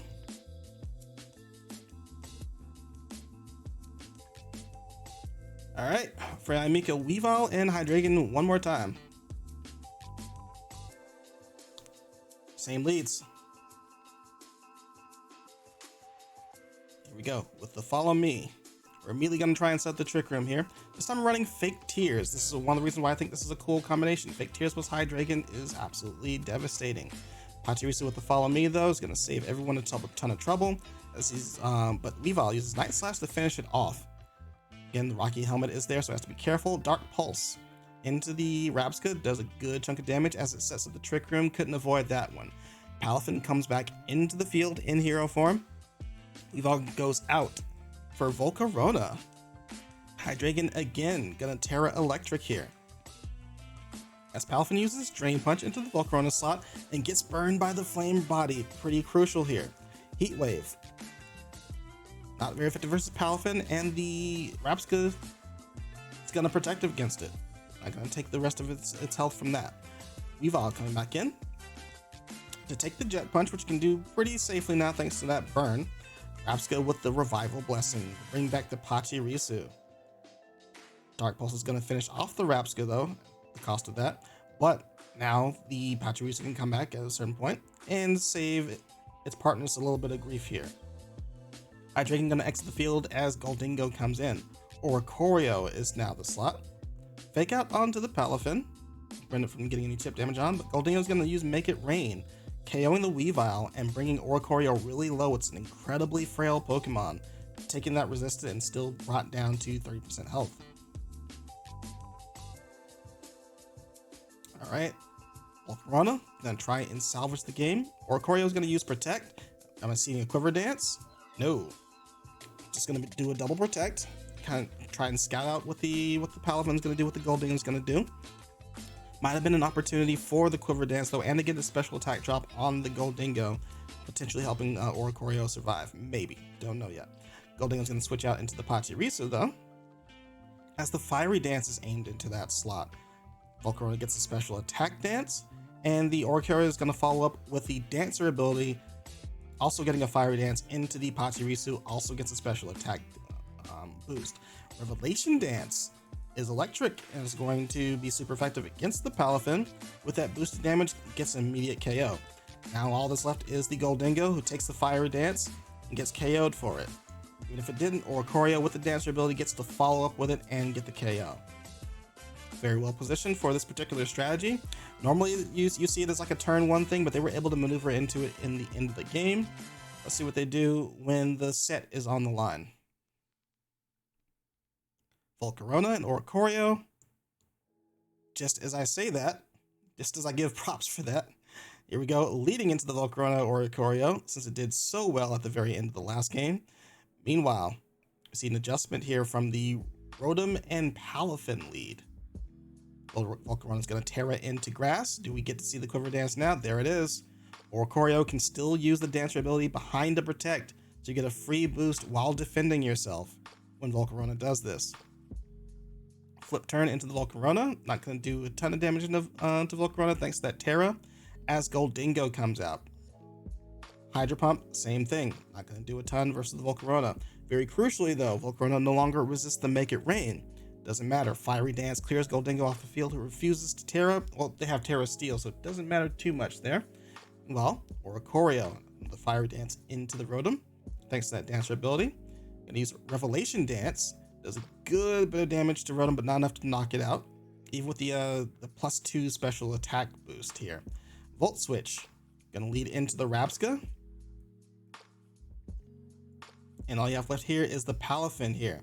It's got to take out this Oricorio here if they want a shot. Terra Grass from the Palafin to try and resist the Revelation Dance. There's the Fiery Dance aimed into the Rabsca, which protects against it. Oricorio, though, is going to Air Slash into the Palafin, probably predicting that Terra Grass, but still, base power of Air Slash is not enough to KO the Palafin even with that weakness. Weavile, though, coming in to save the game, uses...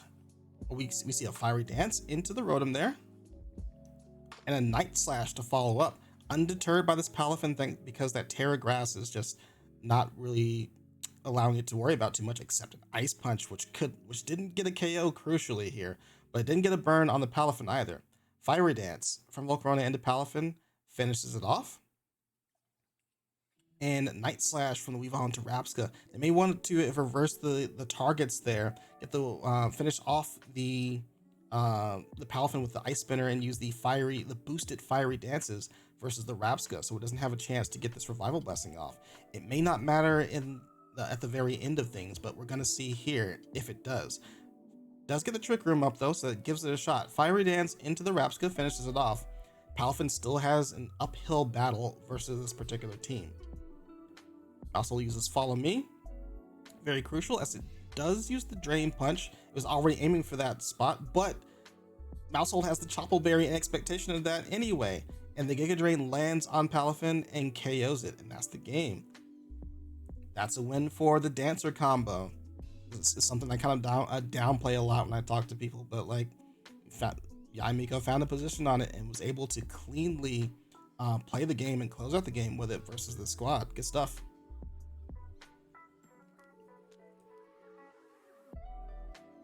Yeah, Chople Bear. That was good prep. That was good prep. I like it.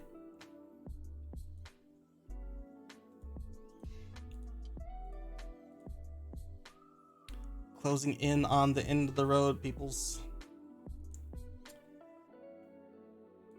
And we're going to have Wontonamovs versus SaharahSlasher.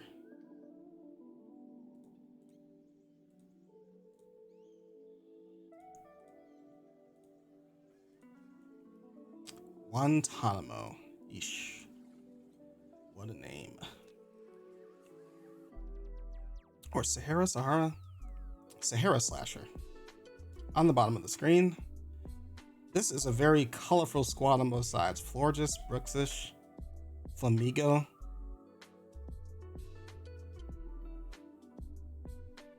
It's like a mean girl squad. All right. Is today Wednesday? Weavile, Crocodile leading off. Versus Volcarona and Florges. Volcarona, who's been a menace every time it appears. Gonna retreat the Florges in favor of Annihilate as Crocodile Terra Poisons here. Weavile going for the fake out into the Volcarona. Crocodile with the Rock Slide to try and KO the Volcarona. And importantly, the Annihilate now has a Rage Fist boost thanks to that Rock Slide. Night Slash into the Annihilate only does neutral damage. So Life Orb Weavile, not going to do a ton there. Fiery Dance KOs the Weavile here. Not too much done on the side of SaharahSlasher. Crocodile with another Rock Slide trying to KO the Volcarona, but Terra Grassed here. Meanwhile, Annihilate with a Bulk Up. And now a double powered, well, not double powered, but it's got 2 boosts on the Rage Fist here. Double Protect on the side of Wontonamovs. Looking for a Sludge Bomb into the Volcarona here. Meanwhile, Crocodile is content to sit there and keep Rock Sliding. Slash with the Sludge Bomb clears the Volcarona, no issue. Crocodile may be choice locked here as it fires off another Rock Slide. Rage Fist from the Annihilate goes into Salazzle, finds the Focus Sash. Baxcalibur comes in to see what kind of damage it can do into the game. Salazzle goes for the Fire Blast into Annihilate to try and KO it. Crocodile is going to continue Rock Sliding. It does seem to be choice locked. That's 40% of Baxcalibur, not chump change, while the Baxcalibur in exchange uses Earthquake, now super effective against the Terra Poison Crocodile. Here comes Armarouge. Let's see what it can do. It's going to protect this turn as the Ice Shard comes into Baxcalibur to finish off the Crocodile at the end of its life. Annihilate trying to Rage Fist the Armarouge to clear it, and Glaive Rush not enough to KO. But it's only a matter of time before the Rage Fist finally gets to show itself and clean up here. Looked like it was pretty hairy for just a minute with the Annihilate, even through the bulk up boost, but Baxcalibur coming in to save the day. That's our hero. On to game number 2.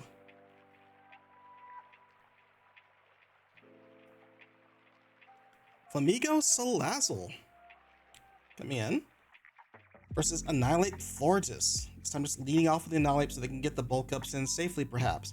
Or just retreats again into the Volcarona. Annihilate with Terra Electric.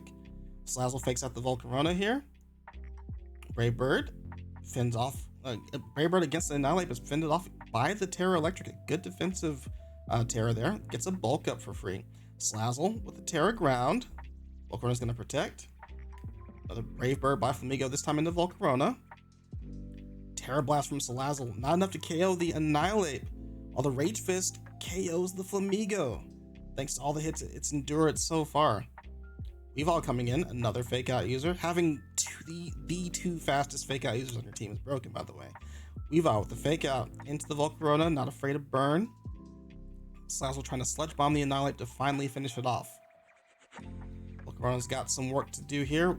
Has Rage Powder, crucially enough. Night Slash, not enough to KO it. And Sludge Bomb is going to KO it. No burn onto the Weavile, but Salazzle takes a Drain Punch for all of its efforts. Not enough to bring it to Sash, but close enough, all things considered. Ice Shard from the Bat'scalibur finishes off the Salazzle.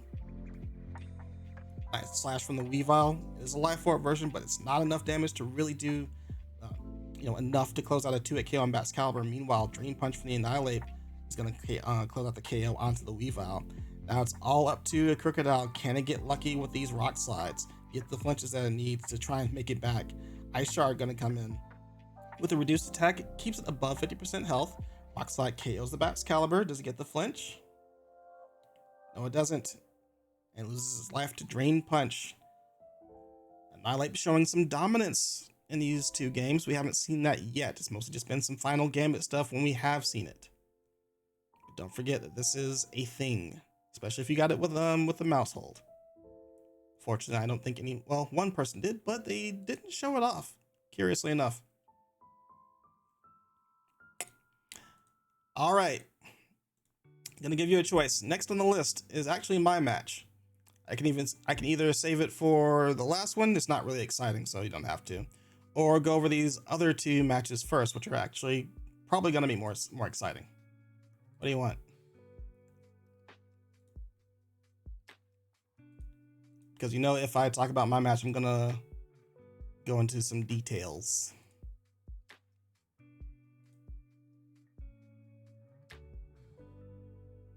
Oh, I was busy all week. Like this weekend, I was wiped out.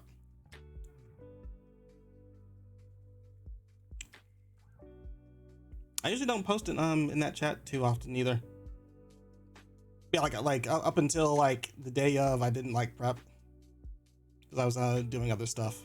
I was out and about. But yeah, we can watch this. And it's not like I don't want to say what's the last. All right. That's fine. I got it queued up here though. So then we'll do Cruiser versus Aish. Aish? Is that how you pronounce it? AESCH. Cruiser versus Aish.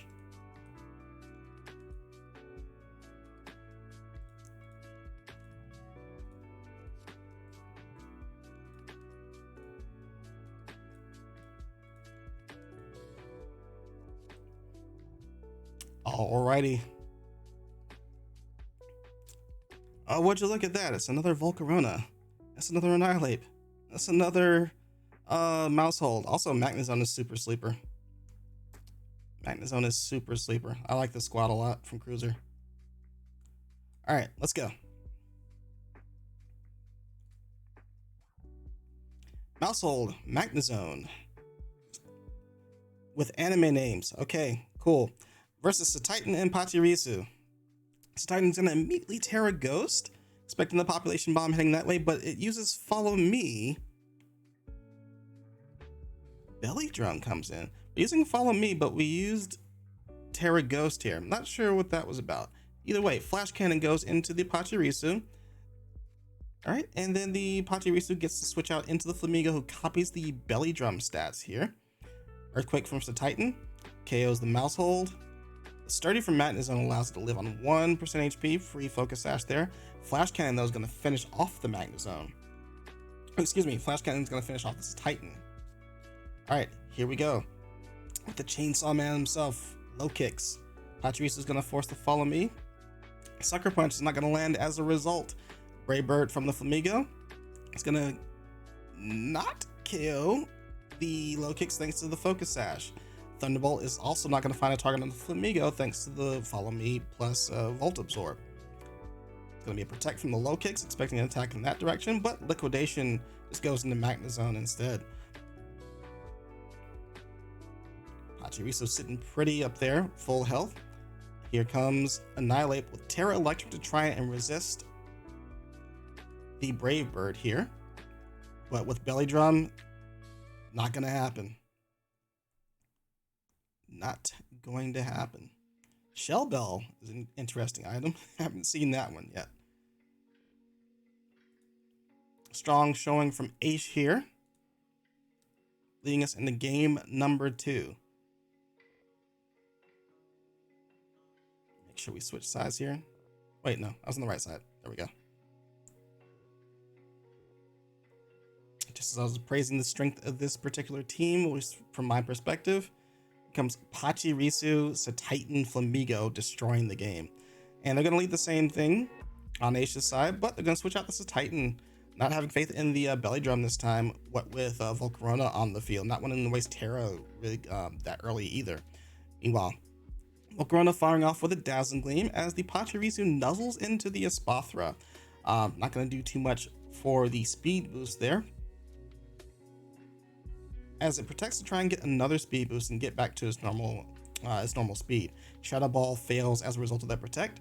Pachirisu is set for another nuzzle into the Volcarona, who tailwinds to try and offset it, but full paralysis can affect things here. Follow Me from the Pachirisu, and there it is. Spathra can't move this turn and takes a Shadow Ball from the Gardevoir that doesn't KO, leaves it on 4% health. Meanwhile, the Heat Wave from the Volcarona KOs both Pokemon in the same breath. But Tailwind and another speed boost, Espathra should be able to outrun anything now. It all depends on if this full paralysis goes through. It's a tough call. Terra Fire Espathra. Flamigo has Wide Guard to protect against the Heat Wave. Ice Shard goes into the Espathra. Interestingly enough, the Terra may have been ill-advised at that point. Magnezone comes in defending against the Titan, who uses Terra Ghost. Magnet Rise from the Magnezone to prevent the Earthquake from hitting. Actually pretty cool prep considering this matchup. Liquidation into the Volcarona's not good enough for a KO, but the Earthquake is. But Magnet Rise on Magneton does save it from that KO.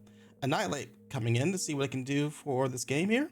So Titan's going to protect, trying to scout out what it's going to do, but Brave Bird, no Terra any longer to resist that. Just going to immediately KO the Annihilate. And that Shell Bell healing quite a bit off of that hit. But not going to stand too long versus that Electro Web. Wasn't expecting that and didn't get a chance to Wide Guard. Belly Drum from this Titan to try and close out the game. Thunderbolt, however, is going to fire back at the Titan and KO it before it can do anything here. Good match, good match. Couldn't use the Earthquake for the KO because of that Magnet Rise. Just nice little bit of tech there. So it was forced to try and maximize this damage. But, Magnezone, pretty strong electric type, so can't withstand that. Final game. Alright, Volcarona and Annihilate. Staring down Murkrow and Gardevoir.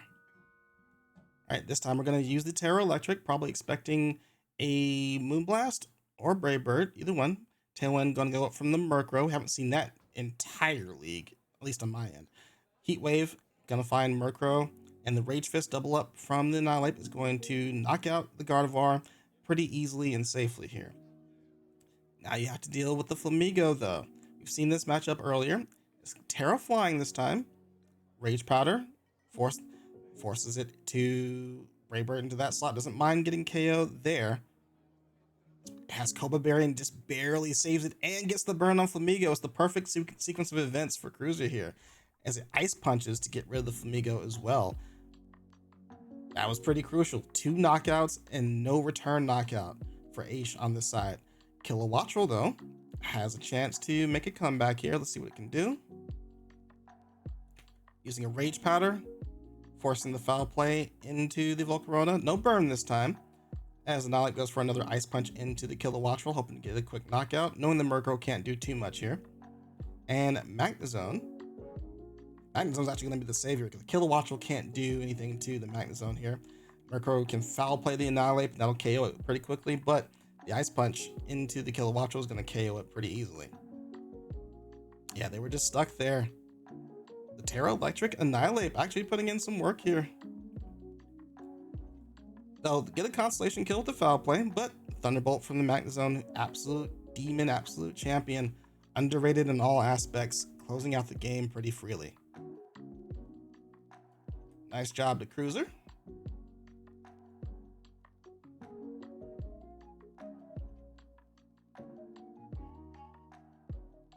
All right, where are we at? All right, last match before mine, and one I'm also interested in watching, because same thing as the Trevdo. If you were here for last season of the Draft League, Saj, aka Josh, versus Dylan. Josh was also in my group number 2, and we were the ones that played in the grand finals. So I'm interested in seeing how they're holding up here.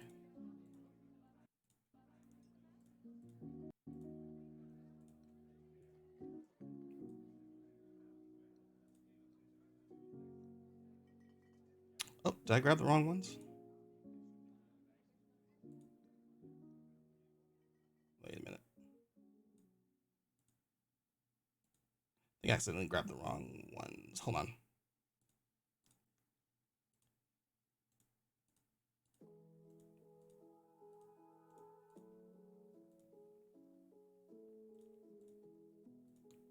I've been doing this for too long.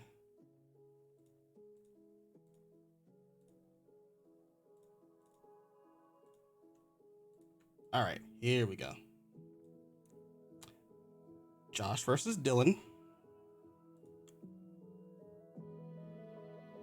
Oh, and they were lame and had to use a Dondozo Tatsugiri team. Wah.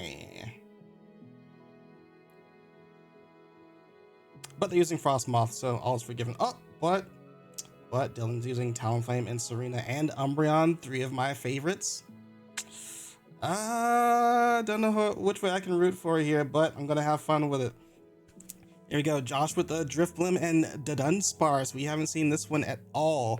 Meanwhile, Serena and Tauros water version. I think that, along with Talonflame, is a really cool fire, water, grass combination for Dylan's side. The Dunsparce, immediate Terra Ghost here, expecting the close combat here, but Tauros is just going to protect, scout out what Josh wants to do. Boom Burst going in, hitting the Serena for over half its life and not affecting its partner Drifblim at the same time. Serena just content to U-turn, reposition here. Dunsparce's speed has risen. Really weird interaction there. The Dunsparce with the Earth Power trying to target the Goldingo here. Meanwhile, Wave Crash from the Tauros. Not enough to KO the Dunsparce, but brings it down low. Drifblim's Air Slash, though, brings Tauros down low in return. Pretty commanding position for Josh so far. Dunsparce going to protect correctly versus the Tauros Aqua Jet as the Drifblim Air Slashes. Serena has come in on the defending side, which these two seem to have an advantage versus. Goldingo going to come in now. It's Terra Water, so it can defend against the Earth Power if it throws it out, but the Dunsparce, interestingly enough, has Roost. Puts it at high health to take the Make It Rain just fine. Goldingo's special attack is going to be lowered. Drifblim is going to Air Slash the Serena, bringing it down low, and U-turn for another reposition over into Umbreon. Pretty awkward position right now for Dylan. But also Drifblim is on its last legs, so if they can close out the kill, they might be able to find a way back into position. Instead, they get a Thunder Wave onto the Umbreon, who has synchronized and fires right back with a paralysis of its own. Snarl finds a target on the Drifblim, but still only is at 1% health. They have to further target it down. They have to spend another turn doing so. Helping hand from Drifblim to get past the Thunder Wave speed drop, while the Dunsparce uses Boom Burst, finally KOing the Serena, doing a pretty good chunk of damage to Umbreon, who gets fully paralyzed on this turn. Now it's up to Goldingo to try and do some damage, but now it's going to take some special attack drops that it can't clear out anymore. Another Boom Burst, another KO freely. Now that the Terra Waters on the Goldingo just took full damage from the Dunsparce Boom Burst. How do you even prepare for that?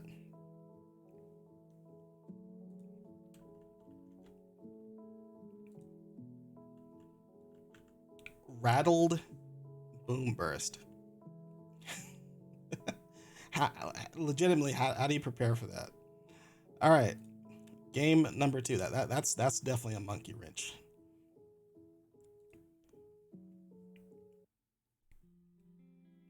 Here we go. It did so well last time. Why mix it up this time? Force the opponent to respond, and they do so with Talonflame and Goldingo this time. Tailwind goes up, and the Shadow Ball goes immediately into the Drifblim, takes it down low, but not enough for the KO. Just as usual, Drifblim air slashes into the Talonflame just to try and break the sash if it has it. Meanwhile, the Dunsparce with the Earth Power into the Goldingo, full damage. Brave Bird from the Talonflame does half of the Dunsparce's life, and along with the Make It Rain is a free 2-hit KO, or a double KO, from the Goldingo. It's taken down low by the Life Orb, so the game's not over yet. And Dondozo Tatsugiri comes in, meaning the game's definitely not over yet. But Tailwind is still up, which poses a little bit of a problem for it, potentially. Alright, Burn from the Will-O-Wisp coming in from the Talonflame, which lands. Definitely crucial. It means that not even the Order Up is good enough to knock out the Talonflame from this range. Tailwind turns are ticking down, however. And if the Talonflame goes down, they won't have the speed advantage anymore, which could be something. Dondozo with the Order Up, steadily getting those attack boosts, but skill swap from the Umbreon plus the Mirror Herb. We've seen that before. So now no more unaware abilities, as it terrestrializes into a grass type to make sure it can take the wave crashes comfortably. Power Whip goes into the Dondozo, and Foul Play finishes it off. Thanks to that removing that unaware ability, it's able to get full damage from the Foul Play and reverse those attack boosts on the Dondozo for a really clean and quick KO. Play Rough from the Serena, good option into the Tatsugiri, who's part Dragon type. And we've got a game 3 on our hands. Pretty solid. All right, one more time. We see the Dunsparce and Drifblim return to the stage alongside Talonflame and Umbreon. Drifblim with Helping Hand, Talonflame with the Tailwind, and Snarl from the Umbreon is going to stifle the Boom Burst a little bit. The Rattled ability activates thanks to that Snarl, though, so we get a little bit. You're not going to be able to close the speed advantage, speed gap that much, but Boom Burst still does a good chunk of damage versus the Talonflame, who knocks itself out thanks to the recoil damage of Brave Bird. Umbreon's content to keep snarling, though. That high special defense stat coming in clutch versus the Dunsparce can't do too much except for the Boom Burst here versus the Umbreon. Gonna continue to do that and Air Slash and hopefully chunk it out enough that it won't matter. Drifblim also suffering from the effects of Snarl here, so these slashes, the air slashes versus the Serena, are going to start to do less and less as we get deeper into the game. High jump kick from Serena, though, misses as it goes into the Protect, though. So it takes half of its life, and Drifblim with a Strength Sap going to reduce Serena's power and heal Drifblim back up. Josh saving the cool tech for later on in the game as Espeon now comes into the field. Takes a U-turn, which goes into the Salazzle here. Another Thunder Wave from the Drifblim going into the Umbreon, who reflects it right back thanks to the Synchronized. Tailwind is down, but Salazzle, naturally faster than the Espeon, is going to go ahead and take it down with the Sludge Bomb. Umbreon's fully paralyzed though, so Drifblim gets to fire off a Thunder Wave, but it misses versus the Salazzle, which may be crucial here. Umbreon's terrestrializing into the Grass type again, takes the Muddy Water just fine. Meanwhile, Salazzle avoids the Muddy Water on their side. Very crucially, this is a Choice Scarf Tatsugiri, and it really needed that Muddy Water because Salazzle probably has the Focus Sash. Needs to break that immediately. Air Slash does land onto the Salazzle though, so the Sash is broken if it's there. Meanwhile, Serena comes in to take the Muddy Water too. The power of it is reduced thanks to the effects of Snarl on the Umbreon. Driplum's gonna exit the field, get into the Dunsparce, hoping for that rattled ability to activate from the Snarl landing, but it doesn't, it actually misses. It's kind of going badly for Josh here. Drifblim comes right back in as Dunsparce protects. Serena tried to go for the U-turn there, which would have activated the rattle ability, but they're a little bit concerned about the high jump kick here. But they're still going to commit to the U-turn there. Already aware of the Terra Ghost on the Dunsparce, so the high jump kick still missed. They started to try and land that. Boomburst comes in, defeats Salazzle. That's one down. They couldn't fake it out either if they came in thanks to that Terra Ghost. Pretty good option for Josh here. Another Thunder Wave was aimed for Salazzle just in case, but only Umbreon on the field at that time. Serena's coming in to see what it can do here at the end of the game. Gets hit by Boomburst, bringing it down really low to 7% health. And the Power Whip misses crucially on the Dunsparce.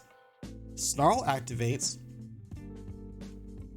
which is gonna reduce some of the damage and closing out on the Umbreon. Drifblim is fully paralyzed, so it can't get that final bit of damage off that it needs to. But it doesn't matter, Boomburst is more than enough to finish off the last bits of HP on both Serena and Umbreon. Josh, very crucially, closes out the end of the game. Still had Tatsugiri in the back to try and close things out as well, but it's looking pretty dicey for a second. You had to be a little bit concerned there. All right, glad to see my old group is doing well. Pretty glad. All right.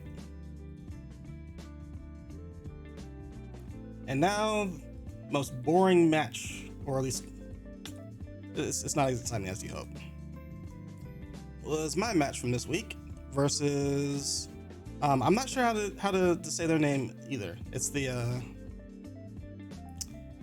BG SPMG. It's like a jumble of letters. I'm not sure how to refer to them, but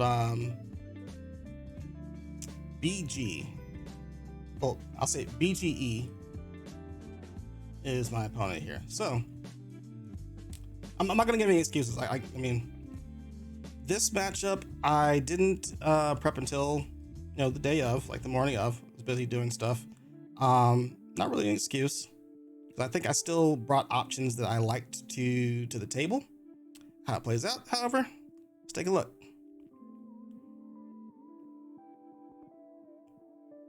All right, so I lead off with Gyarados and Lycanroc to try and scout out perhaps a leading Dragonite. See what kind of ability that it has here. Trying to get some information in the first game. I play it pretty safely here. This looked like a turn where I could just rock slide it, gone off, but I just wanted to make sure that I was playing safe. They freely get a Quiver Dance as a result and get a Terra Water on the Volcarona to defend against my Gyarados if I did try and go for like a Waterfall, which I do. And it still does pretty decent damage. I did prep with the Lumberry here, just in case I did get burned in this particular situation. But Volcarona with the leftovers makes things a little bit challenging here. I'm gonna try and nullify that a little bit with the Sandstream. Also gives me the speed boost to get ahead of their Quiver Dance that they just got with the Sand Rush from the Lycanroc here. I take Oricorio down to Sash, and they're going to fall to the Sandstream pretty soon, but in the same breath, Giga Drain from the Volcarona is going to come through and KO my own Lycanroc. Alright, so 1-for-1 trade, but I'm at a disadvantage here as they bring in the Mimikyu.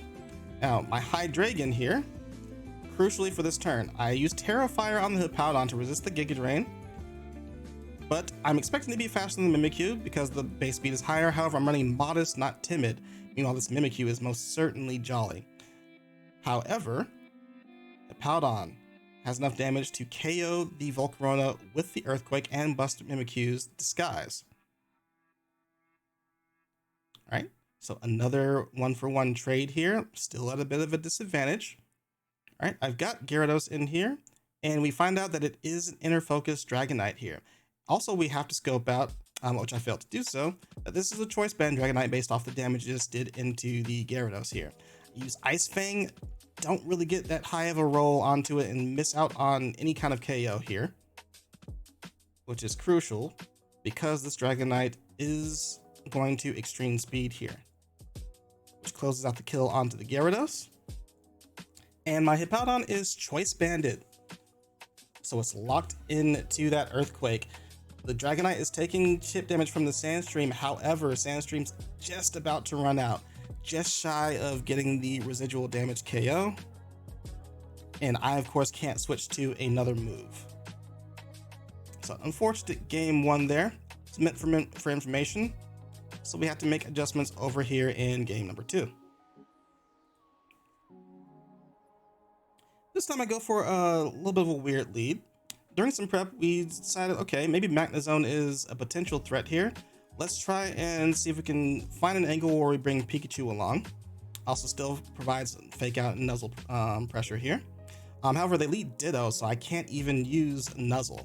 I'm forced to fake out here, and I can't fake out the Dragonite, obviously. Forgot how Ditto copies stats here, so I tried to use a fake out into the opposing Ditto. I get faked out of my Hydreigon as a result. And now I'm at a bit of a deficit here. I'm having to bring in my Hippowdon. My Hydreigon's Terra Steel now, which protects me versus the Dragonite. However, the Mimikyu is another matter entirely. Now, we're actually seeing that I am... oh wait, no, this is not a speed type. They just switched in here. So they are willing to bust their disguise for this. They're gonna continue to use Extreme Speed under the Terra Normal with Choice Band, rip through my team. The Mimikyu has Drain Punch of all things. Meanwhile, I try and chip down the Dragonite with the Draco Meteor. Not really advised to do so. Should have gone into the Mimikyu here. I am Terra Steel and I have Flash Cannon, which is important to know. Hippowdon comes back in, try and take the Extreme Speed in place of the Hydreigon, and hopefully get some final damage down onto the Dragonite. Hopefully get a flinch on this Mimikyu. But nothing doing. Drain Punch takes Lycanroc down low, heals Mimikyu almost back to full. Very, very crucial stuff. It's like all the plays I'm trying to make is very well offset by the options that they chose for this game. Plus, I think optimally, I didn't play optimally either.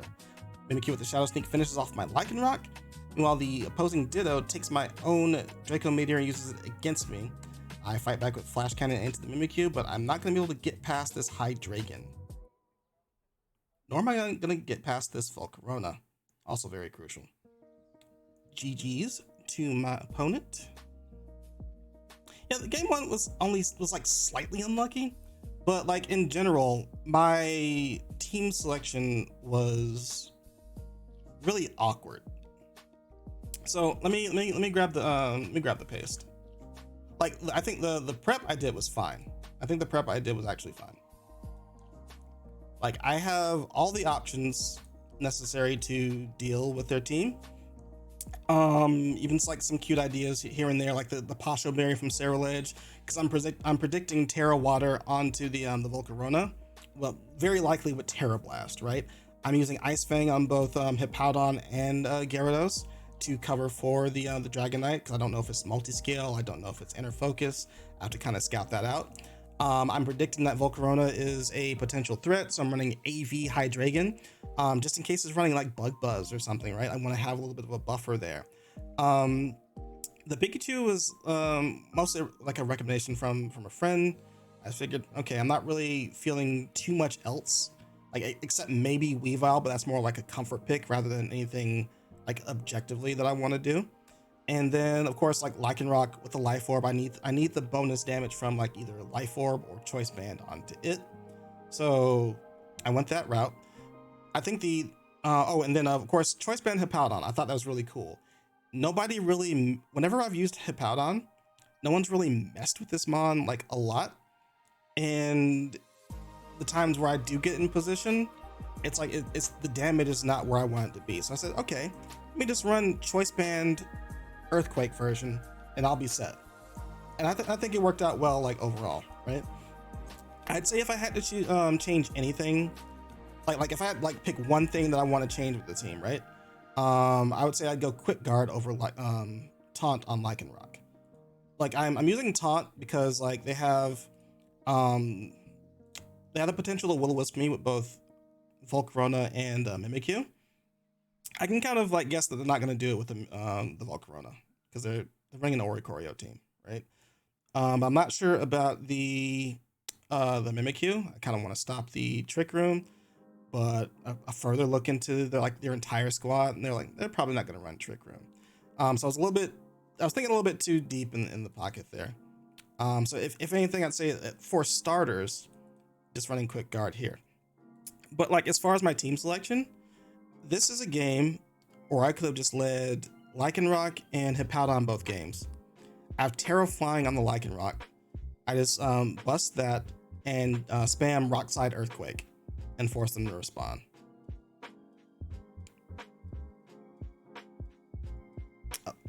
Oh, well, you know, the other thing I would change is I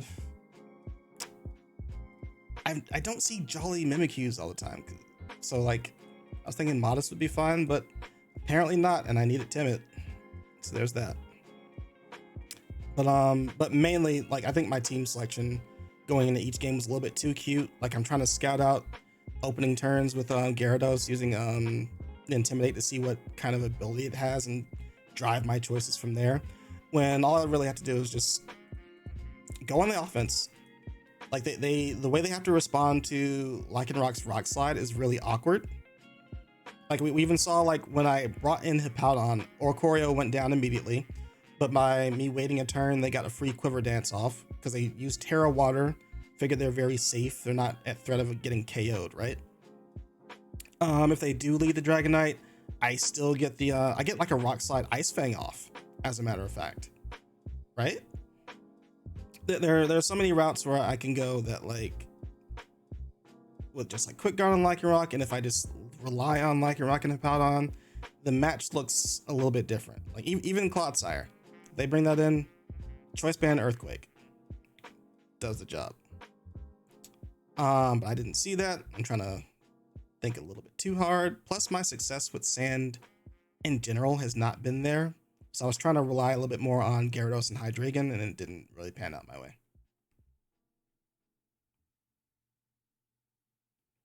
So yeah, I'm not going to say like unlucky. Like they just generally, I mean, they played their game. I didn't play mine. They came out on top. They had, the Mimikyu, the Mimikyu with Drain Punch. Like, oh man, the one thing that I had to defend against, like everything at this point is now nullified. So like that was a good option on them.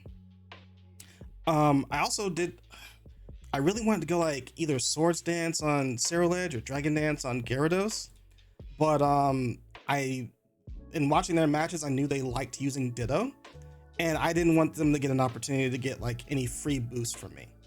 So I just like said, okay, I'm just gonna rely on Choice Band, Life Orb, the natural power, like the natural base stats of my team, and go from there, and just keep an eye out for the Ditto and see what I can do to counter it. But yeah, the main thing was like I didn't put myself in position to immediately put pressure on the Dragonite when I could, and I gave them like a free win in the first game with the Quiver Dance going up, and that put me too far on the back foot now because I was trying to be a little bit too cute. So yeah, I mean, GG's all the same. GG's all the same. Of course, good luck in the next round. I'm still rooting for the Trevdo and H-Saj.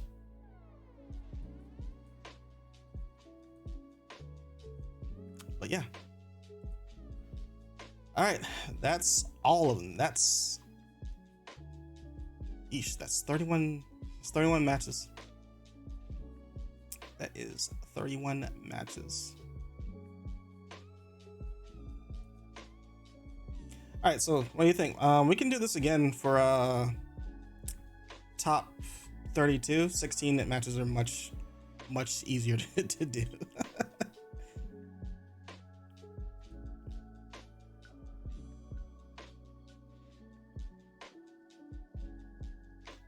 What was that? That was like in the span of 4.5 hours. Jeez, I'm hungry. It's midnight. I'm hungry. Still got work in the morning. So yeah, I'm gonna end the stream shortly.